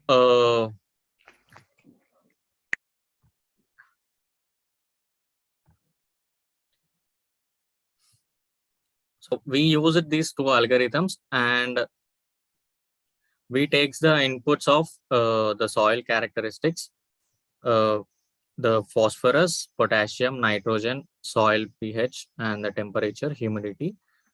And using these algorithms. Stop moving. Let me change the slides. This is it, ma'am. This is the system algorithm and this is the algorithms, ma'am. System. Okay. So just we take the inputs and we give the best suitable crop for the farmer. And these all features are available in a single web application, and they can access our application from any browser, or they can enter the values of the soil characteristics, and when they click submit, they can get the soil. They can get the best suitable crop for that soil. This is it. So the results comparing to this, both algorithms are random forest gives the 99% accurate and SVM gives 95% accuracy. For the extension of this work, we can also give fertilizer forecast and disease forecast, and we can also compare between crops based on the yield and the money they can get from the crops. We are already working on the future work, extension of this, and that's it, ma'am. Do you have any screenshots of the outputs that is obtained from your project, like GUI or something? Wherein, because you said soil characteristics have to be given by the farmer itself, is it? I have those, ma'am. Just a second, ma'am.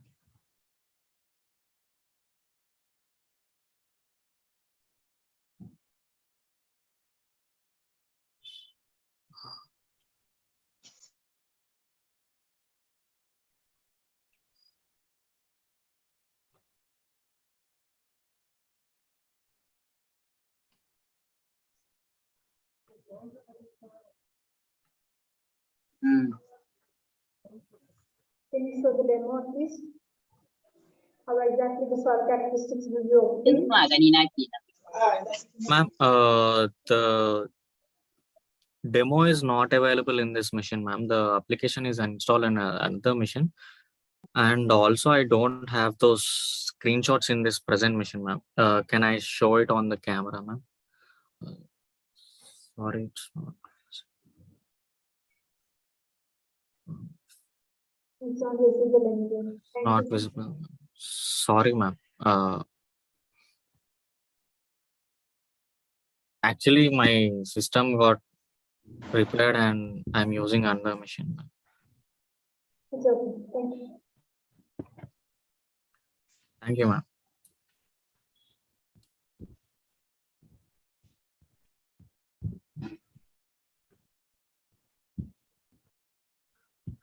Thank you so much for your presentation. Our next presentation by Gokul Karthik. The topic is Evaluation of Emerging Online Learning System. Over to you, Gokul Karthik. Yeah, I will share my screen.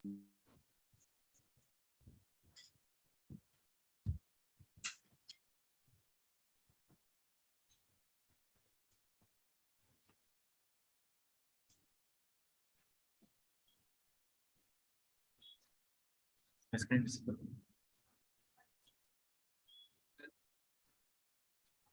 Yes, visible.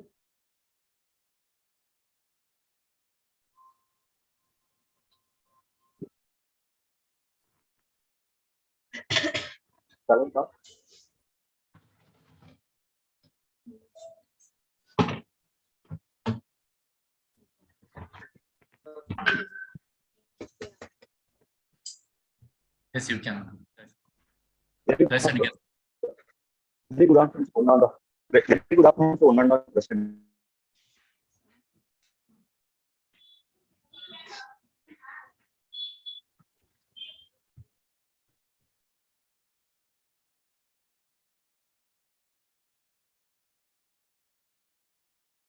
Yes, and you can start.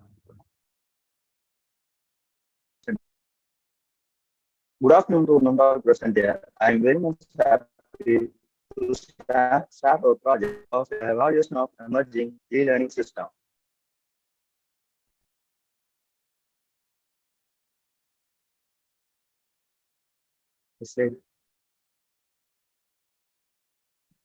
Right, I'm changing slide. It doesn't change.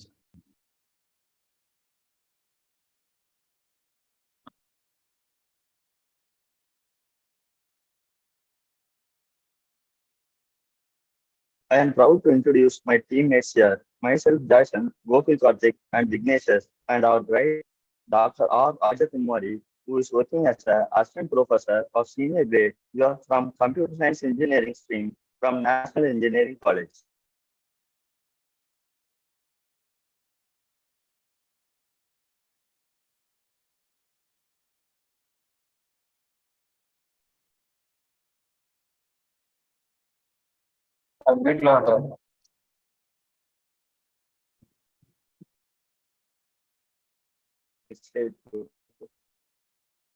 our project is about e-learning method.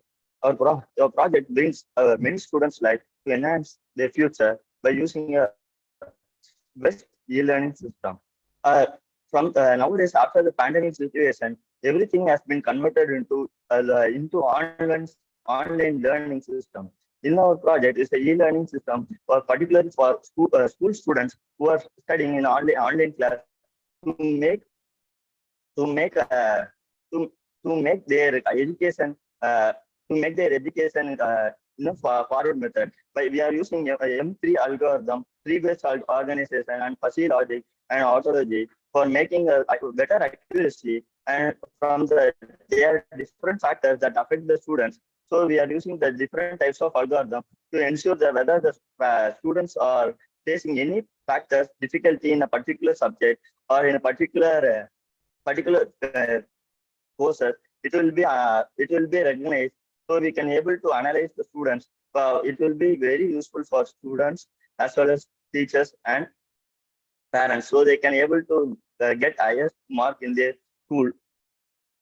It's the main aim of our project.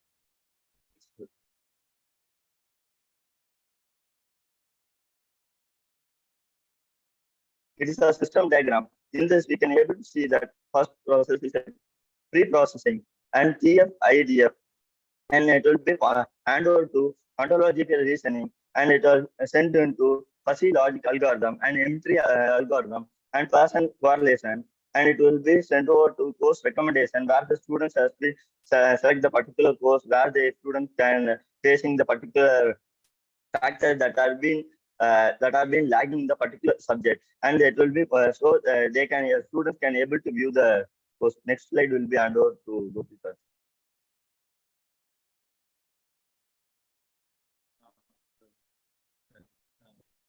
Aim of this evaluation of EMS e-learning system is to suggest better futures that help the students to improvise their learning methodology. So the students are facing many issues in many factors, like if a student have a good internet connection, he will score good marks. If the internet connection is here is a factor. Those who having doesn't score more marks, that will be a factor. Like that, many factors are there here to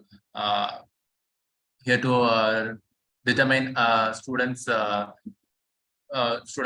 career or their education. Like that, we have many factors that are disturbing the students' education. We are collected these kind of data from open source that consists of 31 attributes. Means 31 attributes that here are 31 factors. How we measure the students. What we can say, the factors that are disturbing the students. We are collected data from nearly 400 records of student data set. We use the fuzzy logic to apply in our machine learning model, and we consider an entry model that gives a better accuracy.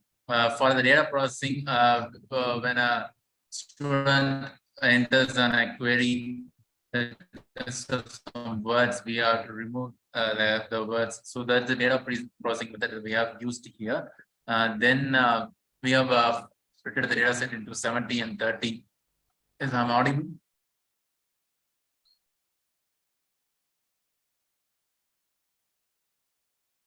Am I audible?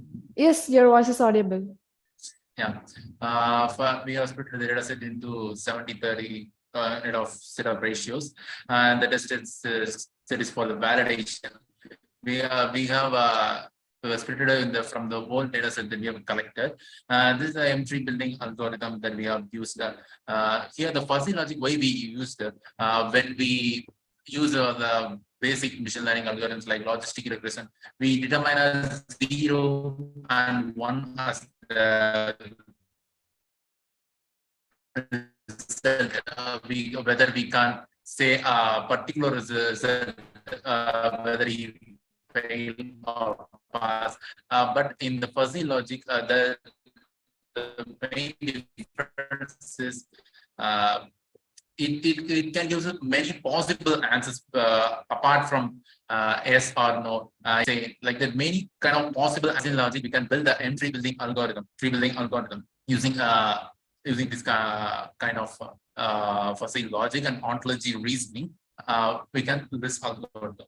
Then these are the output of our machine learning model. These are the factors that helping students succeed, like a father's education, guardian wants to take higher education. These are some parameters that we have used in the data set that help the student to succeed in their education. So these kind of factors can help the students. On the same, we have predicted that some factors that are misleading the students into failure. There's these kind of factors can lead the students to failure. Based on this, we can improve this project to then we will develop in the further process that will develop into a application that will, if we give the students the data, real life data, that will gives us these kind of factors you are failing. I mean, what kind of the factors we can trace out. So this is our main aim. This kind of factors, how it helps, how it fails. That's the main aim. I think this might be developed in the further stages. Now we are in this stage, and we have developed a better algorithm with better accuracy. That's all. We have used this kind of references for our applications for machine learning model. Thanks for the opportunity to present here our work. So thanks for giving us this opportunity. Thank you, everyone. I feel like your project is still in the, you're still doing the project, it's not completed because the overall GUI and other things, it's not ready as of now.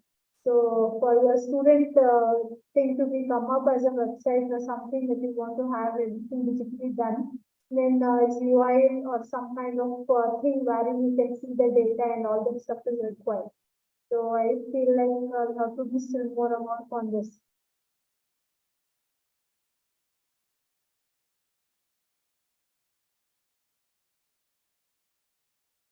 Hello? Thank you. Yes, we can. We have to improve this because now we are building the machine learning algorithm. Yeah, the idea is good, but the thing is like still work has to be done. That's it. Yeah, thank you. We have work on that. Thank you.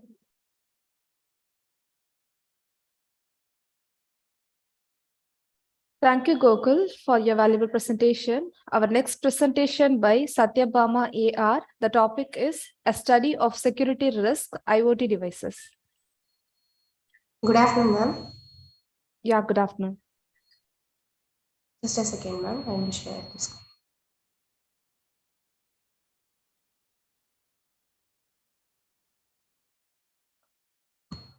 Just a second, ma'am.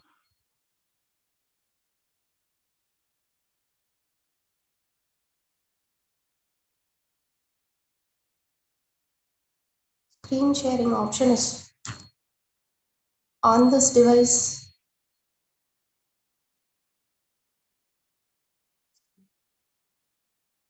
Is my screen is visible now, ma'am?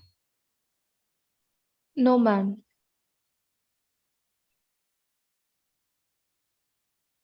Just a minute, ma'am. Just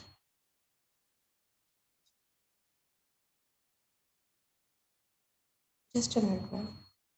Okay. In the meantime, I would like to tell you the presentation timing is like 8 minutes for your presentation and 2 minutes for the question and answer.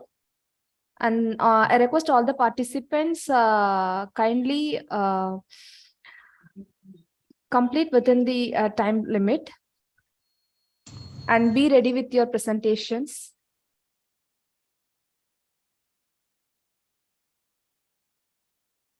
Yeah, I am allowing, but my phone is not. Is my screen is visible, ma'am, now? No, ma'am. Shall I present it? Otherwise.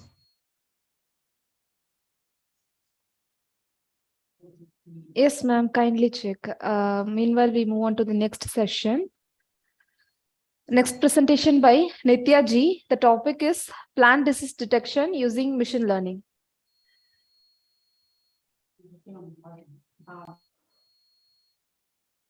Yeah, good afternoon, ma'am. My teammate Dhanalakshmi will share the screen. Your screen is visible. You can start your presentation. Yeah, okay. Dhana, please share it in a slideshow.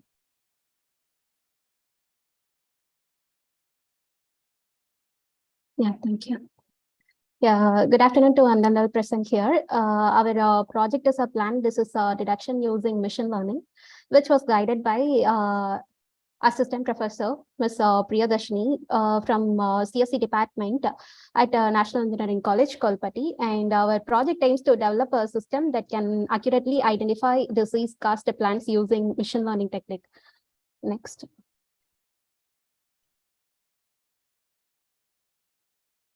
Myself, Nitya, and my teammates Danya Lakshmi and Preeti, we are all pursuing our bachelor's degree in computer science at National Engineering College, Kovalpati. Now, Preeti will give the description about our project. Over to you, Preeti. Let me move the abstract. So plant sickness is one of the significant reasons for low agree and profitability. And early detection of these plants will help us to increase the productivity of the crop and will be very helpful for the farmers also. There were several methods like KNN, SVM, and several algorithms were used. And in this process, we have used RF algorithm, which gives an accuracy of 95.4 when compared to other existing models. Next slide.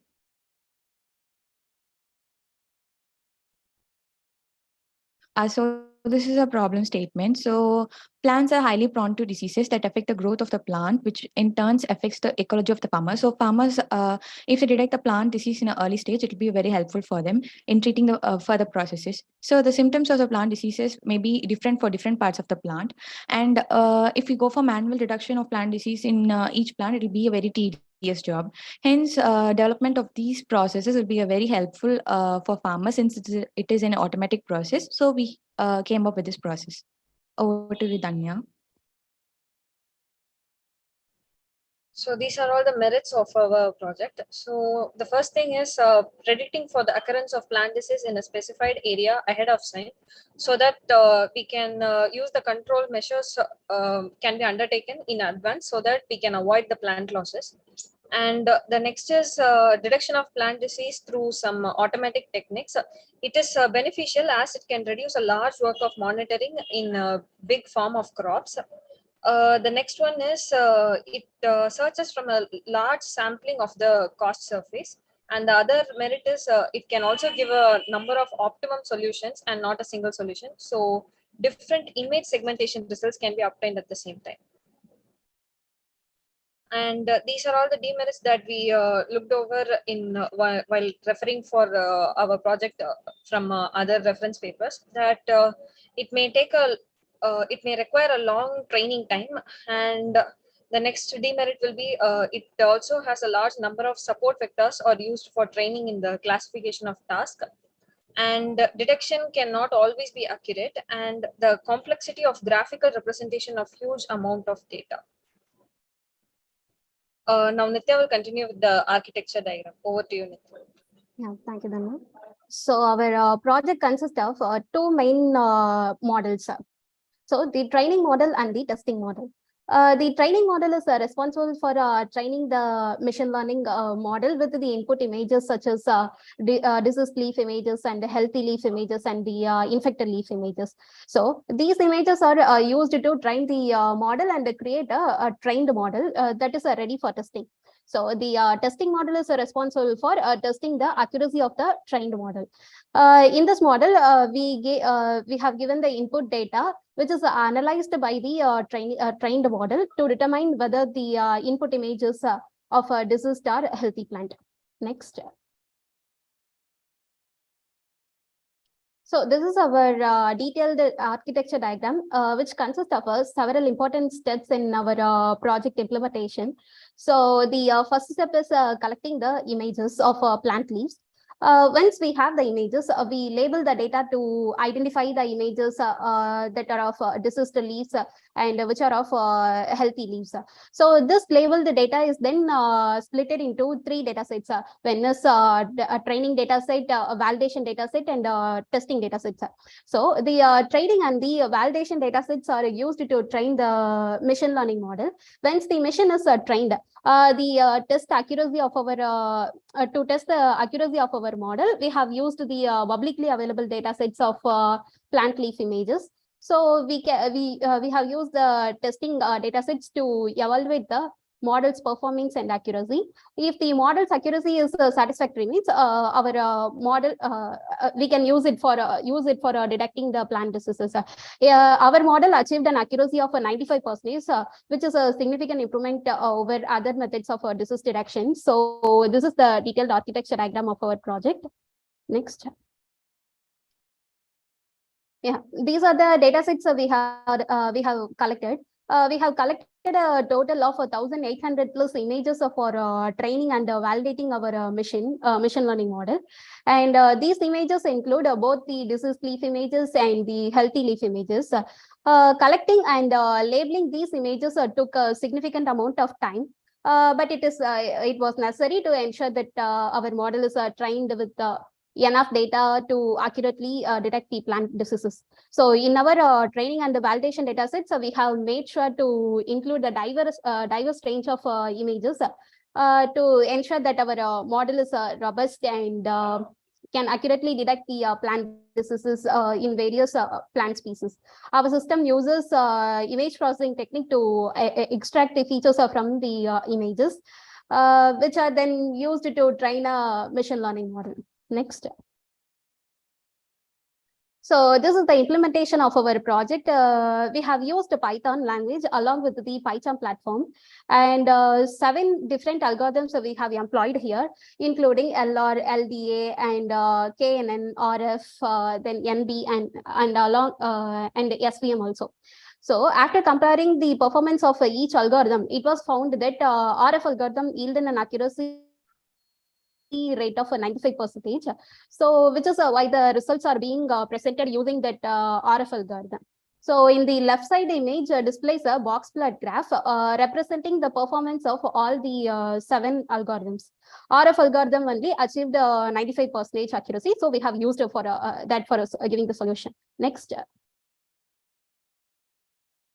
So this is the output of our project, which involves the detection and displaying of a box plot graph.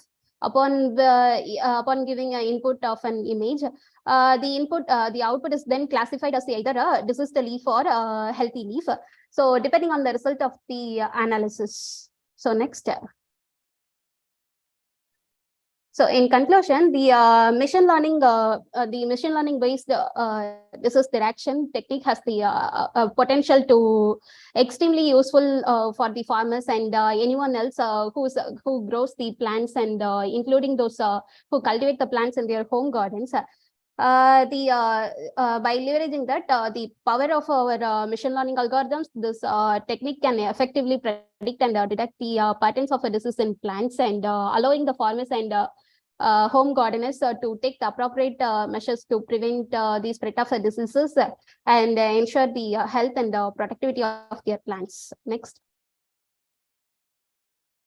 So these are the reference paper that we took for our project. These papers provided us with valuable insights and methodologies that were incorporated into our project. And so overall, our project architecture is designed to accurately identify the disease plant and help farmers and others to detect and prevent their plants early on, and ultimately leading to the better crop yields. So thank you for giving the opportunity to present.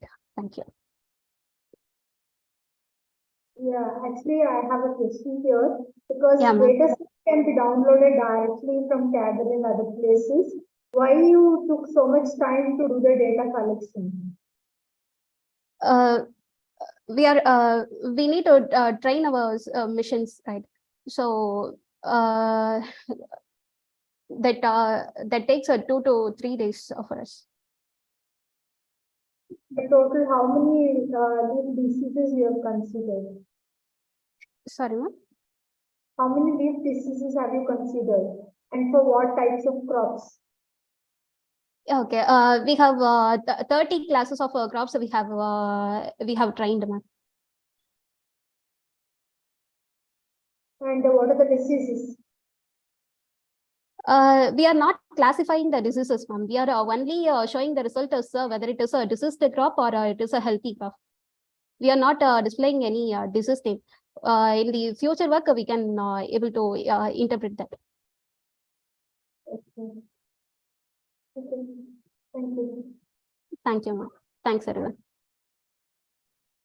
Thank you, Nitya, for your presentation. And the next presentation by Muthuraman A. The topic is credit card fraud detection using machine learning and Python. Over to you, Muthuraman. Yes, ma'am. Ma'am, whether I am audible? Yes, your voice is audible. Yes, ma'am.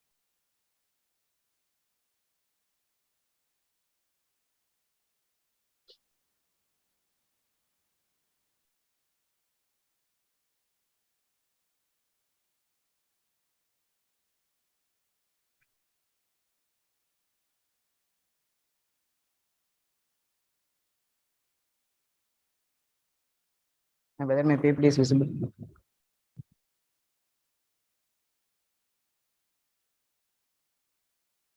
Ma'am? Your screen is visible, Muthuraman, but your PPT is not. Yeah, now I can see. Yes, ma'am. Now, can I stop now? Yeah, you can start. Okay, now, so good afternoon to one and all. So our project is credit card fraud detection using machine learning and Python, and myself, Muthuraman, and my teammates are Shivaganesh Pandian and Shankar Abnesh. Okay.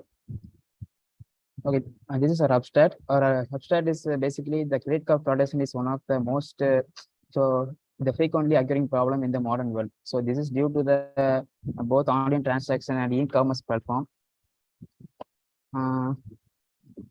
So the results of the algorithm is based on the accuracy prediction and a recall and is considered the best algorithm that is used to detect the fraud.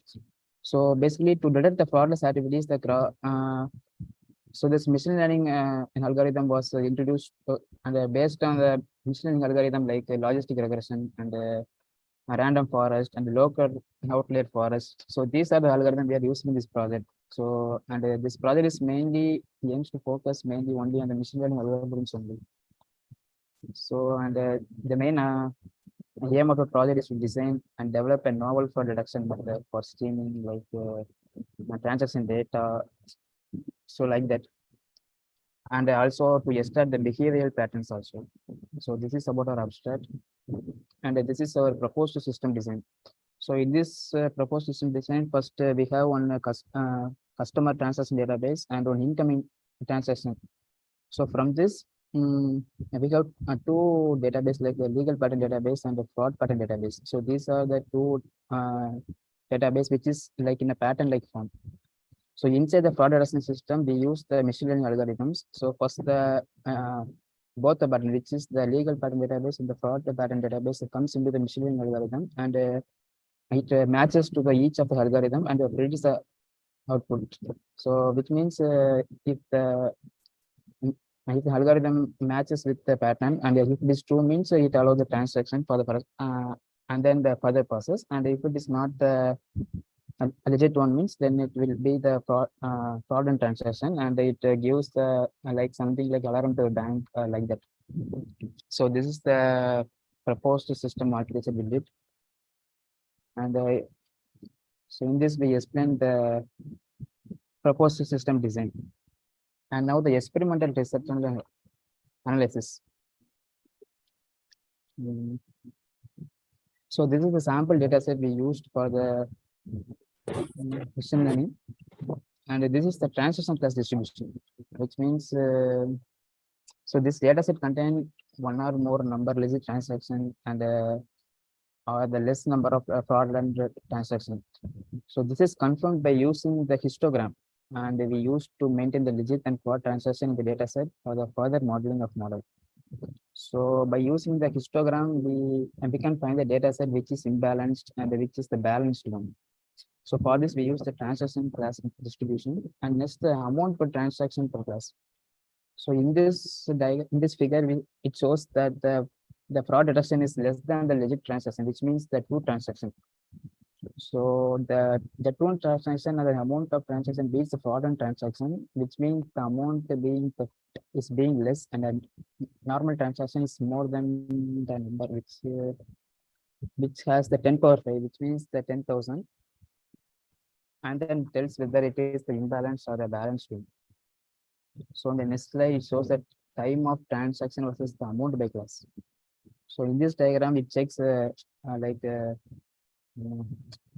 often the fraudulent and the legit transactions occur. By using and checking, we can find the time frame and we can detect the more fraudulent transaction occurs while transaction with some other persons. So first of all, we doing that data collection and processing, then we building, and after the model building, we testing, and then the result. So it shows only the accuracy score only. So here the accuracy score is 0.99 something and 0.9974 something and so on. So this is the accuracy and the isolation forest gives. And by using the local outlier forest, it gives the accuracy of 0.996594 and so on like that. And by using the support vector machine evaluation, it shows the accuracy 0.770, which is the least while comparing with the other two algorithms. So in this project, it shows only the accuracy score only. So, and that's the conclusion. So by using the isolation forest, it detected 73 errors. So while compared to the local outlier forest, detecting 97 errors. And the system vector, it shows the 8,560 errors, which is the least. Which shows the least accuracy scores. And the isolation forest has the 99.74. Yeah, installation 0.9974. So while comparing to the local outlier forest, the isolation forest has the more number of accuracy while compared to the other two algorithms. So that's all about the conclusion. And thank you. Have you done any outlier detection also? What, ma'am? Outlier detection you have done? Yes, ma'am. Just show me just from the graphs you are trying to see, like when the transaction is normal, it could be more, or fraudulent means less amount of transaction. Just based on that, are you calculating the outlier or how it is?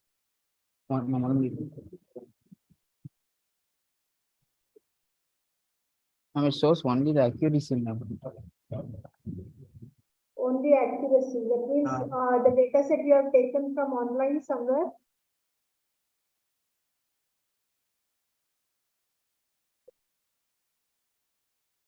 Hello. Overall, how many data set size do you have for this? It's about 10,000 data set in the data set. And can you name the data set or from where you have taken the data set?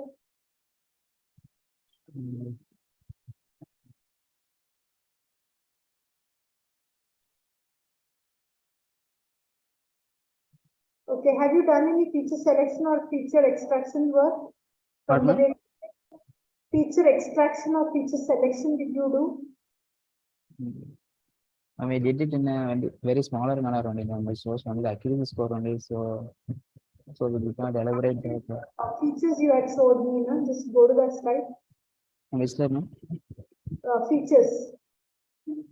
Sample data set, how it would be next to this. Yes. So what are this, like from this you can make out, right? Outlier or not? Yes, ma'am. Are you be able to see it on real-time basis or only the data set that you have So only for that, if you make any change, it will show the outlier. Ma'am, we took not in the real time, ma'am. We already the already happened the transaction only, ma'am. We took in the data set as input. So in real time, you cannot find that actually. Yeah, It is ma'am. only your data set that you have done. Yeah, ma'am. Okay. Thank you. Thank you.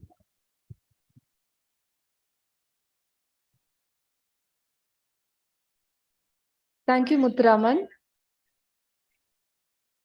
Our next presentation by Satyabama AR. The topic is a study of security risk IoT devices. Good afternoon to one and all present here.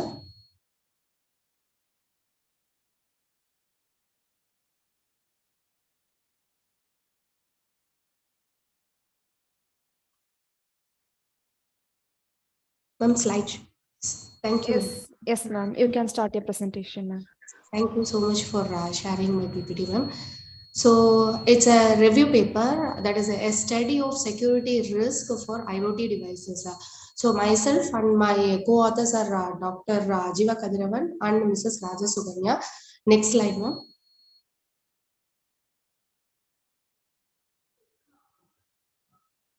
So I am working as assistant professor in IT department, Velamal Engineering College, and as of now I am pursuing a PhD degree in Anna University. Just now started and completed my coursework. And my guide is Dr. Jiva Kadiravan sir, who has completed his doctorate in the year of 2013 in Anna University. And my co-author is Raja Suganya ma'am, who is working as assistant professor in AIDS department, Artificial Intelligence and Data Science department, Velamal Engineering College, and she is also pursuing PhD in Anna University. Next slide, ma'am. So the abstract here is to provide the security. So we are doing project we are doing our PhD work in the IoT security devices. So the lack of security, we have analyzed so many papers where we are facing so many lack of security in the IoT devices. So say for example, the Internet of Things and data that we are getting from the user, that become very vulnerable, and so many hackers are there to steal that data. So here the present analysis is about the network communication and also about the intrusion detection and also about the distribution of the data which is being in the network. And we also concluded that so far there is security issues in the IoT and that is not covered at all. Next slide, ma'am. So this is the comparison of IoT threats where it is divided into 3 different threats. One is physical device threat, and next one is network communication threat, and next one is information data threats. So in the physical threat, we have the resource constraint. So even though we have numerous resources, if suppose I need some of the resource, means at present I cannot have that resource. So resource constraint is there, and that will make the identity loss and also the destruction of the nodes. And next one is the network communication threats, where controllability and manageability is also taking one of the major role here. And here we have so many attacks like IP spoofing and also DDoS, distributed denial of services attacks like that. It can occur. And next one is the information data threat, where we can lose the confidentiality, availability, and also the integrity by means of just replaying the attack and also data modification. Next slide, ma'am. So this is one of the approach method where we have studied in the different papers, where we have the small things which is known as personal computers or phones or wearable devices. Like this, we have in the third layer, where which will be connected to the second layer, that is the field area network layer, where it may be of wired network or it may be of Wi-Fi or Ethernet. It may be connected by means of anything, and then it will be stored inside the third layer, which is known as cloud. So here the cloud computer will be acting as the center for this, because we are collecting huge data from the IoT devices. Next one. So this is the another architecture which is the which has been mentioned by the another author, where it is having the SD, that is the security digital IoT controller, where this controller will be handling all the switches which has been set in the IoT devices and then the IoT devices. So the controller will be taking care of switches, the switches will be taking care of IoT devices. So each and every cluster will be having their own controller and their own switches. Next slide. So currently the concept of security in the IoT devices lacks. So in means of framework or in means of huge data coverage or in means of physical structure. So likewise, there is a need of security which has to be provided to the IoT devices. And the model also has its own security issues, such as it may be caused by the model. As I already said, it may be caused by the model dependency or on the distributed resources, because whenever the resource has been shared among the resources, obviously anyone can take the resources. And on the other hand, the security mechanism of the IoT is just a private, and we have to be make it as the trustworthy and reliable whenever we give on to the system. Next slide. So in the paper 8, we have studied about the SD structure, that is the security digital structure, where that security can be taken up to the thing, because the author has given 96.8% of the results where he is giving security, but still it may be lacking in some of the features, like whenever we share a data, that sharing of data will take more time, and as well as the reliability is less in that paper. And in some of the contents like access control, it is possible to have both privacy and also the manageability. Therefore, this section will analyze both the access control and as well as the privacy protection and also intrusion detection system, and also we can also manage the traffic which has been given here. Next slide. So final conclusion is, even though there are so many security which has been provided to the IoT security system, there is no strong encryption algorithm to encrypt all those data which has been loaded and given to the devices which is given to the central system. So I'm having an idea where I didn't mention in this paper. I'm going to use RRT algorithm, where I didn't mention in this paper. This is a future work of this paper, where this paper is a survey paper, where this paper, that is RR, that is first one is the RSA algorithm and next one is the reverse digest algorithm, and T is nothing but two-fish encryption algorithm. So by combining these three algorithms, we are going to make it as the horizontal scanning and as well as vertical scanning. From the scanning, we are going to take the data set and we are going to give it to the machine learning algorithm. And by means of using machine learning algorithm, logistic regression, because linear regression which may not face the which will not clear the outliers, so we are going for the logistic regression algorithm, where all the things will be cleared by means of using sigmoid function. And then we are just going to give all this data to the blockchain also. Next slide. Next slide. Next slide. So these are all my references. Next slide. Thank you.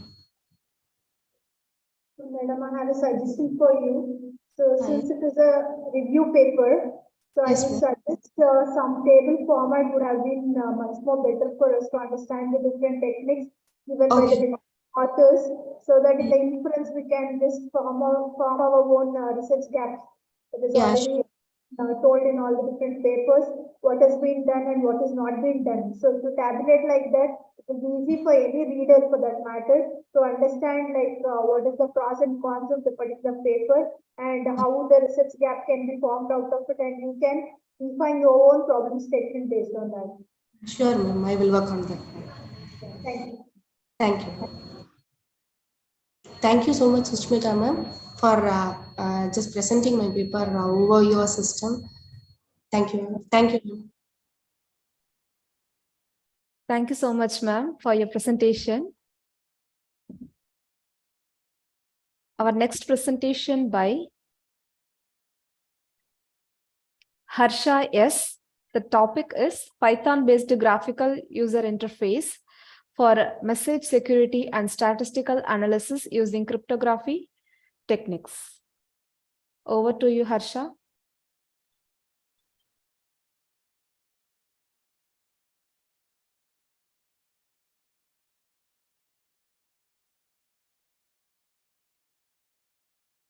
Harsha?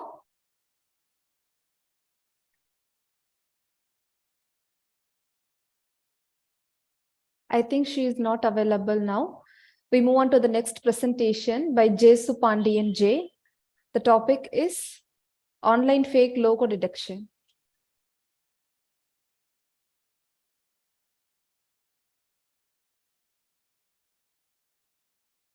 J. Supandian?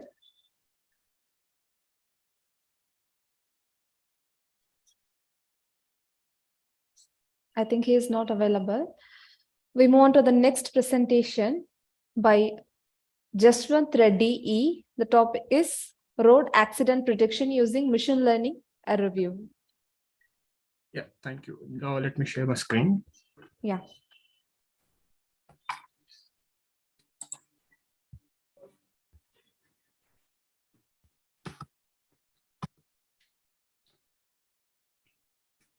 I hope my screen is visible.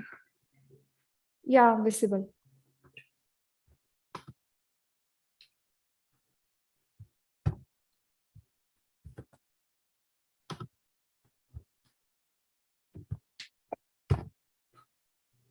So good afternoon, one and all. Myself, Jaswant, and my co-author Shilpa. So we're presenting a review paper based on road accident prediction using machine learning.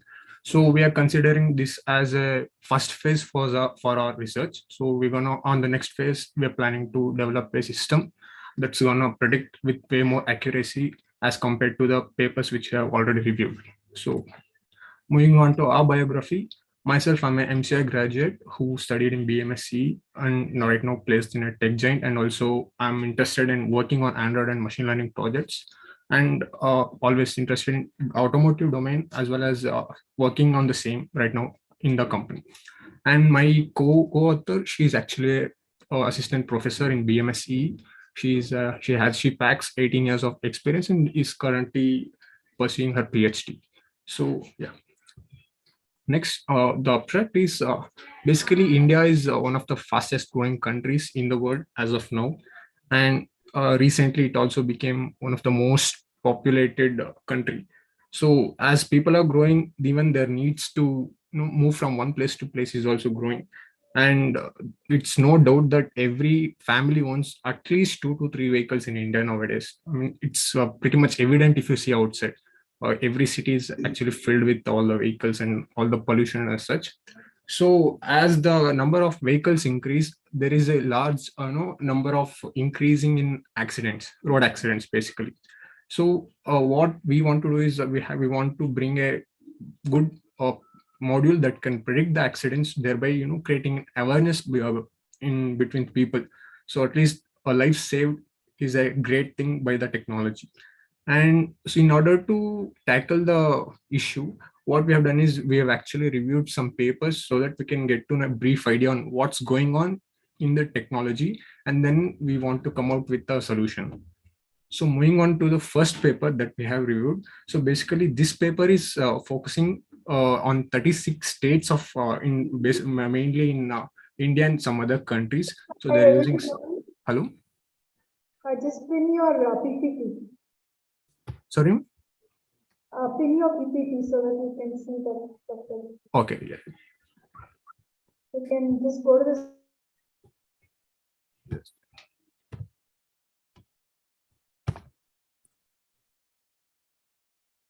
Yeah, okay.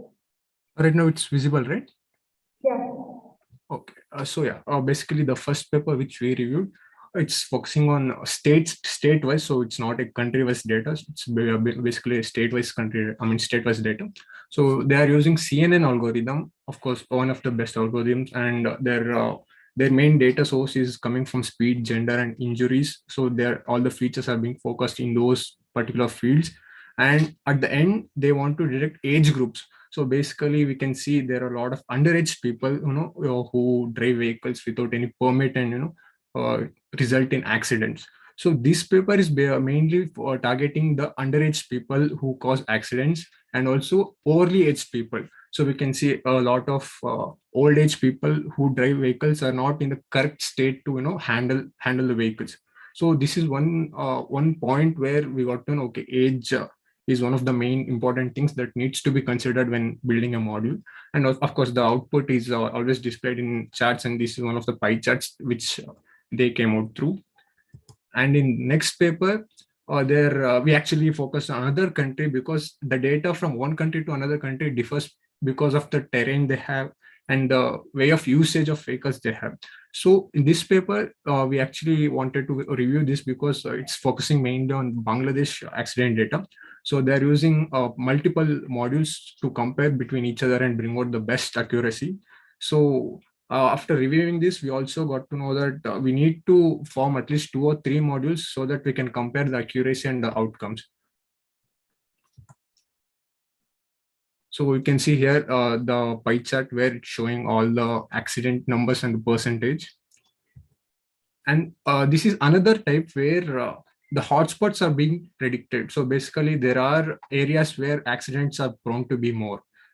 There can be probably a road that has J curve or curvy roads where accidents happen more. So in this paper, they focused on predicting the hotspots and putting it live on the map. So that whenever a user is actually moving, so they can get to know if the spot they're traveling on is actually prone to accident or not. So basically, there are already some banners in the road saying, okay, such and such area is accident prone. So instead of that, the software actually helps you guys to get to know which place is actually more accident prone. And they are also using k-means clustering, which is also one of the mostly widely used algorithm in machine learning. And it's actually again live data. So there is no data like they're not taking any previous data and trying to predict it. So everything's done on live and they have their own application.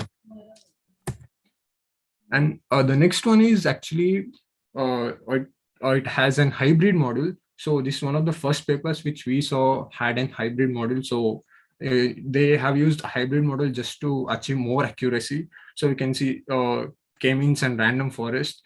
So the accuracy achieved by k-means is again optimized by random forest, and they're also focusing on driver's age, experience, and gender as well. So in previous papers which we reviewed, the experience and gender was not considered because the experience plays a vital role while predicting an accident, because again, a driver who's more experienced might be lesser prone to accidents. So in this paper, we actually saw how an experienced data can predict way better than something which doesn't have the feature of experience. And the next one is this one actually is we was using SVM. So even like the hotspot prediction paper, which I explained a few seconds ago, even this one also takes the live inputs and also predicts traffic congestions. So in the previous papers which I explained right now, there were no paper that actually considered traffic congestion. So you can also see in real time, if we see traffic congestion is also one of the main reasons where accidents happen due to congestions and people wanting to move urgently and over speeding. So these are some of the reasons where accidents might happen during a traffic congestion. And in this paper, they mainly focus on traffic congestions and traffic accidents. So you can say accidents happening due to the traffic congestions in the major cities. Example, in suburban cities, of course, this won't be much useful because again, the traffic over there is very less. So if you consider this paper, we might have to move to a data set where it's mainly focusing on a city. So one of the drawbacks is that the data always should be from a city itself. So this can't be very optimal when we consider the whole country. So this one actually is a pretty different type of module which we came through, because this one's actually considering the video data. So the video cameras are being placed on the roads, the videos have been obtained from those cameras, and mask RCNN algorithm has been applied on those things. So basically, mask RCNN locks the objects and it actually calculates the trajectory, angles, and speed of the object. So upon that, we can also predict the outcome of the accidents. And also, this one has a low false alarming rate. Since the video is actually providing the proof of accident, the accuracy of the system might grow more, since it is also using ADA boosting and random forest as well. So due to all those hybrid modules, the accuracy was increased a lot. So conclusion is basically people are using technologies for various things, and again using such technologies just to save a life is actually one of the best things which we thought we could do. And of course, there have been always more studies which are being done, and it's not the end for the studies. There is always room for improvement. So we want to improve all the we want to improve the module. Basically, we don't want to end it whatever it is right now. And apart from the studies, we came out through some improvements that will be focused on our paper.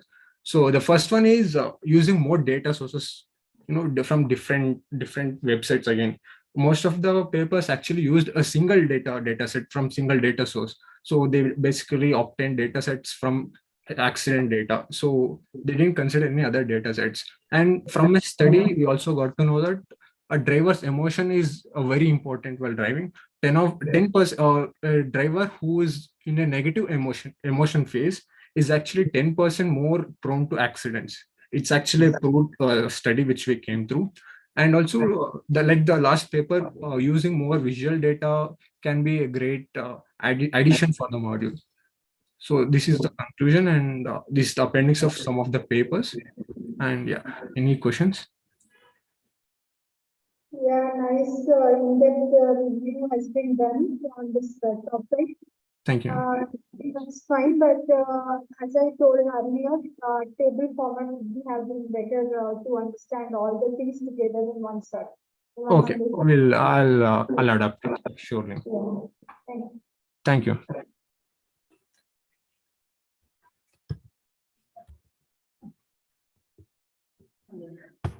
Thank you for your presentation. Our next presentation by Vasant R. The topic is e-monitoring mobile application.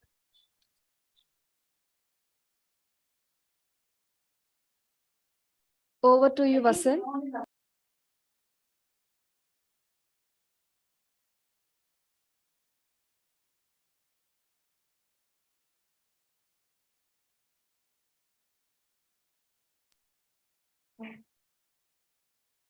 I think he is not available. We move on. Jason Pontian online logo detection. Can I present? Yeah, sure. Yeah, you can start your presentation now. Yeah.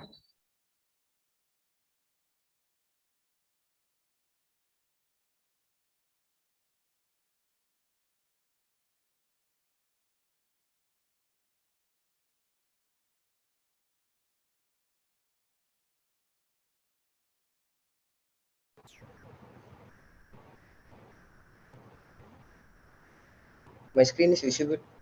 Yes, visible. Good afternoon, all. My name is Jason Pontian, and my co-author name is Ram Kumar, and our topic is online fake logo detection. And this is our biography. And the next slide is abstract. Abstract means that online fake logo detection refers to the task of identifying counterlot logos, fake logos that are being used for fraudulent purposes on the internet. So this has been increasingly important due to the rise of e-commerce and the proliferation of fake products on online marketplaces. To address these issues, some various machine learning ML techniques has been developed to detect the classify fake logos. This techniques involving the extracting features from the images or logos and using them to train classifiers that can distinguish between the genuine logos and the fake logos. The differentiation, the development of accurate and efficient fake logo detection system has significant implication of protecting and consumers and business from fraud and safeguarding the integrity of brand logos and the associates of other logos. And the next slide, description. Description, online fake logo detection is a process of identifying and detecting counterfeit logos that are used to fraud and purpose on the internet. The detection of fake logos can be the challenging due to the sophistication of counterless who can use the advanced techniques to make their fake logo look convincing to address the changing. And ML techniques are humanly analyze images of logos and identify patterns and identify pattern that can distinguish between the genuine and fake logos. One common approach to online fake logo detection involves using deep learning algorithm to extract features from images of logos. Those features are then used to train a classifier that can differentiate between genuine or fake logos. Then apart from the other techniques including analyzing the visual properties of logos such as color, shape, and texture to identify anomalies that are the indicate the fake logos. Overall, the deployment of accurate and efficient online fake logo detection system um, has significant implication of and then for protecting consumers and business from fraud, safeguard, and reputation of frauds, and promoting trust in the e-commerce and e-mart applications and online. Then proposed architecture and the proposed system design. Our proposed system is there are 4 module: input logo detection, feature extraction, and check similarity. Then first step is the input logo is the image of the logo that needs to be analyzed the authenticity. Then second step is logo detection. The first step in the architecture of involves detecting the logo within the image. This can be done using object detection techniques such as faster CNN, which can be identify the location of the logo within the image of the system something. The third step is feature extraction. Once the logo has been detected, the next step is to extract relevant features from this logo. This can involve using computer vision techniques such as CNS, convolutional neural networks, to extract high features from this logo images. The extracted feature can be used to represent the logo in the future vector format something. The fourth step is check similarity. The next involves comparing the features vector of the input logo with the database of known genuine logos. That can be done using similarity measures such as distance or similarity. If the future vectors of the input logo is similar to known genuine the original logo, the input logo is considered to be a original. The otherwise is classified as a fake logo. That's it. The output of proposed system is the binary classification indicating whether the input logo are real or fake. That is a method. Overall, the proposed architecture leverages advanced computer vision and ML techniques to detect the classify fake logos online, empowering the business and consumer to protect the integrity of the brand identities. This is implementation. This is our data set of the whole image sets, and this is our code. The implementation can be the several steps: the data pre-processing, the model architecture, and the data training and the evaluation. The data pre-processing is collect a data set of logos in the from the websites of Kahil, then Kahil, Google, and that websites also. You can use the public website assets or collect your own dataset downlink online marketplace or websites as counterfeit products.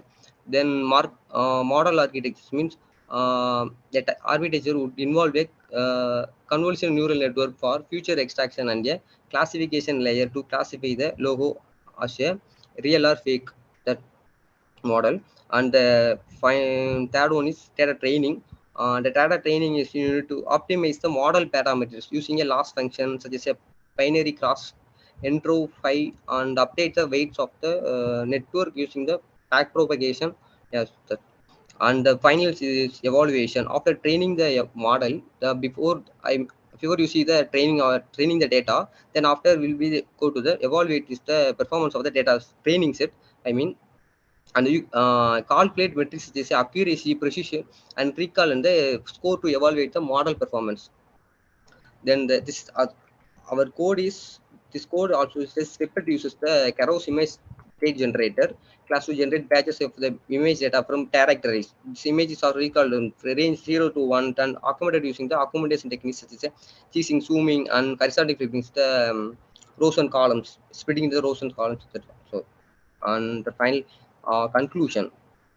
Conclusion is an answer important as one significant implication for protecting the consumers on businesses from fraud, and it's not safety for the reputation of brands and promoting trust in the e-commerce application. ML techniques such as TL and computer vision have proven to effective detecting fake logos online by extracting features from that fake logos. And to develop an effective logo detection system vision, it's also important to collect a fake logo training and fake logos for training and testing the ML models. The models can be also improve their accuracy and efficiency of the logos. Additionally, it is important to regularly update the fake logo detection system with new to ensure that it stays up to the latest trends in the counter design.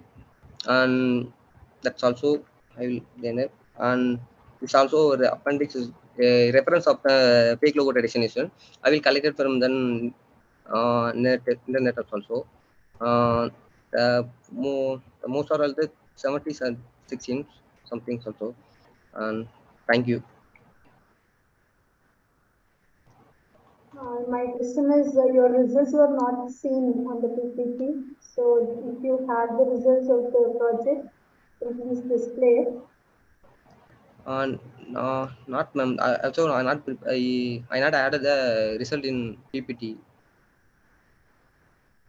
Where is So it? You have not taken any logo and I will embed only the coding and data set all only. that I will is not the implementation part. I'm asking you about the results. After running your code for any yes, particular page, you should be able to find out whether it is a fake one or a real one. yes, ma'am.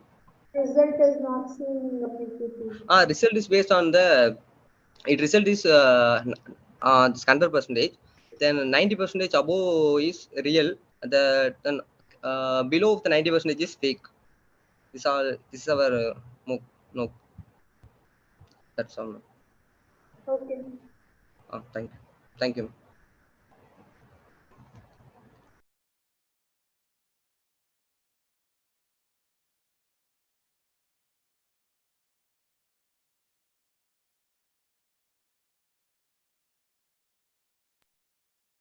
Thank you so much for your presentation. Our next presentation by Anirudh Navin. The topic is a comprehensive study of the nuances and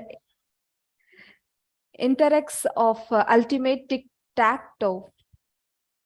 Yes, ma'am. Yes,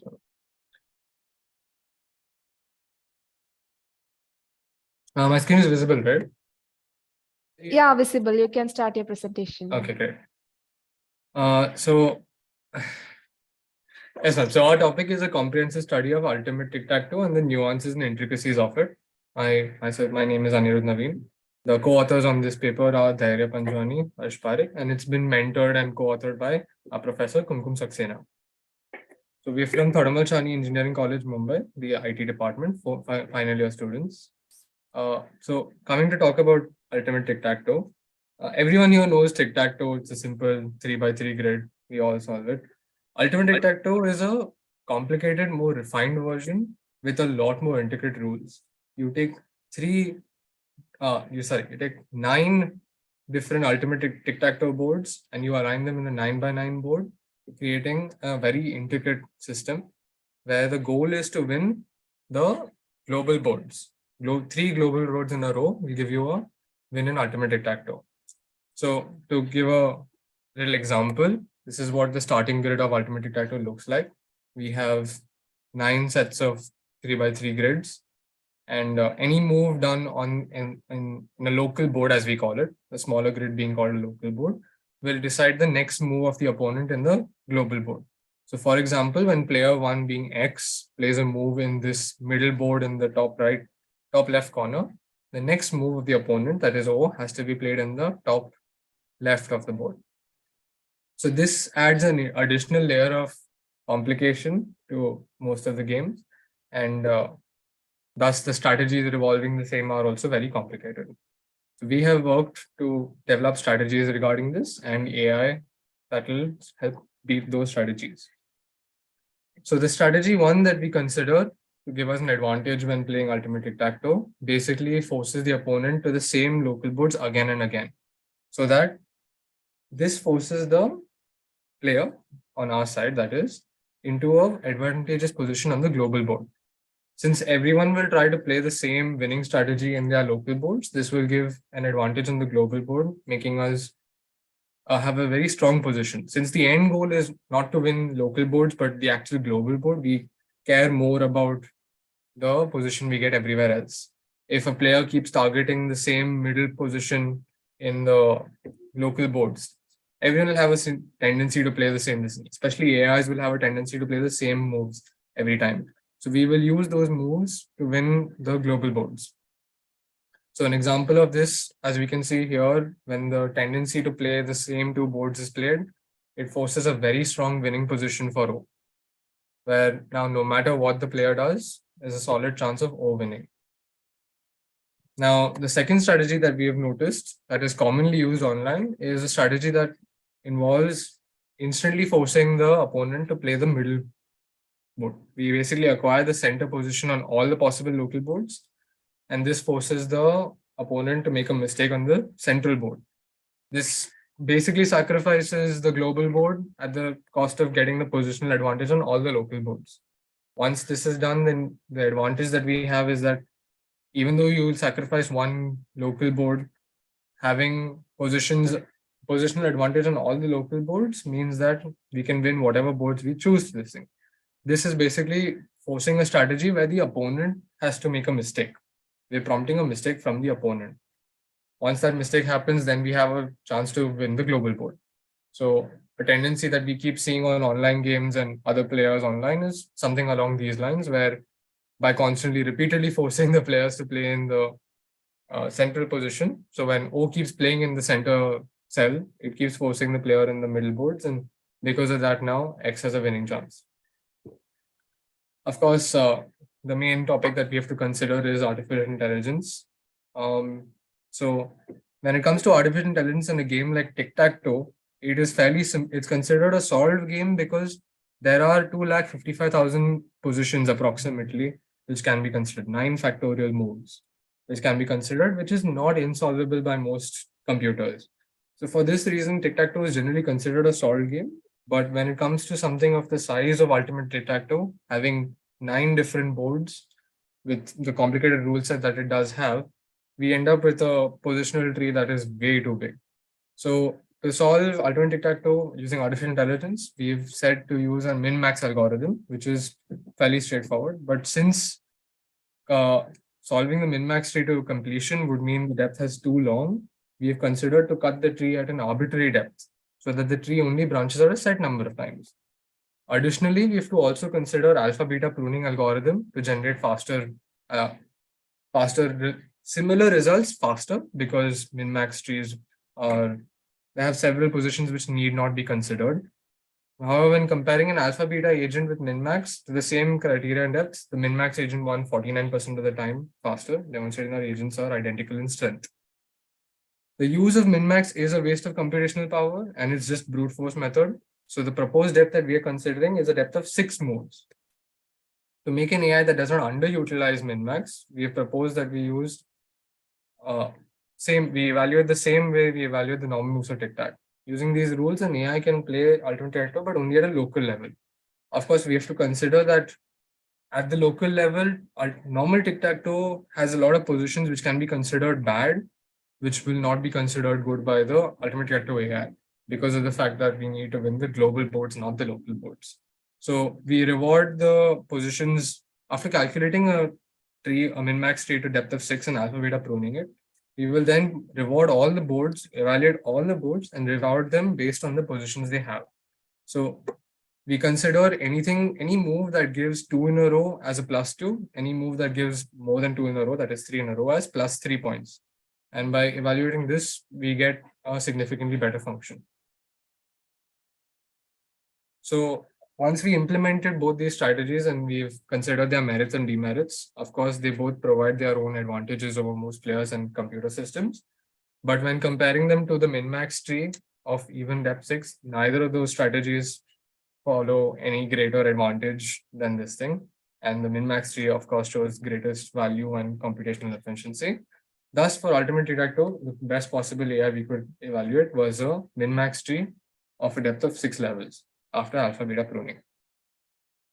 So in conclusion, we can say that we have explored various different ultimate tic-tac-toe concepts and their rules, strategies applicable to the same, as well as the best possible AI we could consider, that is min-max. And we can say that this system is similar to Deep Blue AI, which is used for chess. It gives positional advantage to each this thing.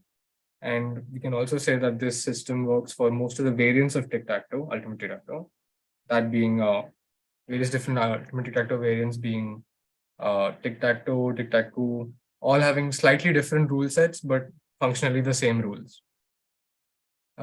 Thank you so much. I'll take any questions if you're having.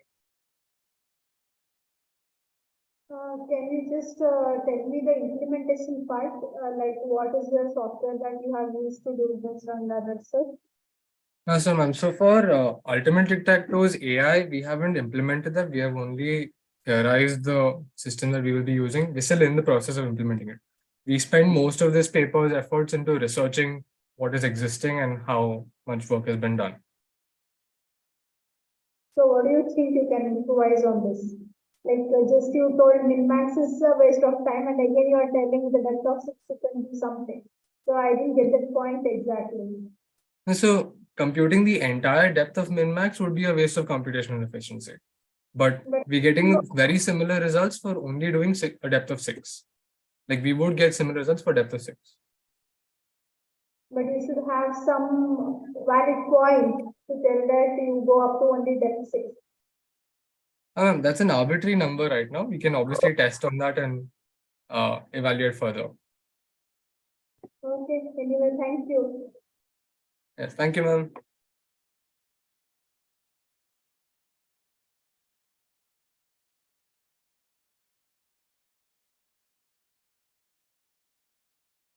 Thank you so much for your presentation. Our next presentation by Shaijal Arvind Patil. The topic is a primitive detection of diabetics using machine learning algorithms. Shaijal?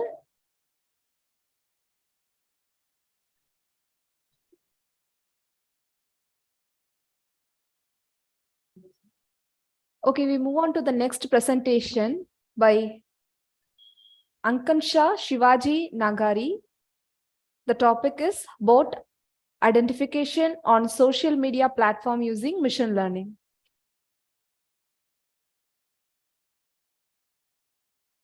Ankansha?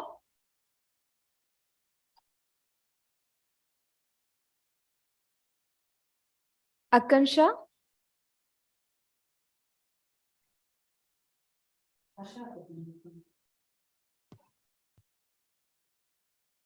The next presentation is Harsha S. The topic is Python-based graphical user interface for message security and statistical analysis using cryptography techniques. Yes, Harsha? Yes, ma'am. Yeah, you can start your presentation. Yes.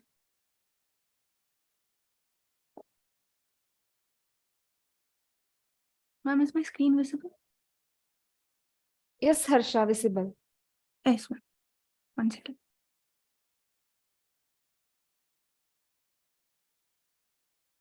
So, hello everyone. Our project is Python-based graphical user interface for message security and statistical analysis using cryptography techniques. And we are a group of 4, Rishita, Harsha, me, and Nityashri and Surya. And it is guided by Saranya ma'am. So, yeah.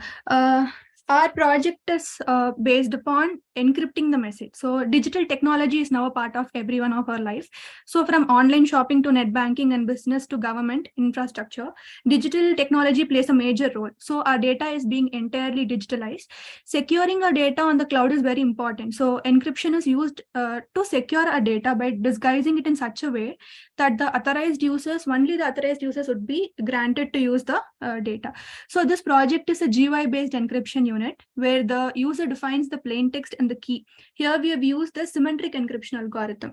So the user will define the plain text and the key to encrypt and decrypt the line of text or the image. The GUI implements the encryption algorithm to encrypt or decrypt the data and display the ciphertext accordingly with much effort. So the GUI also provides the statistical randomness test, which defines the efficiency of the algorithm which we use for encryption. We make sure that the GUI we present is user friendly. And from time internet has been introduced, security of the information has played a major role.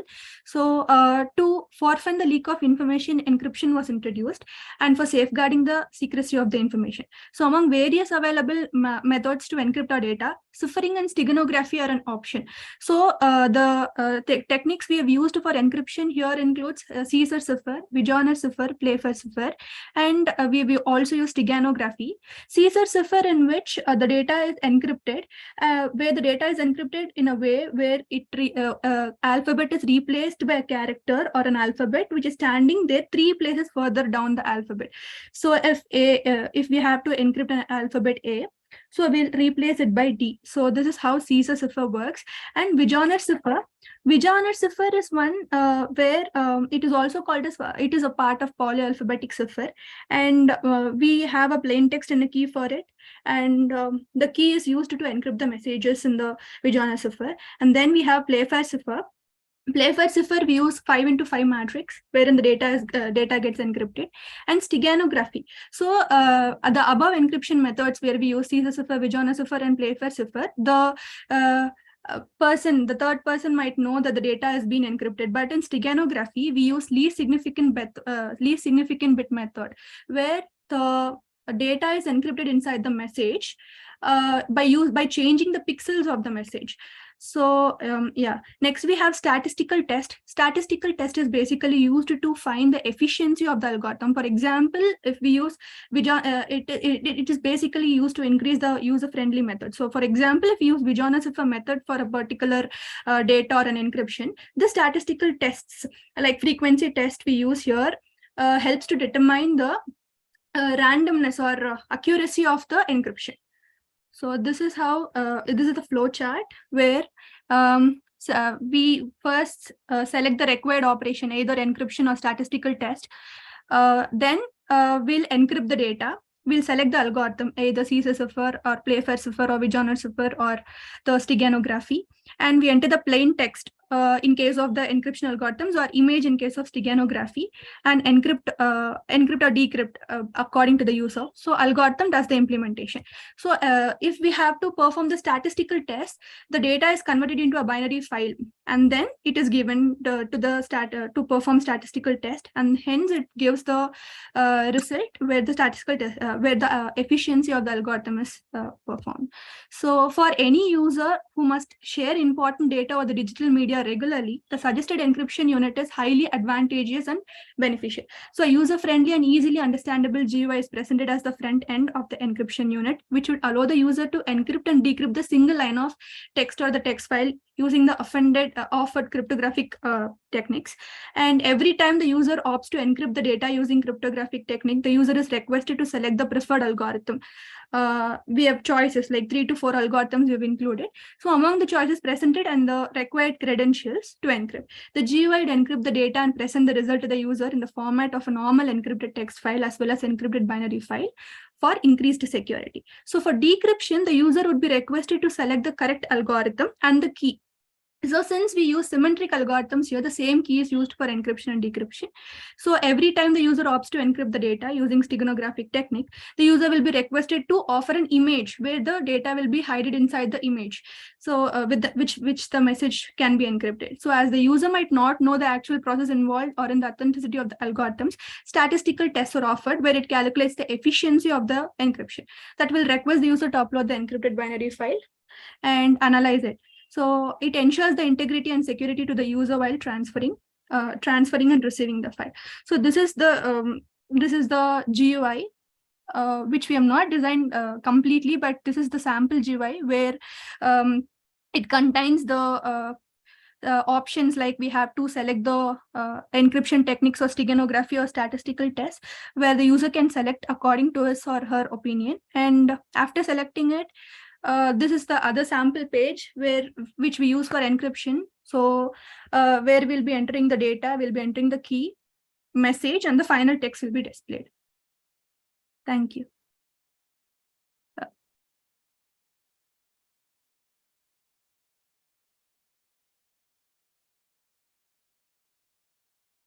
Yeah, hello. Hello, Isma. Have you tested any one of the real-time data and check? Have a screenshot of those results? Yes, ma'am. Actually, we've tested for cipher text and Caesar cipher and play for cipher. Yeah, actually, you are doing for both image and text, right? So if some results relevant to both was shown, it would have been better. Now I have to show, ma'am. Yeah, if you have, you can. No, I'm sorry. I'm using my friend's laptop, so my laptop had internet issues, so don't have it.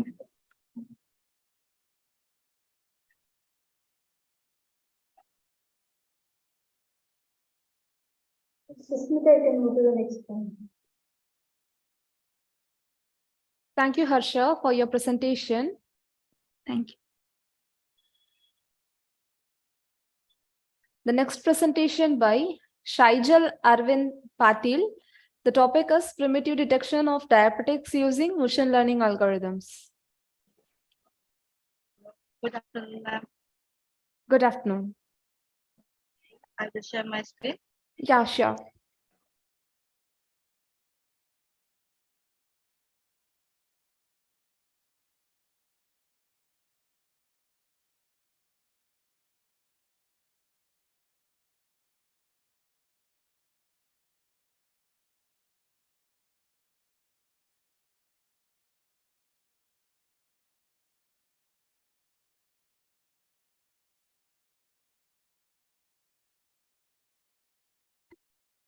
You can start your presentation, Shaijal.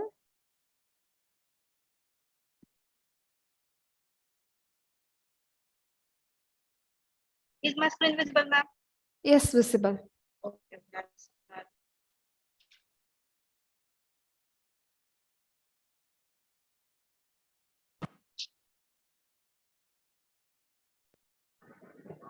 Hi, hello.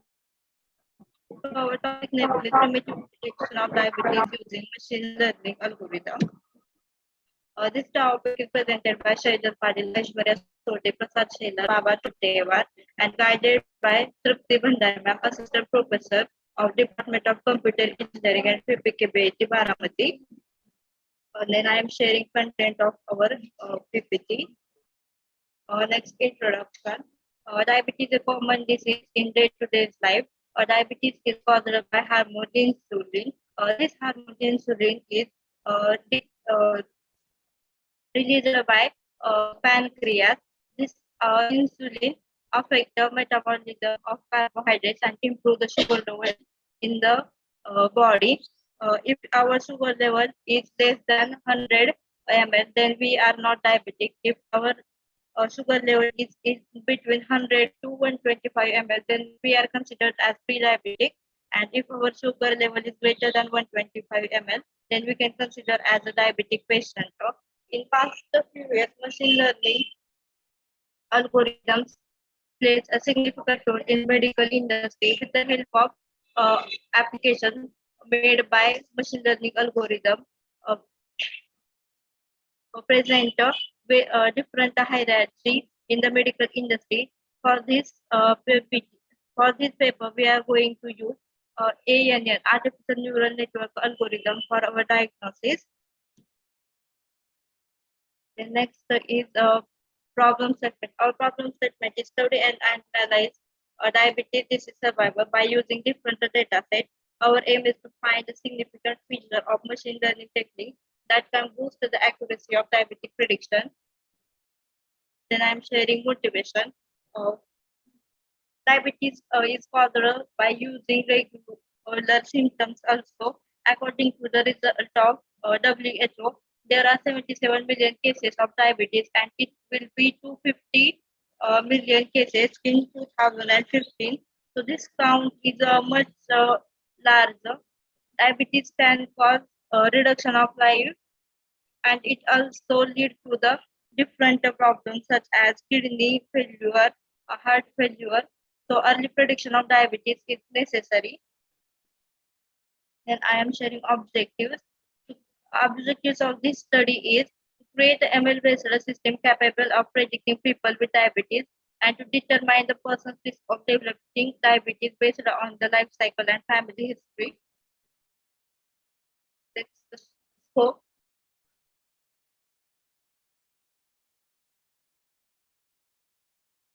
The scope of our project is the project helps to predict the diabetes in early stage. This project is useful in urban community across the states of India to get highly accurate results and maximum efficiency. Hello, someone is speaking from that side.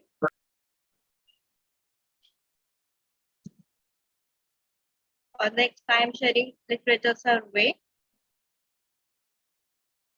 So our first literature survey paper is classification of diabetes patients using kernel-based support vector machine.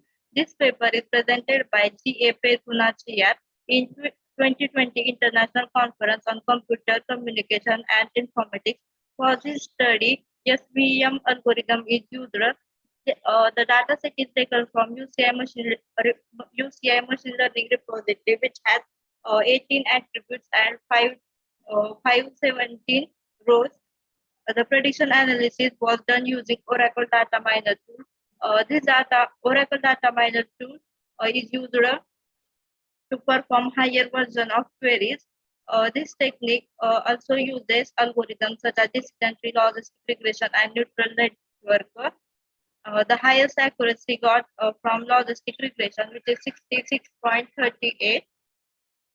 So next literature survey paper is performance analysis of machine learning techniques to predict the diabetes using Meridius. And this paper is presented by MD Faisal Farooqi, Asaduzzman Iqbal H. Sarkar in 2020 International Conference on Electrical, Computer and Communication Engineering. For this study, C4.5 decision tree technique is used. C4.5 decision tree is different from normal decision tree we are using for prediction. The main difference between C4.5 decision tree and normal decision tree is that C4.5 decision tree also works on nominal data as well as categorical data, but normal decision tree only works on categorical data. The data set is collected from Medical Center Chittagong from Bangladesh. For this study, techniques such as KNN, SPM, C4.5 decision tree, and naive bias were used. This paper got highest accuracy by using C4.5 decision tree with 73.5%. Next literature survey paper is comparison of different machine learning models of diabetes detection. This paper is presented by Rahul Kataria, Sajal Jain in 2020 IEEE International Conference on Advanced and Development in Electrical and Electronics Engineering.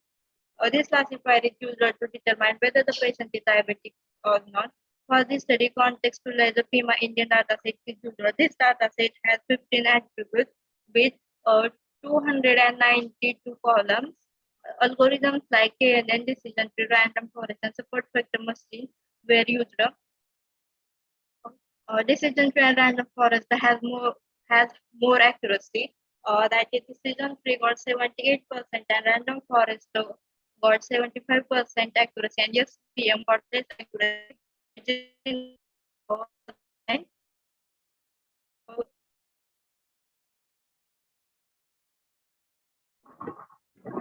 Then our next literature survey is Random Forest for Diabetes, which is written by Sophia Bembelkam and Baghdad Atmani, and it is presented in 2019 International Conference on Computer and Information Science.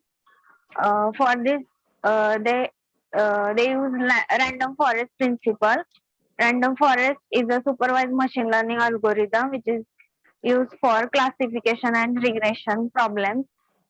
For this study, they use UCI-PIMA diabetes dataset.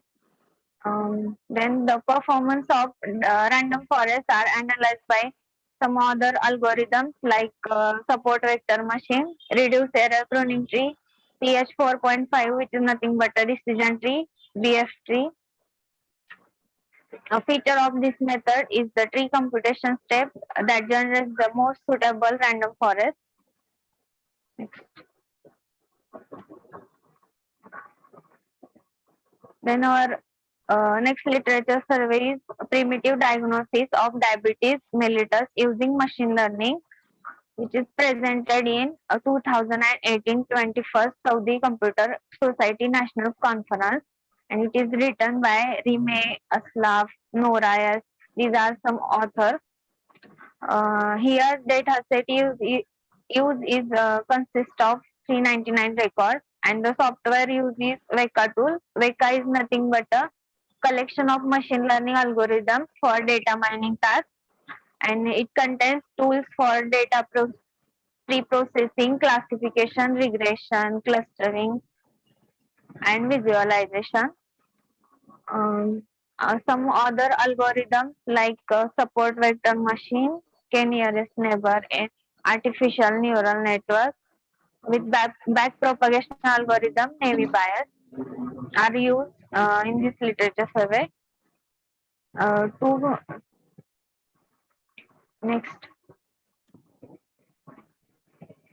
So next, I am sharing system architecture. For this study, we are using two different data sets. First data set is collected from Saleh Diabetes Hospital from Saleh. This data set has 17 columns and 17 rows and 520 columns. This dataset has attributes like age, gender, polyuria, polyusophia, irritation, itching, and second dataset is collected from paper primitive of type 2 diabetes using machine learning classification methods. This paper has 956 rows and 18 columns. For our study, we are merged these two data sets on the output column, that is output, and we are creating new data set which has 34 columns and 2,21,200 rows. Out of these data, 84,800 are diabetic patients and 30,600, 1,36,400 were non-diabetic patients. We are used the box plot to detect the outliers. Then we performed training and testing of data. For training and testing, we used 70 as to 30% data. For testing, 30% data is equal to 55,776.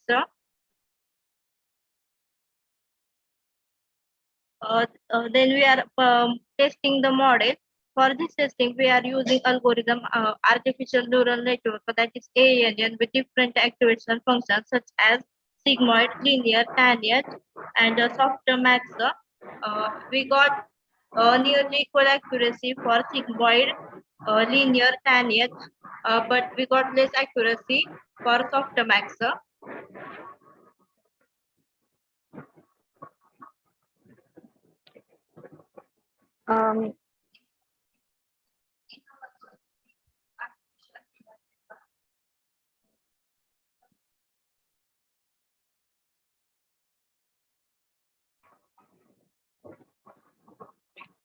In our project, we use artificial neural network.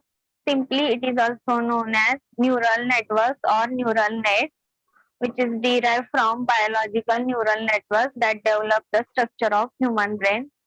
It is similar to human brain. That means, like a human brain,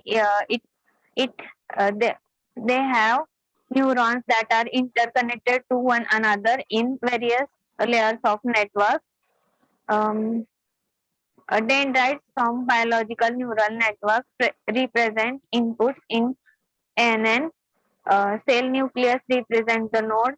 Synapse represent the weights, and the axon represents the output. This is the basic structure of artificial neural network. Next.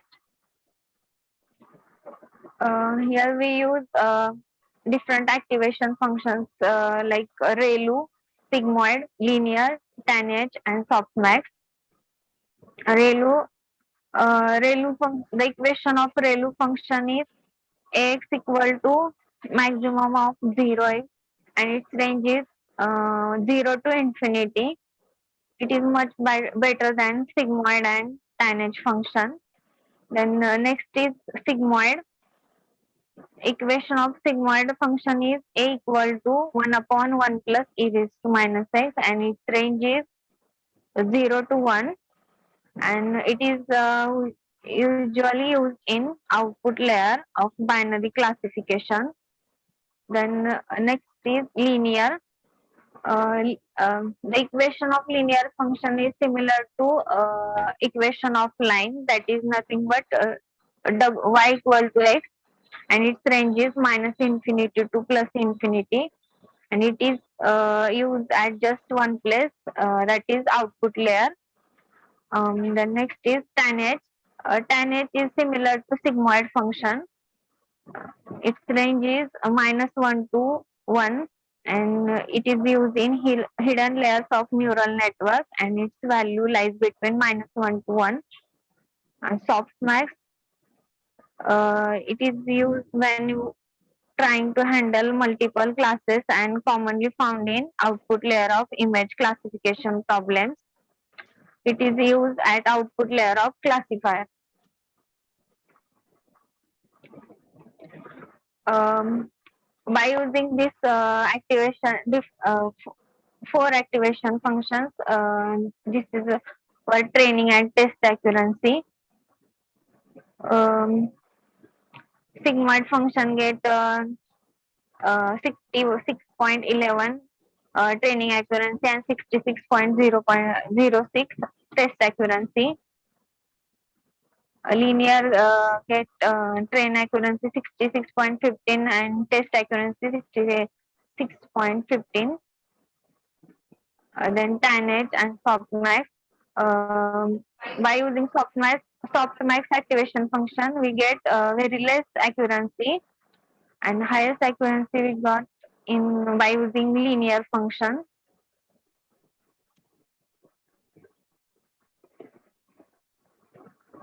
This is overall accuracy diagram by using activation function.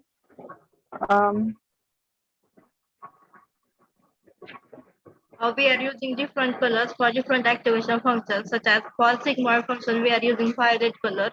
For linear activation function, we are using red color, and for tanh activation function, we are using green color.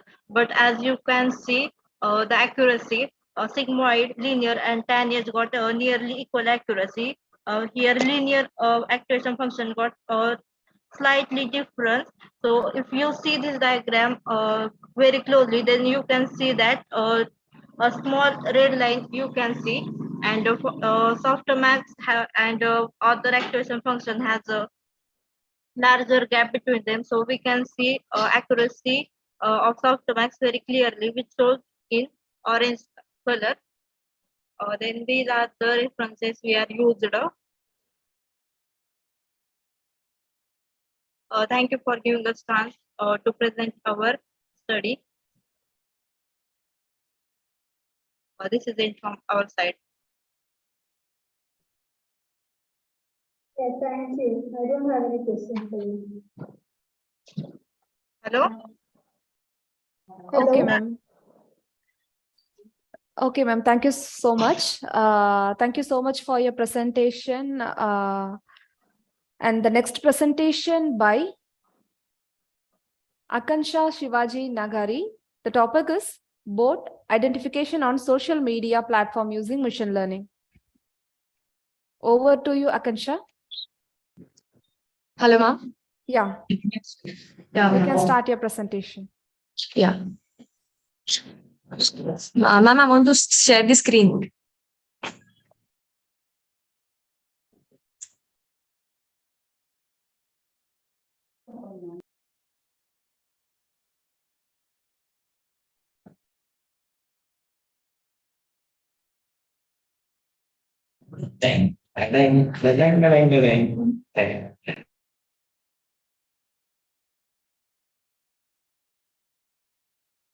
Akansha, you can start your presentation now. Good evening, my It's a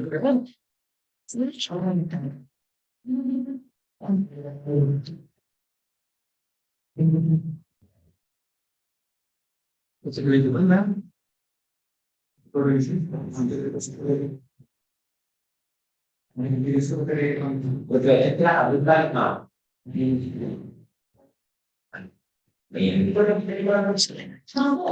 Is the screen visible, ma'am? Yes, visible. Okay. You can start your presentation now. Yeah. So first of all, good evening, one and all present over here. I am Prachi Joshi, and with my team, Akanksha Nangre, Ruturaj Bhoite, and Abhishek Khankar. We are here for the conference of ICMIAR 2023. And the topic of our presentation is bot detection on social media platform or using machine learning.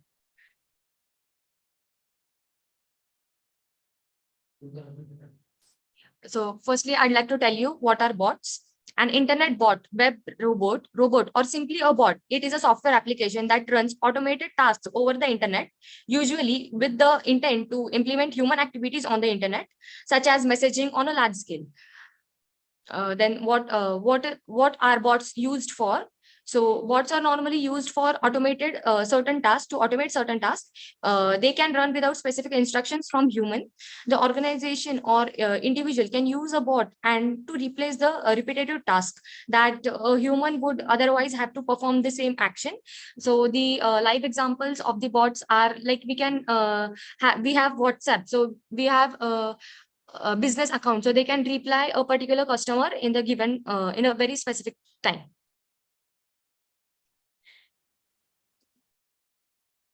So the problem statement of our presentation is to find and eliminate the bot using machine learning technologies. Discovering bots on social media, here defined as totally automated accounts, is a tough but necessary task. For computational sociologists, it is important to be able to judge authenticity of social media discourse by recognizing harmful botnets or determining how many genuine, or that is how many human followers it has. Then it is important for a variety of communication contexts, but it's especially important for detecting social media campaigns and improving platform securities. So here is the literature survey. The research conducted used the decision tree techniques to build a multitude of decision trees at time of training and outputting the class. Critical terms, hashtags are used for signature data, and structural patterns are used to get user history. Serverless technology also make use of net flow information. The network flow in ISP network was observed using net flow and DNS data tool. The botnet for Twitter is done by Servu, who improves the graph-based bot detection with subgraph identification and measures of graph-based bot detection. Here is the flow diagram, that is various stages in the process. That first is gather and clean data. The second is create the fictitious accounts. These accounts are created for training purpose. Then third is validate data, inject fictitious account, create new features, supervised learning, and finally, we are evaluating the results. Deep learning is also part of machine learning and utilizes various layers to extract out higher order features from input data progressively. It is artificial function and imitates the function and working of human brain in creating patterns and processing the data. Here are the links for the data sets that we are using for the project. And these are the algorithms used. We are using KNN algorithm, naive-Bayes algorithm, random forest, vector support machine, ANN, and decision tree. Structural pattern, decision tree pattern, and decision tree model are used for classification process. Naive-Bayes mechanism is used for detection with an offline training phase. Wang also uses a detection module with linear programming and convention modules. Here is a brief discussion about naive-Bayes algorithm. It is a machine learning algorithm that classifies various objects based on particular characteristic of variable. This specifies classifier depend on Bayes theorem for operation. The most suitable class is thought to have the greatest probability.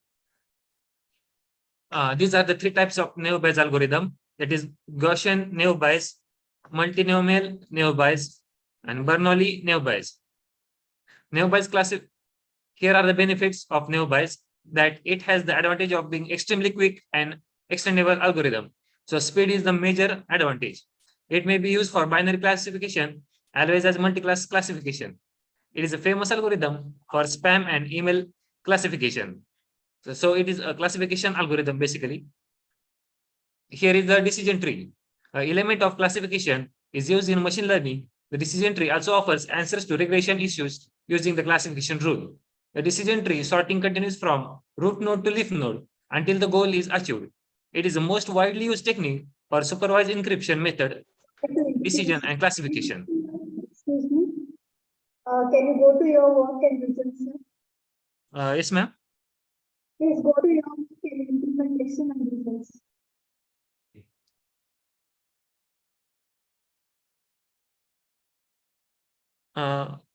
Again, ma'am. Yeah, basics we know, sir. Can you just switch on to your work? There is some problem of sound. Can you come again, please?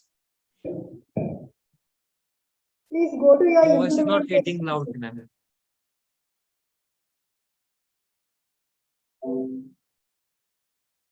Please can you move to your implementation part? Implementation part, okay.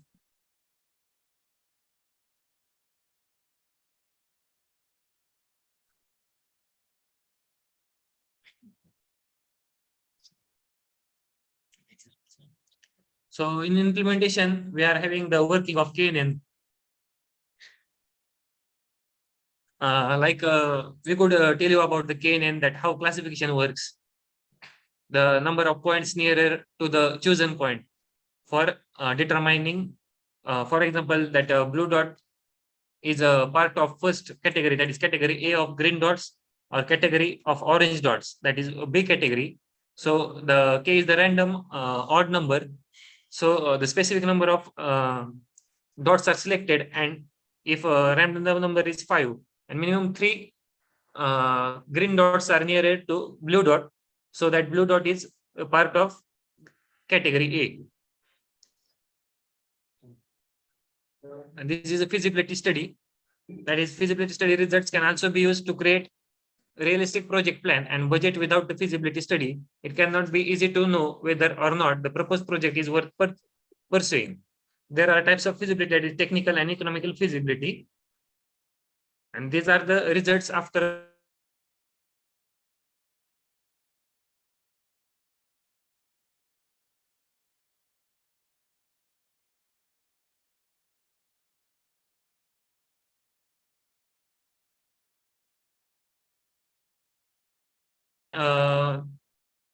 this is the conclusion. In this research, we evaluate the role of sentiment features on social media, bot detection models, and potential role of confirmation biases and backfire effect. The main aim of sentimental analysis is done on Twitter, because most of the sentiments are attached to Twitter only. The research aims to introduce machine learning algorithms for improving the existing methods and reduce the issues faced related to the accurate detection of bot activities. We can discriminate fake profiles with difficulty by using data sets with fake profiles, then detect fake profiles or real profiles.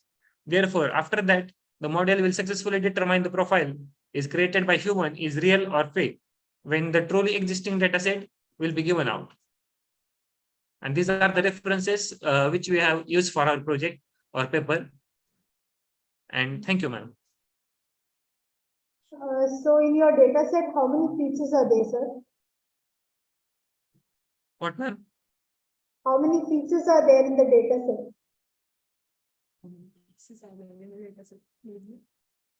We have still not got in that deep, ma'am. Have you done any feature selection or feature extraction on that? On what basis you only like KNN you are just putting as a cluster and you are just trying to calculate the neighbor node distance and trying to tell which category it belongs to. Correct? We can use various factors like the number of followers. Generally, if 2 or 3 months happen to a certain account, generally the count of followers must be at least about 30. Because when we create a profile, our network can at least get 30 people. So the minimum 30 count is there. Then again, profile picture, we can check if the profile picture is matching to any online Google image. So that is also basically a fake account. So are you able to do it on real-time basis? Yes, ma'am. Just go to your results slide.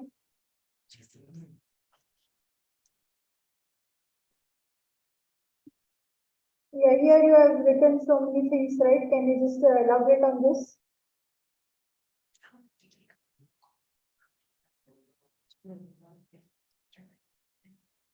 We are still working in it, ma'am. Okay, thank you. Thank you, ma'am.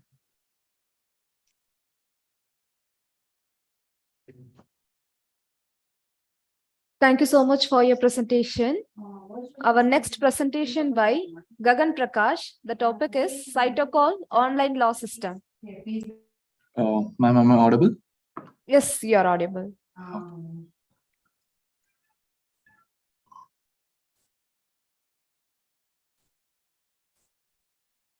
Is the screen visible?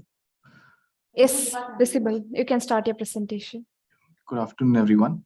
So, One second. Sister ma'am, I don't have their thing over here. Sorry, ma'am. Can you just, who is this giving the session now? I think this is the last presentation, ma'am. But I don't think so. Their details are there in the shared to me.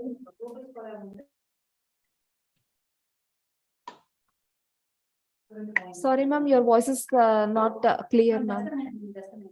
Their details are not there in the sheet that you have shared to me.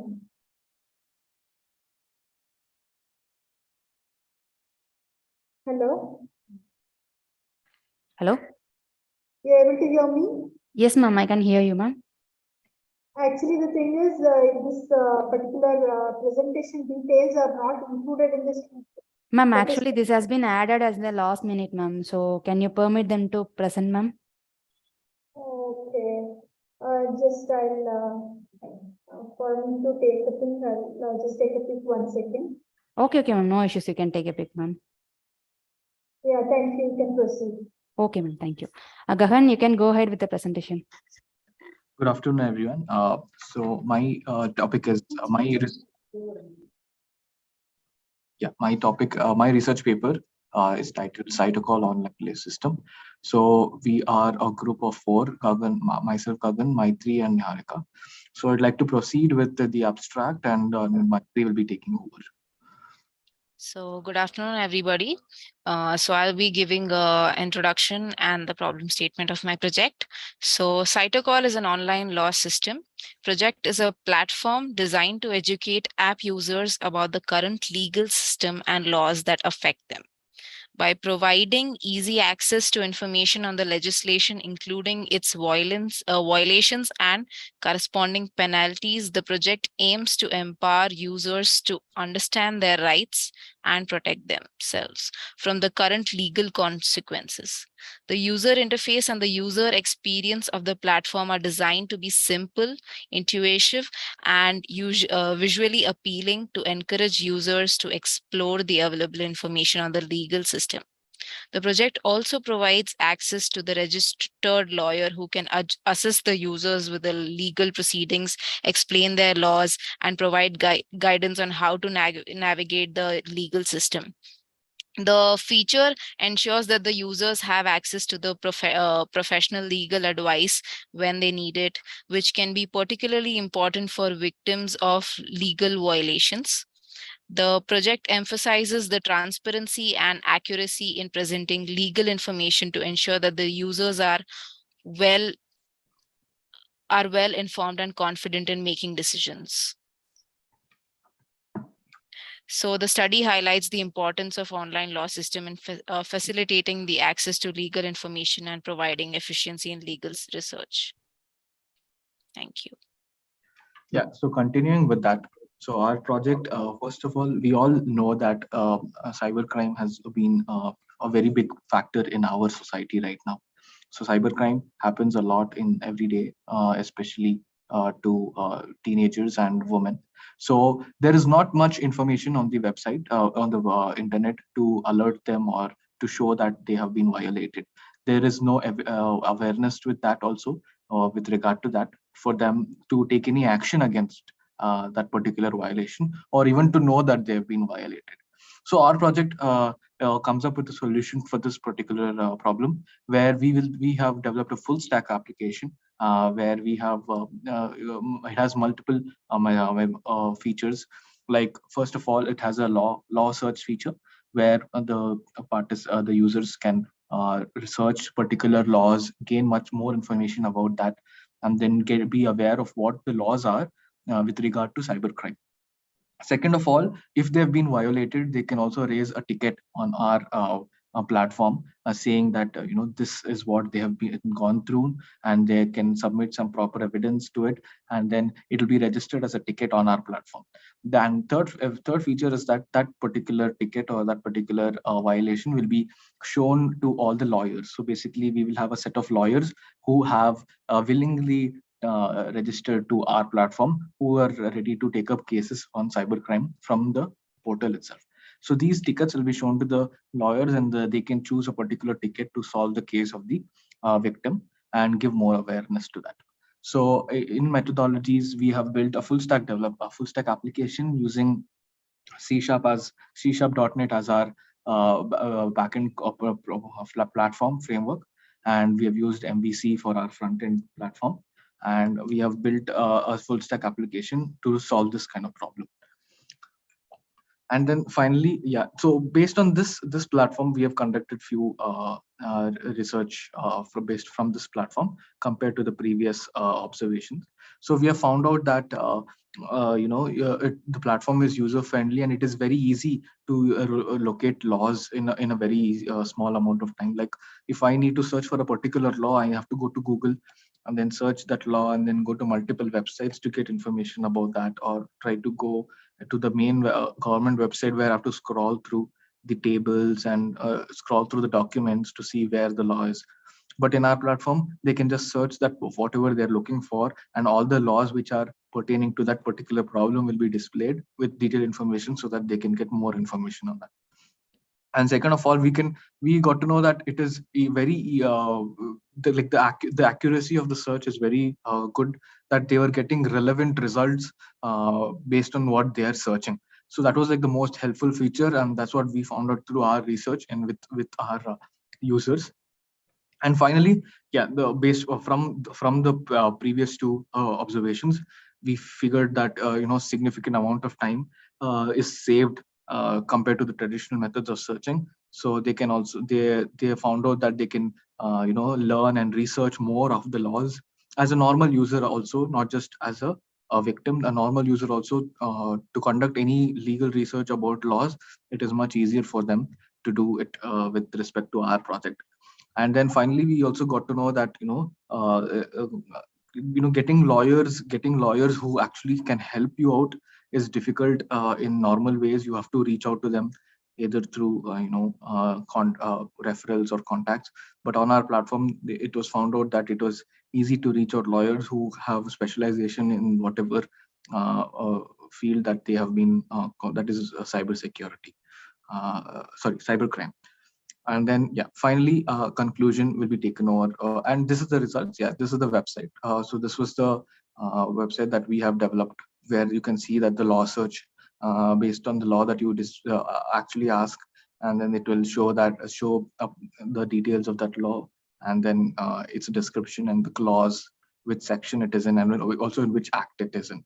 So yeah, this was a particular the result of this is a website of our project. And then finally, conclusion will be taken over by Maitri.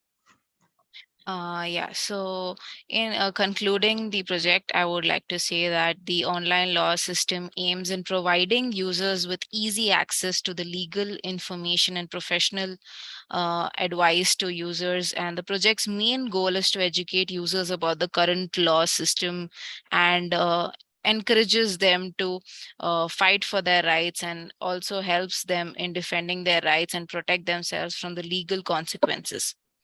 By conducting the research, we were able to identify the user's needs, preferences, and and also design a project in which we could provide a relief to them for those who are affected by who are the victims of major cyber crimes.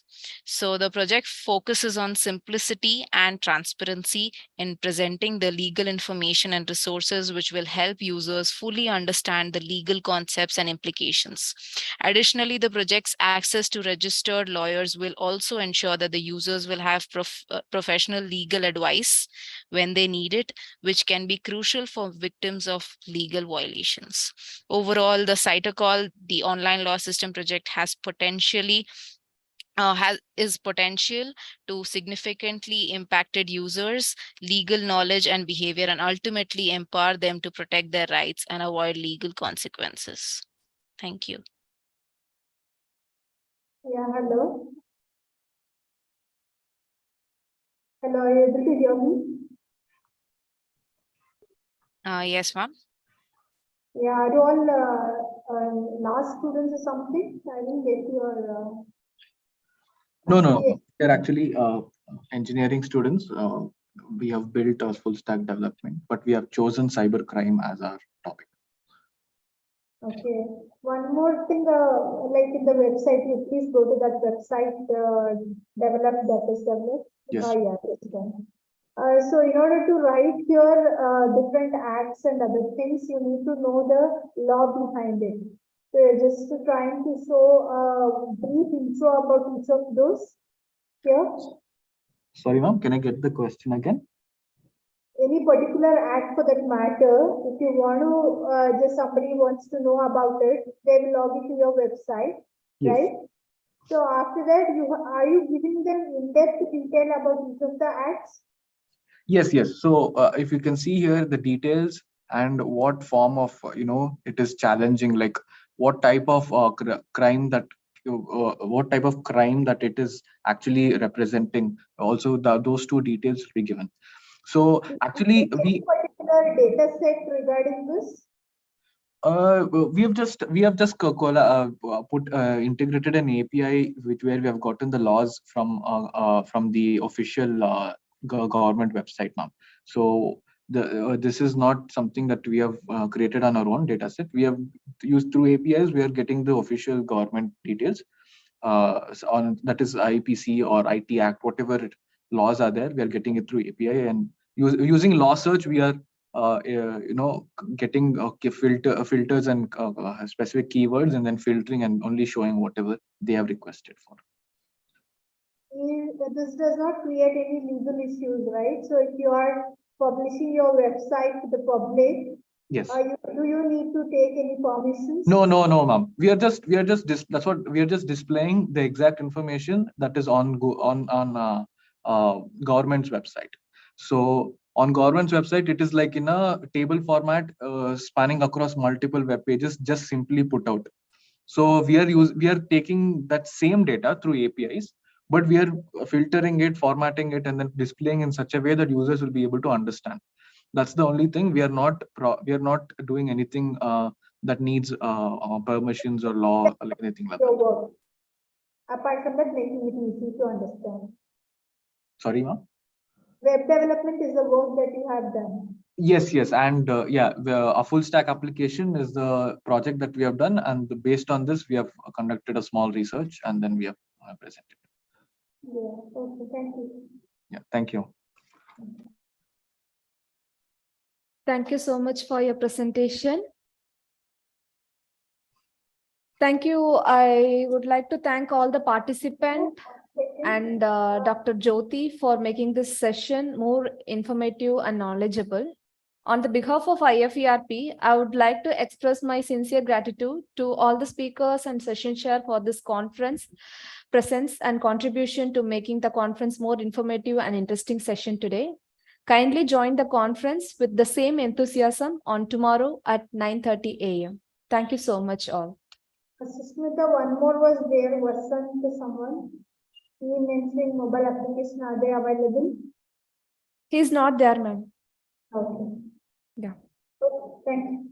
Thank you, ma'am.